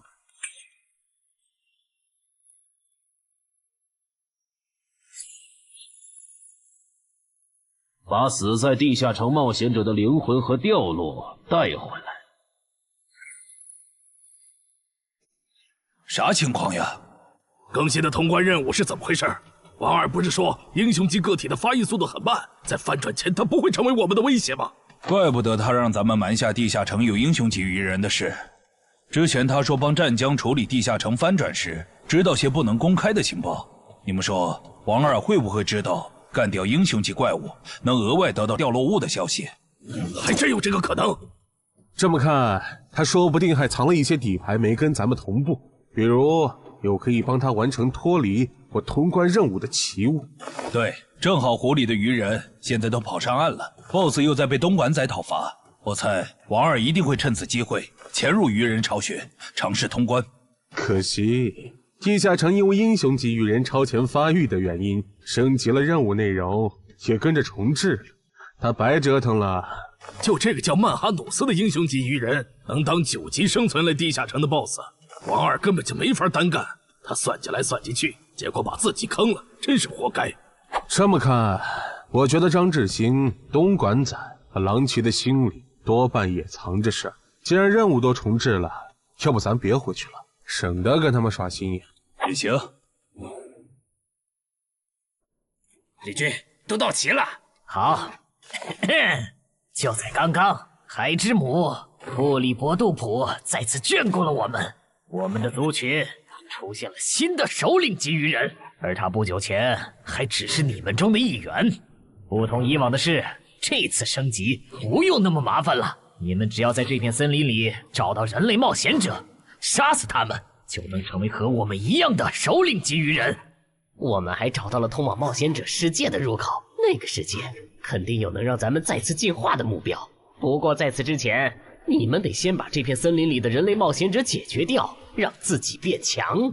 所以去杀戮吧，去升级吧，去用冒险者的血来取悦我们的神明布里伯杜普吧。等一下，曼哈努斯大人，这片森林还剩7个人类冒险者，其中3个正在快速远离我们，还有1个落单的。如果你们想要狩猎人类冒险者，从而进化，建议先从这个方向的落单冒险者开始。不可思议，吃了这么多冒险者的曼哈努斯大人竟然变得平和了。要是曼哈努斯大人能一直保持现在这样，那培养出了曼哈努斯大人还有好多首领级鱼人的我们，说不定真能回到拜戈尔格陛下的鱼人国度。你哭什么？没哭，只是风大迷了眼睛。刚才说的那些，都是苏玉用称号检测过后的结果，所以我们怀疑我家的地下城翻转前，会有更多的鱼人成长为 BOSS。被那些鱼人吃到了规则红利吗？这算是比较冷门的规则了。正人君应该没跟你提起过，在探索地下城的时候，弱者击杀等级远高于自己的强者，会获得特殊奖励。对鱼人来说，这个奖励是进化；对咱们来说，就是属性点、超稀有称号和罕见掉落。那几个变成 BOSS 的鱼人，应该就是杀死冒险者的幸运儿。不过他们的挑战等级不会很高，顶多和地下城等级持平就是了，不用在意。但被困在地下城里的冒险者不是有15人吗？如果让鱼人大量进化，我们岂不是要同时面对15只鱼人 BOSS 的入侵？不至于，他们敢来找澄海的麻烦，说明他们比同级的冒险者要强很多。这些人聚在一起，不是一个小小的7级地下城能将其团灭的。当然，如果你实在不放心，用称号测一下我，看那几个新出现的 BOSS 鱼人和我比，谁更具威胁。激活技能，精力提升。好夸张的体魄，基础属性加职业带来的加成，不是最高只有20点吗？为什么我激活称号和职业技能的时候，没有这么大的体魄变化？现在的我和你感知到的3个鱼人 BOSS， 谁更强？你更强，而且要强很多。那没问题了。这次来的冒险者里，还有比我更强的。就算最坏的情况是跑出来15只鱼人 BOSS， 我们也能全部击破。啊，好吧。这次东山之行，没想到会这么一波三折。是啊，本来目标不在，咱们又完不成脱离任务，我都以为要白来一趟了。谁曾想，竟被咱们拿到了5个精英冒险者的掉落和灵魂，再加上咱们在上个地下城的斩获，这次应该可以和眼魔做一笔大交易了。怎么了，哈尼？还差一个，只要再吞噬掉1个等级不在我之下的人类冒险者，我就能脱胎换骨。什么？你说这片森林里最强大的鱼人，正带着几个实力仅比你差一点的手下向我们靠拢？八成是冲咱们来的。我问了朱球之言，他们说这片森林里有一只靠吃人就能升级的怪物，应该就是通关任务里提到的吞噬者曼哈努斯。那怎么办？这个 BOSS 咱们肯定打不过，更别说他还带着一大批手下。只能先保命了。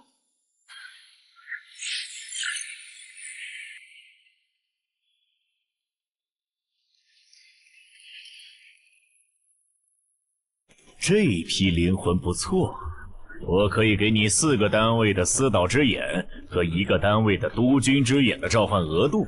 等一下，我这次不打算扩充召唤类目。那你要什么？我想请您帮我杀掉您身后这只英雄级鱼人。可以。要不咱们还是向漳州协会报备一下吧。不用，现在主职业进入第2阶段的我，真实战力少说也有12级，区区7级翻转地下城，在有我和散人联合无龙兜底的前提下，你觉得不保险是有多看不起我们？好吧。我不明白，姚哥和那个叫陈华宫的官方冒险者，为什么就不肯多叫些人来帮忙？多一份保险不好吗？这也是没办法的事，毕竟别的地方也有地下城翻转，来这边帮忙的多了，去别处的就少了。那也不能。等一下，电话。喂，是我徐茂。等下的翻转地下城，你参与吗？应该吧，他们说有需要了会叫我。OK， 那等这个地下城被搞定后，咱们聚一下。有段时间没看到你了。车。您好，您拨打的电话正忙，请稍后再拨。谁呀？半夜不睡觉给陈海哥打电话，真讨厌！你不也在打吗？哎，我这个妹子什么都好，就是这恋爱脑。怎么还有一个未接电话？吴护士打来的吗？你可真是个大忙人，都凌晨了，还有人排队找你呢。什么？你来东山了？我听说这边有一个等级7的地下城马上要翻转了，就把我哥拉过来帮忙了。嘿嘿。等等，你哥哥也是冒险者？哦，对，我想起来了，咱们被拉进坟场那天你说过，你哥哥是10级冒险者。你哥哥现在在你身边吗？在啊。那能把手机给他吗？我有事，很重要的事跟他说。好。你要和我说什么？我听说东山现在很危险，趁着这边的地下城还没翻转失控，你赶紧带他回云霄。失控？具体怎么回事？你详细说说。如果电话里不方便，你来我这边，咱们当面聊。坚持住，我们得撑到曼哈努斯大人。小心，别被这家伙的视线扫到。他跑了。正常，使者可不是没到10级的英雄级鱼人能碰瓷的。想不通，那个眼球怪物就算是蜕变后的我，应该也打不过。那些冒险者既然有这么强的帮手，为什么不早点召唤出来？陈海哥，这是你妹妹？不，是我朋友。同事。哦，那挺好。刚才在电话里说东山市的地下城要失控了，具体怎么个失控法？最坏的情况是，几个小时后会有15只鱼人 BOSS 来到我们的世界。啊！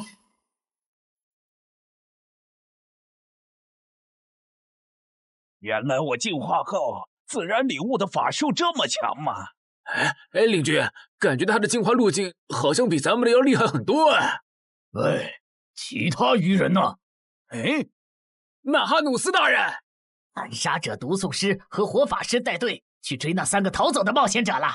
那不管他们了，你们带上还活着的鱼人跟我走。入口的冒险者召唤了实力远超我之上的眼球怪物，咱们得避一避，先退回湖里。什么？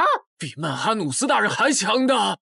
那我来断后吧，我可以驱使这些亡灵，拖住那个眼球怪物，给大家争取时间。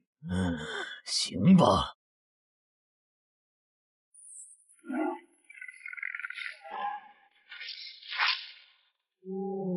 这个数量的亡灵，这里竟然还有掌握了死灵转化的部下。发现眼球怪物，杀！这样看，这里说不定有很多只首领级鱼人。那看来，只用5个精英级人类冒险者的灵魂，就能买曼哈努斯的命，可真有点不值了。嘿嘿嘿嘿，这片森林里死掉的鱼人都在这儿了。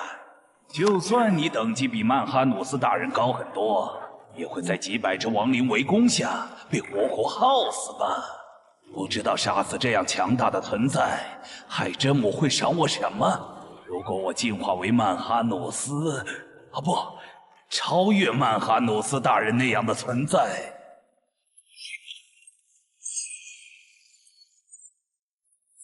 那是什么法术？我的亡灵大军竟然这么轻易就被全灭了！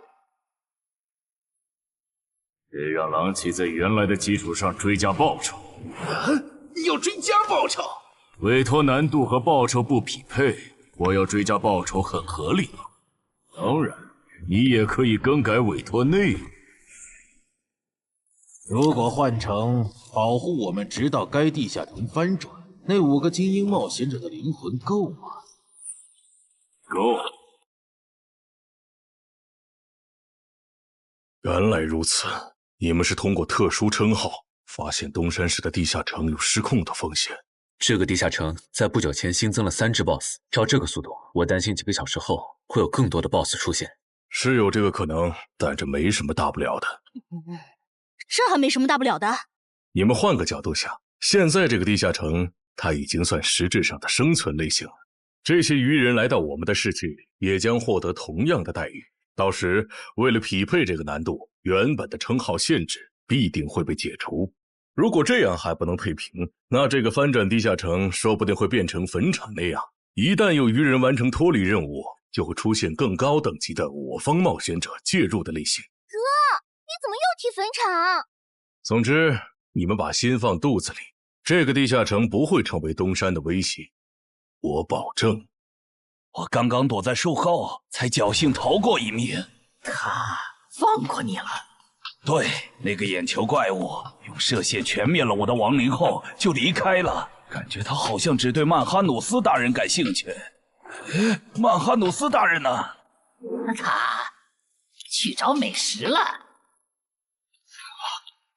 我说怎么有一个冒险者消失了？原来躲在这儿了呀！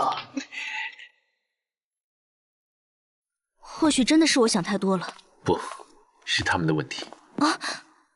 坟场一阶段的实际难度比同级别普通地下城低很多。要是愚人地下城翻转后跟坟场一样，那一阶段对愚人来说简直小菜一碟。到那时，就是东山市的精英冒险者的噩梦。这边，10分钟后，这个小区里的7级愚人地下城将翻转。该地下城的挑战名额是15。考虑到有冒险者滞留在这个地下城，那么翻转后来这的愚人数量应该不超过15个。不是说散人联合的吴龙和漳州的陈华公也来了吗？怎么没看到他们？威尔士的徐茂好像也不在。正常，作为精英冒险者中的大人物，他们可不会干冲锋这种辛苦活。啊，这样吗？还有，一旦有人成功捕捉到愚人，我会通过无人机将这个消息同步给大家。首个被活捉的愚人价值与 BOSS 相当。等这个翻转地下城被彻底解决，我会根据大家狩猎到的愚人来核算祭点，然后协助各位兑换奇物、称号线索或者情报转制道具。结果最后只有5人幸存吗？感谢您的帮助。客气。脱离。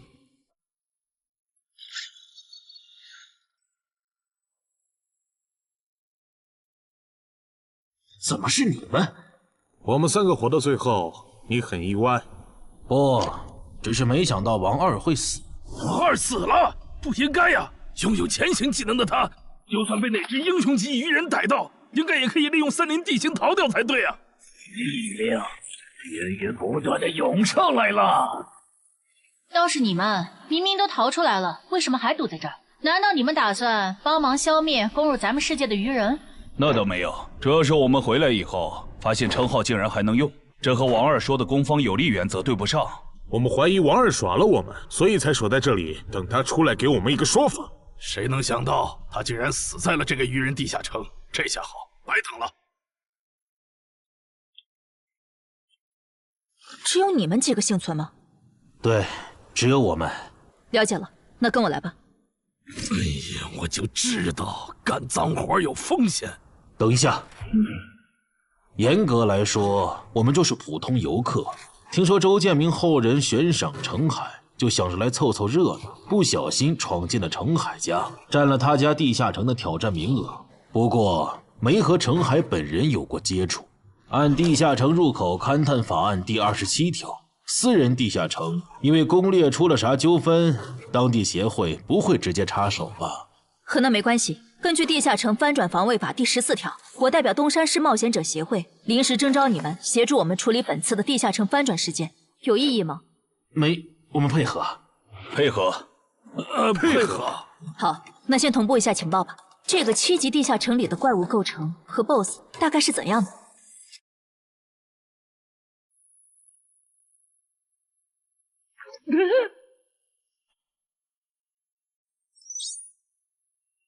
刚才是10，进去一只愚人以后就变成了9，所以这个数字指的是能前往那边的名额吗？有名额限制的话，那岂不是说明我们可能会遇到和那些人类冒险者相同的困境？那不是问题，只要他们别再召唤出那种眼球怪物，这些人类冒险者就不足为惧。水击地下城，英雄级巨人。不止如此，他也变成了死亡率最高的生存型。这一点我们可以作证。当时我们被英雄级愚人盯上，花了不小的代价才侥幸活了下来。但刺杀者王二就没那么幸运了。刺杀者王二死了，连他都没活下来，那这个地下城的难度……生存类地下城，英雄级愚人吗？嘿，有意思。啊！澄海家的地下城里有只英雄级鱼人，地下城还变成了9级生存型。是的，我觉得这次的翻转地下城恐怕要失控了。先别慌，生存型地下城翻转后也会是生存型。为了配平难度，你们的称号限制应该会解除。没了限制，主职业生蝎过的陈花公和吴龙应该可以打赢那只英雄级鱼人。如果他们失败了的话，那我和安然会出手将其逼退，明白？怎么事情一旦和陈海扯上，就变得离谱起来？那小子是属扫把星的吗？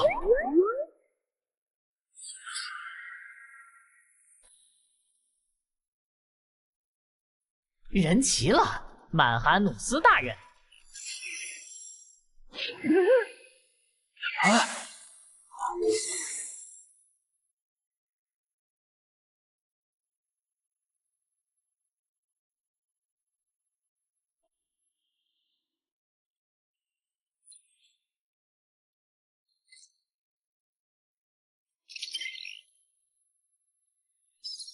大人，您找我。不过你怎么变样了？进化了呗。他现在已经是百战哥布林了。哦，原来如此。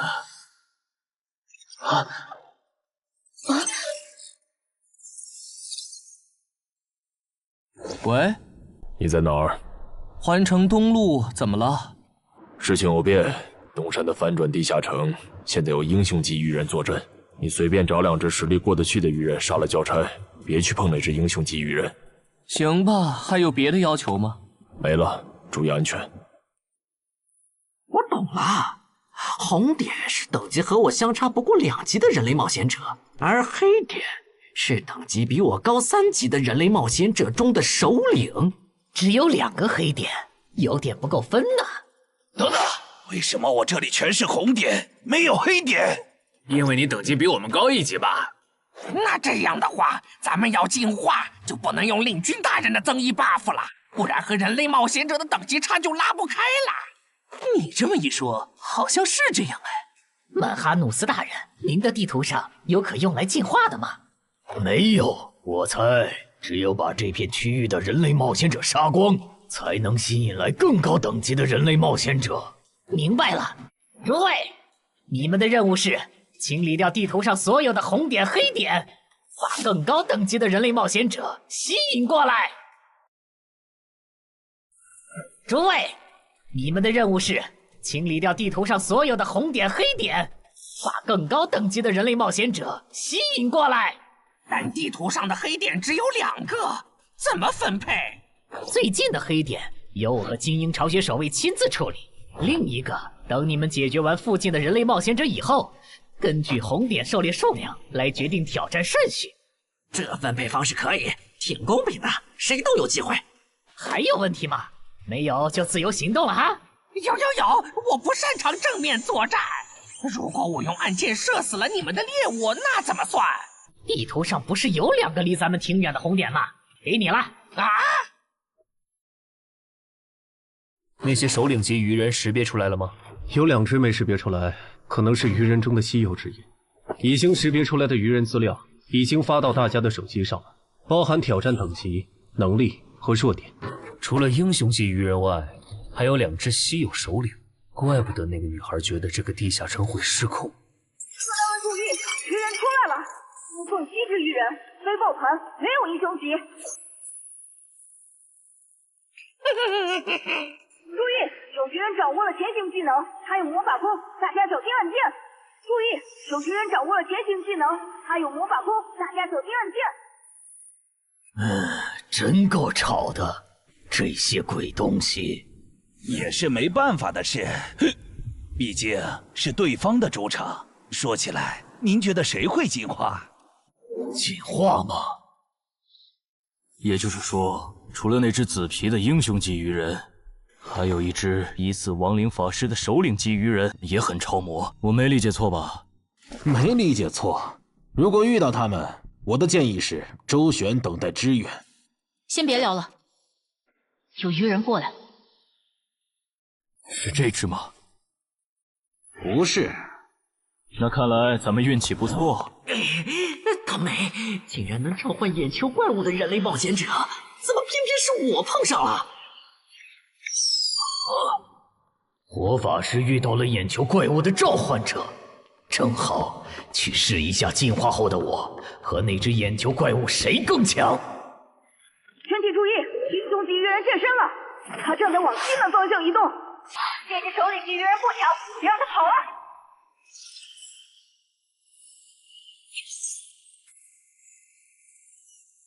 远波射箭啊！弯曲术，看边！幽暗地狱的王眼暴君啊！我请求借用您的力量，心灵遥控。就是现在！至高无上的影之国王后啊，请赋予我斩杀眼前之敌的力量。尽情使用吧，我的骑士。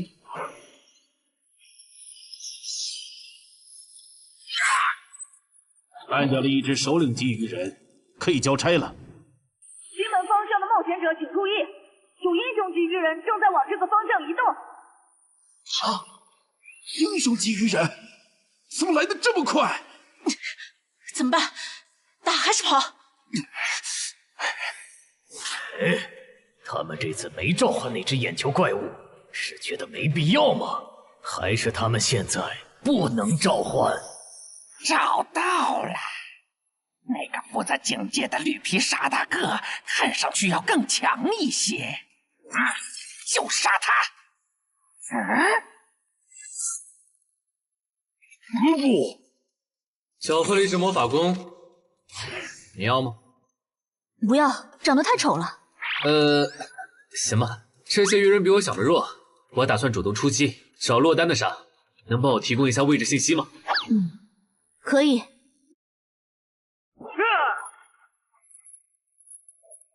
这些鱼人的实力好像还不如同等级的哥布林。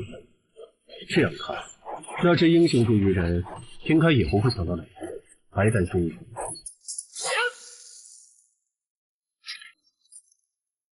这些鱼人弱得很，一个人就能搞定，你去帮别人吧。好。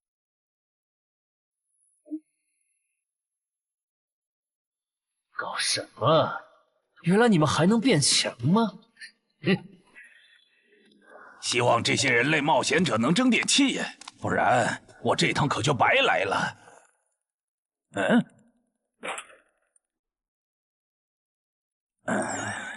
都冻成这样了，你就不能换个地方藏吗？看你能跑到哪去！小心，他放了强化药剂，我的元素护甲不一定能挡住他的细工波了。有道，老二、老三，好的，大哥。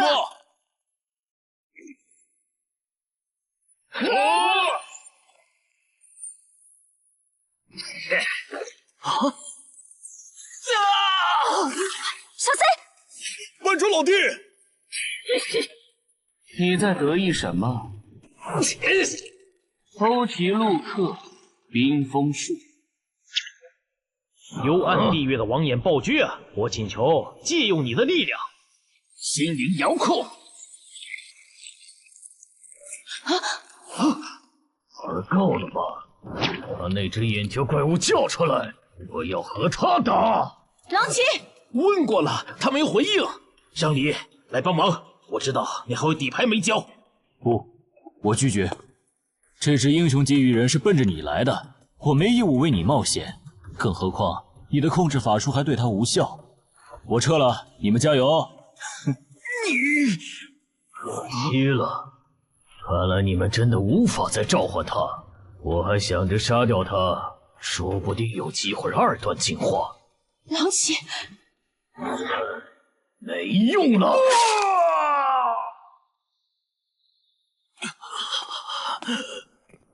慢点，慢点。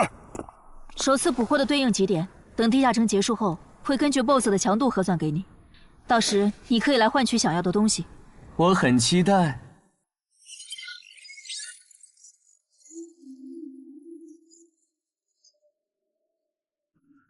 该咱们登场了。含义了。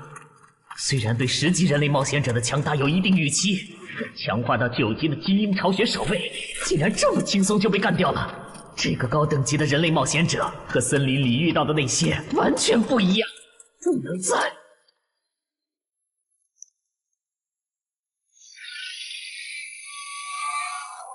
解决一个伏龙，那是我的祭典。只是一只首领级鱼人，没必要抠得这么细吧？你们就是这片区域最强的人类吧？英雄级鱼人，稳点儿！这只首领级鱼人的毒被安小姐的毒素防护克制，就这么拉扯着打，慢慢磨死他。不会吧？领军死了？那火法师、毒素师和气功师那边是不是也……过来，去把死掉的同胞带回来，我来为他们做亡灵转化。如果有快死的，就用这个救一下。他的目标是安小姐，想办法拦一下。罗素，知道。休想从我这里过！你们这些……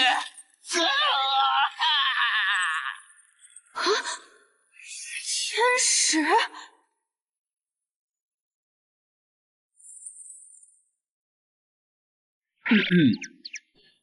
我没来晚吧？没，刚刚好。啊！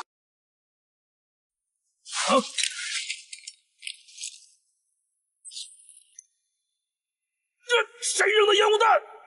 不对，我感知掉了，正常烟雾弹没有这种效果，这是奇物化的烟雾弹。火法师和领军死了，主人让我喊你回去。别管我，我不奢求进化，等下我随便杀个红点就脱离。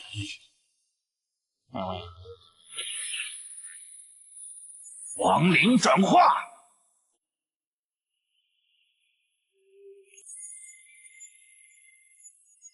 我变成亡灵了。对。主人，我回来了。啊！气功师和毒素师呢？气功师被人类的冒险者捕获了，毒素师他好像受到了打击，现在不想进化，只想尽快脱离这个地下城。这样吗？被那只首领级鱼人逃了。能找到他吗？已经找到了。他刚刚翻墙离开了小区，现在正在向西逃窜。帮我规划追击路线，还有通知就近的冒险者过去拦截。好，很好。那些人类冒险者没有追过来。我现在明白上位、中位、下位种族的不同了。像我们下位种族，当上首领才有职业，可中位种族里的精英，每个人都有职业。这些人类冒险者，单看一个没多厉害。可数量多了，配合起来就特别难对付。我要赶紧杀一个人完成任务，逃离这个危险的世界。喂，上里有一只首领级鱼人冲出了第1封锁圈，现在离你只有100米，我们需要你拦截他，直至增援赶到。可我已经解决了一只首领级鱼人，按照翻转地下城防卫条例第7条，你们不能。我知道，但他现在离你只有20米、10米，他到你背后了。被发现了。该死，怎么竟让我碰上这种事？不管了，反正是下位种对中位种，但身为首领级的我，没理由会输给精英级。让开！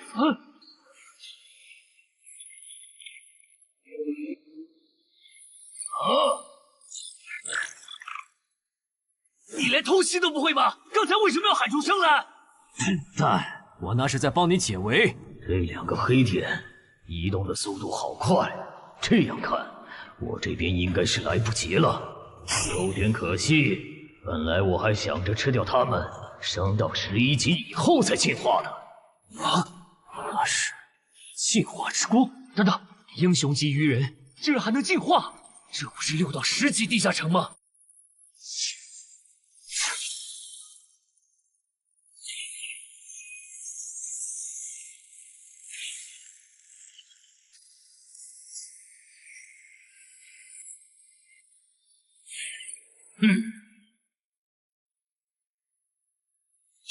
能再快点吗？已经很快了。什么情况？明明刚才已经没剩几只鱼人了，怎么突然又冒出来2个危险源？所以这个表情，前线的形势这么不乐观吗？该死！我都拖了这么久，说好的增援怎么还没来？大意了！没想到这个人类冒险者的实力和我这么接近，差一点就阴沟翻船了。到此为止了吗？等等，这2个黑点，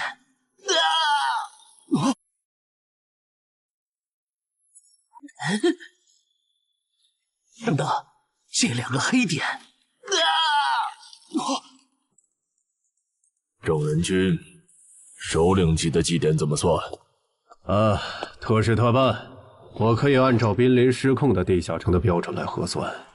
就在曼哈努斯当着陈华宫和吴龙的面完成净化的瞬间，2人的脑海闪过这么一个念头：那个女孩说的地下城会失控，竟然应验了。7级常规地下城进阶到9级生存类地下城，已经是很少见的小概率事件了。在这个基础上，又出现了英雄级个体，并且还能主动进化，这种事简直闻所未闻。唉，我到底是有多倒霉，才会一头撞上这种死局？陈华公，以目前的形势，我觉得就算是镇人君来了，也没法挽回失控的局面了。要不，咱们撤吧。前提是他肯放我们走。正人君，他是你们的首领吗？什么情况？鱼人不是不能用人类的语言吗？我能感受到那个方向有2个很强的人正在往这边赶。他们中有你们刚才提到的正人君吗？有的话，能告诉我这位正人君现在是传奇吗？无可奉告。看来不是，就没什么好担心的了。小心，他有动真格的。终止召唤！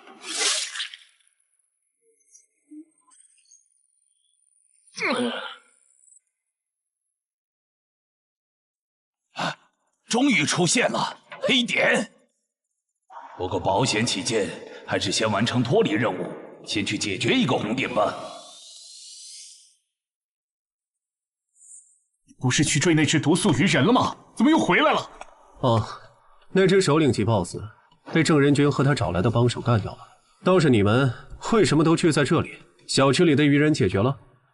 大部分解决了，除了吴龙和陈华宫负责的英雄级鱼人，现在只剩下陈海家里的鱼人没解决。但他们待在楼里不肯出来，在室内作战的话，我们的人数优势就没了。亡灵能快速穿过墙。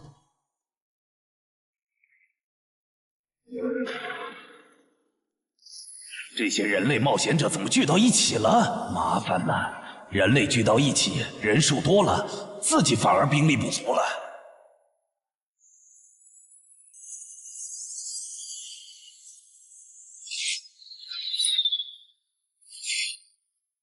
谁干的？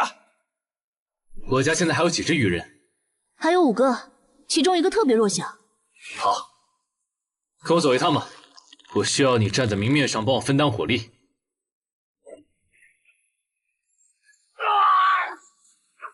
够了，我玩腻了。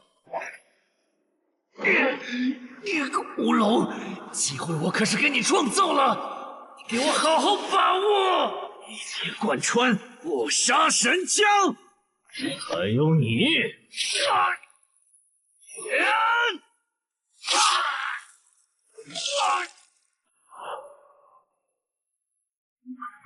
还没看够吗？厉害！你是怎么发现我的？与生俱来的天赋，我能闻到等级和我相当和在我之上的强者的味道。那边的也别藏着了，我是不会露出破绽给你们的。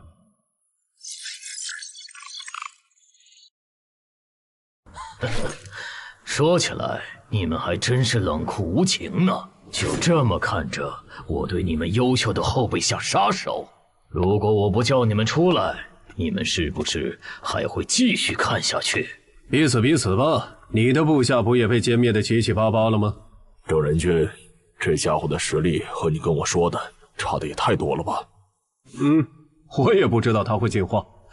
放心，该算的绩点都有，我不会让你吃亏的。那就好。什么？郑仁君让我们撤出小区？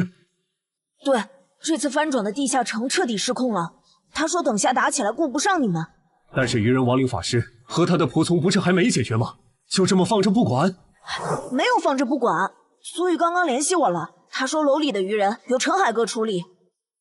陈海来了，你现在给他打电话，让他别犯傻。那只鱼人亡灵法师和他解决的鱼人暗杀者不是一个级别的，他这样的传说苗子没必要在这上面冒险，哪怕这个翻转地下城和他有关也不行。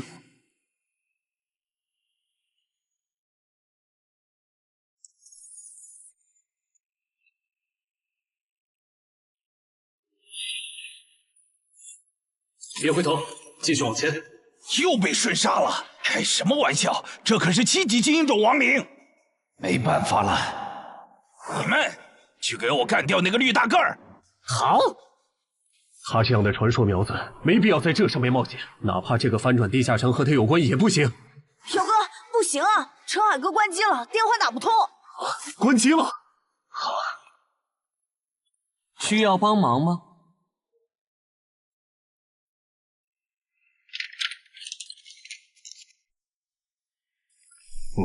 哪有哪你我牛？多重火球术，就是现在！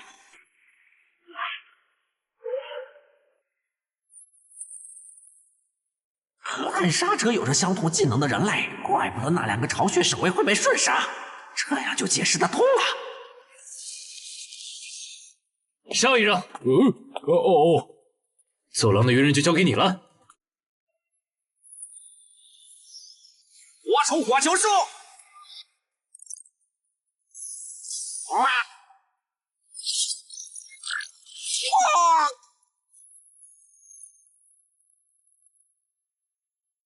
那只鱼人亡灵法师怎么没露面？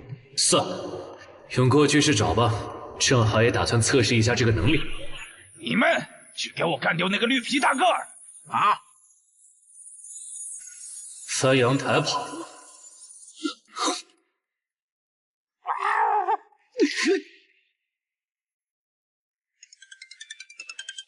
表哥，我这边抓到了不用来探路的普通鱼人，这个先放一放。你现在在哪儿？我当然在我家。你家现在很危险。你是说鱼人亡灵法师和他的亡灵仆从吗？那些亡灵已经被我处理掉，但那个鱼人亡灵法师我没逮到，被他翻阳台跑了。什么？你提醒下小区里的冒险者，注意别被他抓。陈海，好久不见。徐茂，你怎么也来了？我来的晚，小区里的首领级鱼人就赶上1只，听说你这边还有1只，就过来碰碰运气。那你算白来了，大鱼已经跑了，他手下的亡灵也被我和我的哥布林随从清干净了。可不，那把武器，这些等等再聊，咱们得撤了。撤？不去帮吴龙和陈华攻吗？已经帮不上忙了。你和宗玄是对的，这个翻转地下城确实是苦。虽然回音受到的伤害不会同步给本体，但回音被毁是会消耗体力的。而且打到现在，我这边的牌基本都展示一轮了。安然，如果你的暗杀拳杀不了这怪物，那咱们今天都要交代在这儿了。再来一次，显现回音。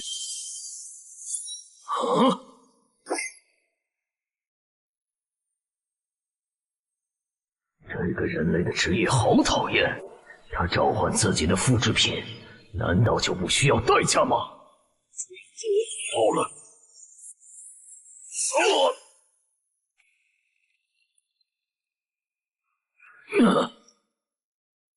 这都没死，看来他其他属性免疫很强啊。郑仁君，这个 BOSS 太难杀了，我要求按15级翻转地下城 BOSS 的标准核算绩点。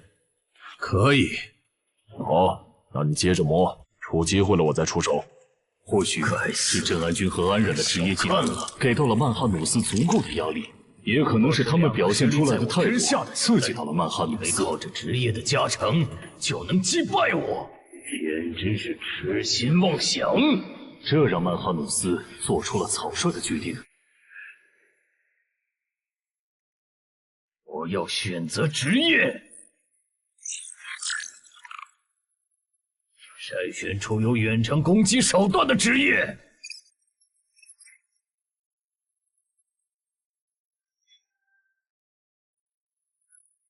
少啰嗦，我选2。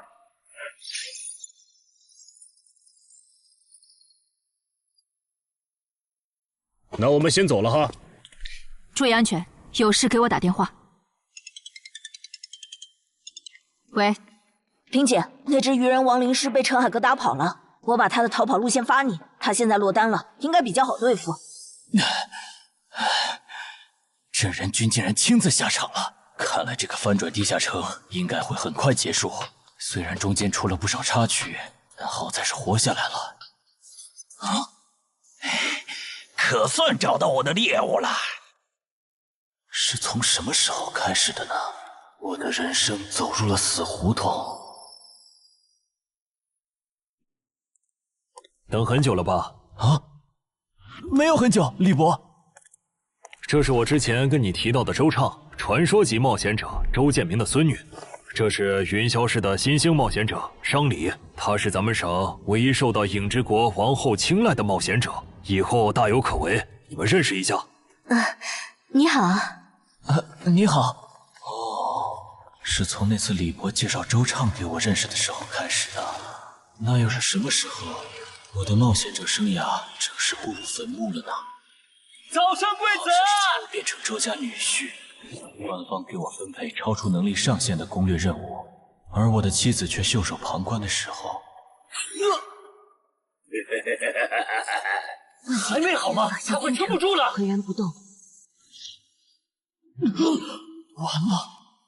五环法术，怪物定身术。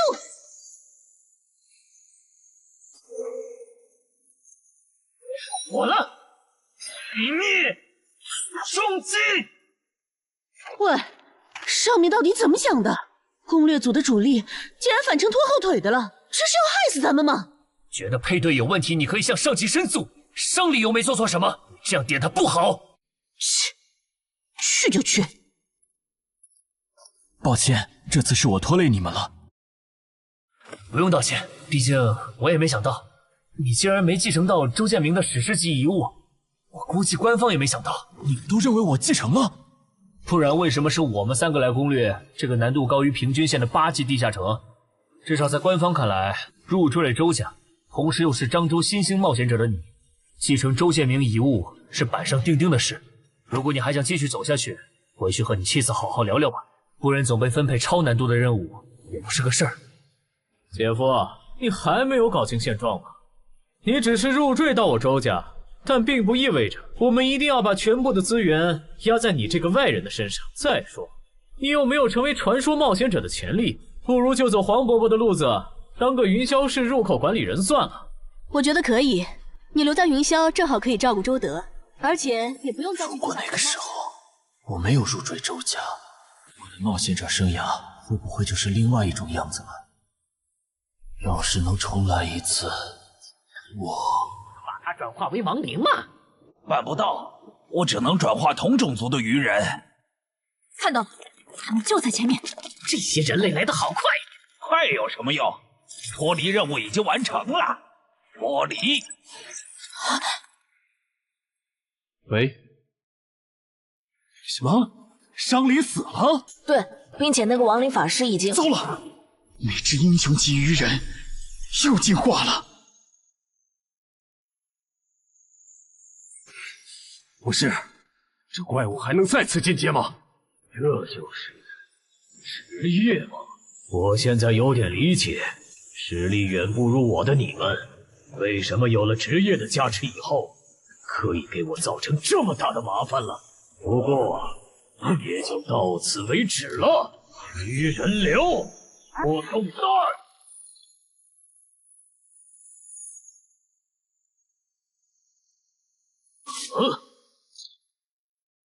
移形换位，欠你条命。这种时候就不要说什么欠不欠的了。哼，原来你的复制品还可以和别人交换位置啊！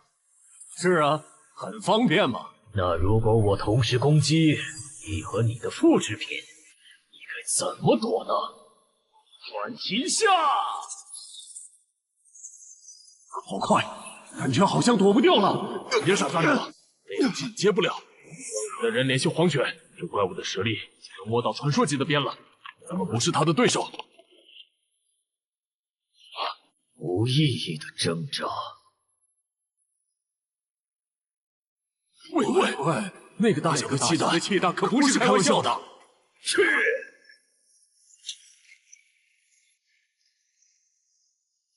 记住了。疏散市民吧。郑哥和他找来的帮手败了，那个鱼人 BOSS 身上一点伤都没有。在黄玄大佬赶过来以前，无论对方打算做什么，我们都无法阻止了。你真的很厉害，但我还是要给你一个忠告：不要对平民动手，不然无论付出多大的代价，我们都会报复回来。被同伴抛下的你，哪来的底气说这种话？报复？呵呵，等我吃了你，我会变得更强。要报复，你们尽管来就是。好的，我知道了。陈海，能请你担任东山市临时负责人，帮助疏散市民吗？我拒绝，这个你可以自己来。不一样，我和陈华公在这个翻转地下城上犯了致命错误。现在的我没有资格当这个临时负责人，而且总得有人站出来拖住 BOSS， 为大家争取时间嘛。你赶紧逃命去吧，我尽量多为你们争取点时间。地下城失控，大家都有责任，你没必要把命搭上。不，我是官方冒险者，我不能犯了错以后还当逃兵。陈海，以后就麻烦你帮我照顾好小林他们了，东山市就靠你们了。这组织没白假。我申请，让我去挑战那个英雄级鱼人。别冲动，我知道有个能帮你越级挑战的隐藏职业。我也知道你在坟场和高成勇那里得到了强烈的装备和奇物，但那可是连郑仁君和安冉都束手无策的半只脚踏入传奇的怪物。现在的你不可能是他的对手。你先听我说完，我这个称号可以自动检索附近最强的鱼人种，使我获得与对方相同的力、敏、感。就算你们的基础数值完全相同，你和他仍有着无法弥补的战力差。这不是……那如果再加上这件能提供战斗意志和经验的史诗奇物——传奇亡灵库罗德的头盔，以及那边的史诗装备——黑骑士之剑，2件史诗级。哎呀，安教练，你这次可真是看走眼了。还有我的职业——死亡行者，我靠他先后和2位传奇级 BOSS 交过手，就算是19级的上位传奇，我也有自信在他的手下撑过3分钟。很抱歉对你们隐瞒至今，但现在我想作为东山市民、东山市冒险者、东山市官方冒险者协会的一员，尽我的一份力，请不要拒绝我。你都这么说了，我还怎么拒绝？那就说定了，等下我当主坦，你从旁牵制。徐梦，你呢？来不来？我就算了。等我吃了你，就去抓那个跑了的人类，到时候我就能和你们的传奇一战。如果我能侥幸击败你们的传奇，除非太阳打西边出来。我临头了还嘴硬，我看你是不想死痛快了。喂，杂鱼兄，我来打2番战了。我都已经大发慈悲放你一马了，为什么你还要不识好歹的回来送死啊？既然你不珍惜捡回来的这条命，去死去死，去死去死！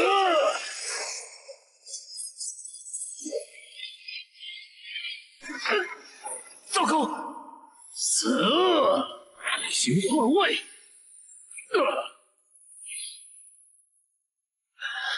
武器坏了，你那边有备用的重型武器没？有。竟然还在垂死挣扎！你们在聊什么？聊得这么起劲，也带我一个吗？程海，他不是才6级吗？他来干什么？这个人类很强。有点意外啊，那个叫程海的冒险者很有可能挽回局势的。这种可以白蹭积点的好事，你为什么要拒绝？彼此彼此吧，你不也没去吗？攻略团的攻城魔女，我不是说了，随便找2只鱼人杀了交差就可以撤了吗？怎么还没走？算了，不重要了，赶紧跟我走。这个翻转地下城失控了，东山市已经不安全了。凭借气功师带来的高级感知，曼哈努斯敏锐地察觉到，这位不速之客的实力和自己非常接近。这个人类很强，但诡异的是，天赋却告诉曼哈努斯，吃掉眼前之人并不能升级。显然，他和自己一样，也是族群中的特殊个体。人类，你现在多少级？我6级啊，怎么了？把我当傻子吗？就算你也有王者资质，也不可能6级就和我实力相当。